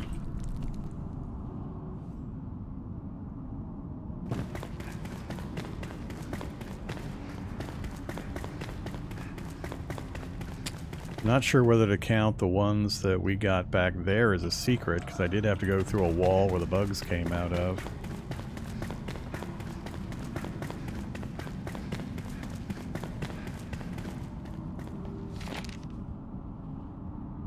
Far left. Beak of the eagle rips high clouds and skin.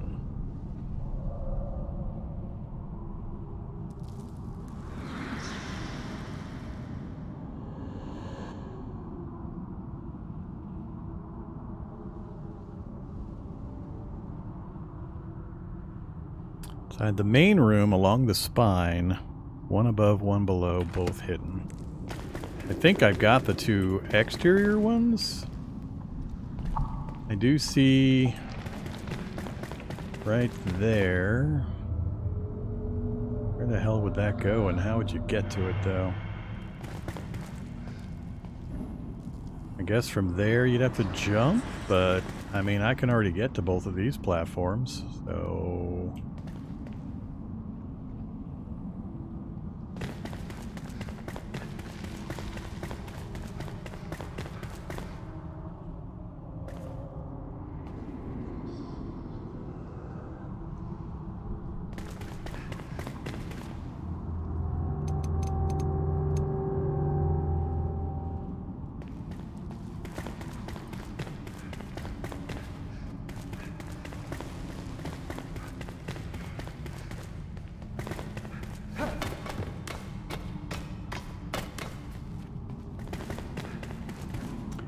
Or can I? I think that goes through that way, if I remember right.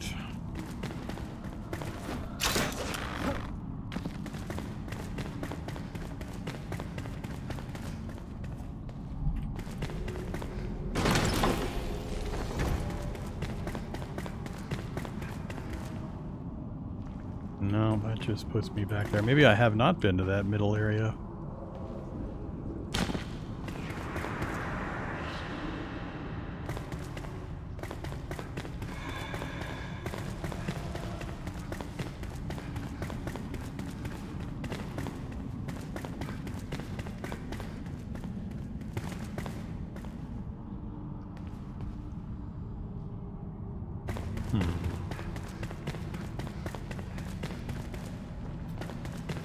Still not sure what that would connect to.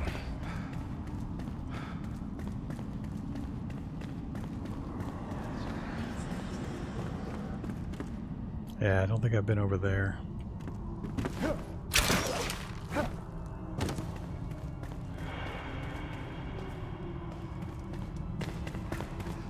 Never mind. Oh, maybe I haven't.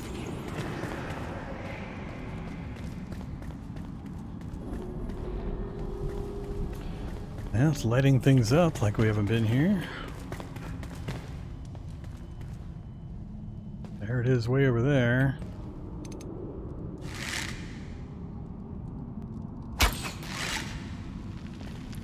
That's the third one, and then one below.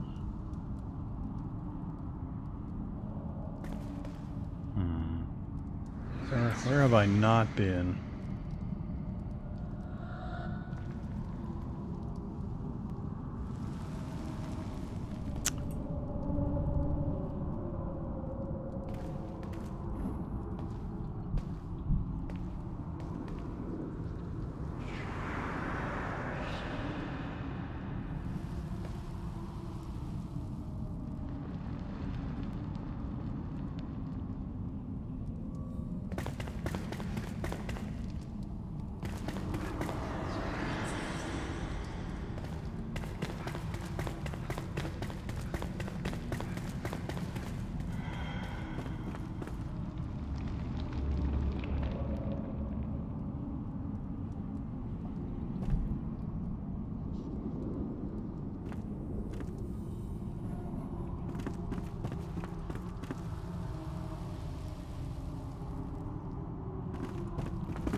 Oh, I'm not sure.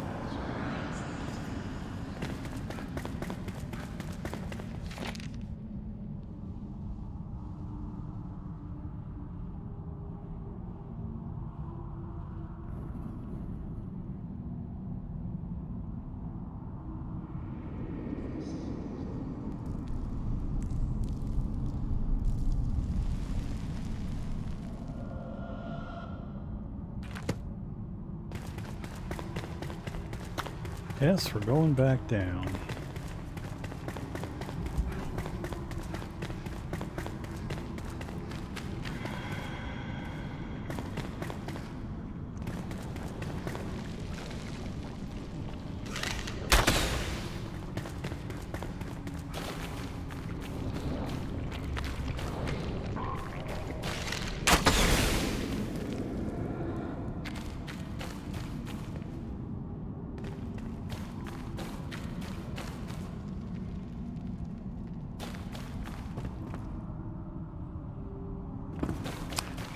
I wonder if they put it like under the walkway and you can only see it from a certain spot or a certain angle.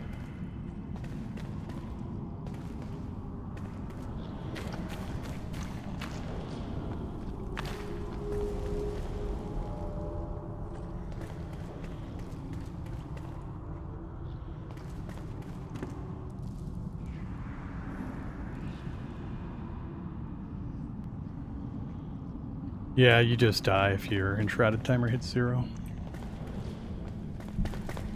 I haven't often had a problem with the Enshrouded timer.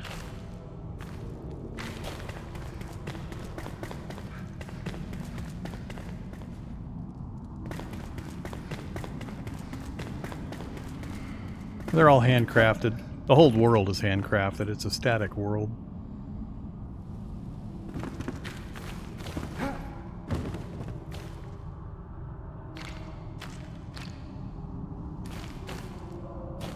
Feels like if I go to these sides, I'm getting... Oh, there it is. Alright, we got all 4.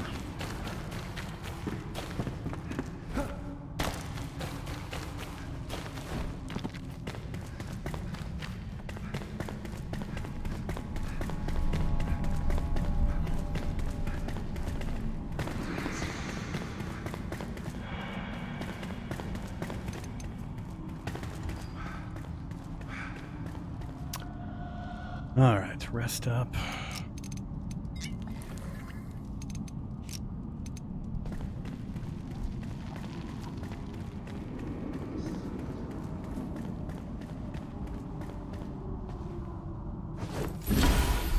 Pike Mead's Bulwark. Seems like a fancy shield, 7 block, parry power, durability, health bonus. I think that's... I don't know if that's a set item or randomized. Table saw for the carpenter reached Thornhole.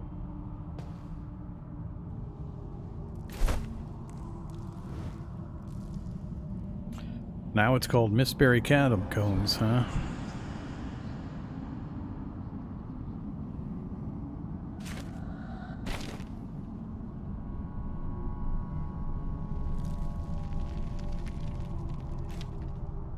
Completed the Queen's Tomb.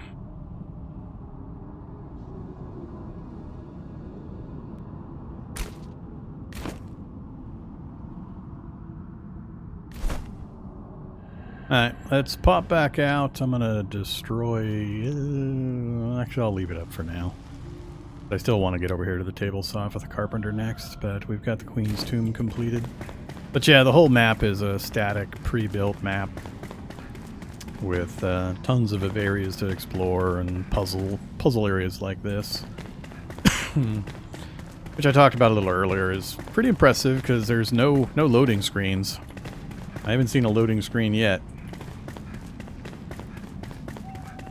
So it's a huge open world, fairly open now that I've gotten out of the intro section. No loading screens anywhere, and you're free to teleport around however you'd like, especially once you start using your ability to drop down altars.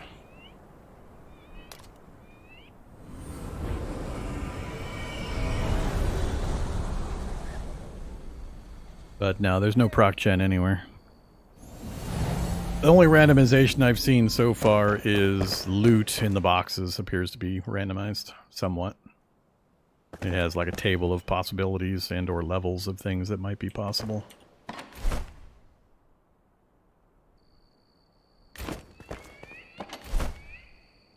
Wow, nothing's getting put away. I got too much crap. Still, why are you...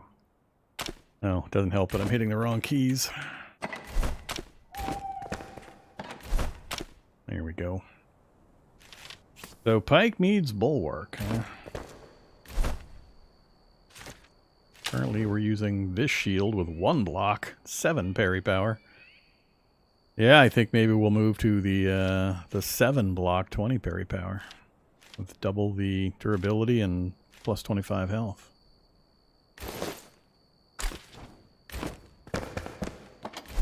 It's a pretty good upgrade for us. Okay, gear is repaired.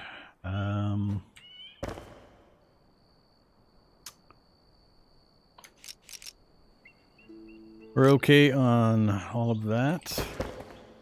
Yeah, we're pretty much ready to take off again. Got our cool new shield. Go finish. Thought somebody wanted to talk to me a second ago. We'll go hang out here on our fancy carpet.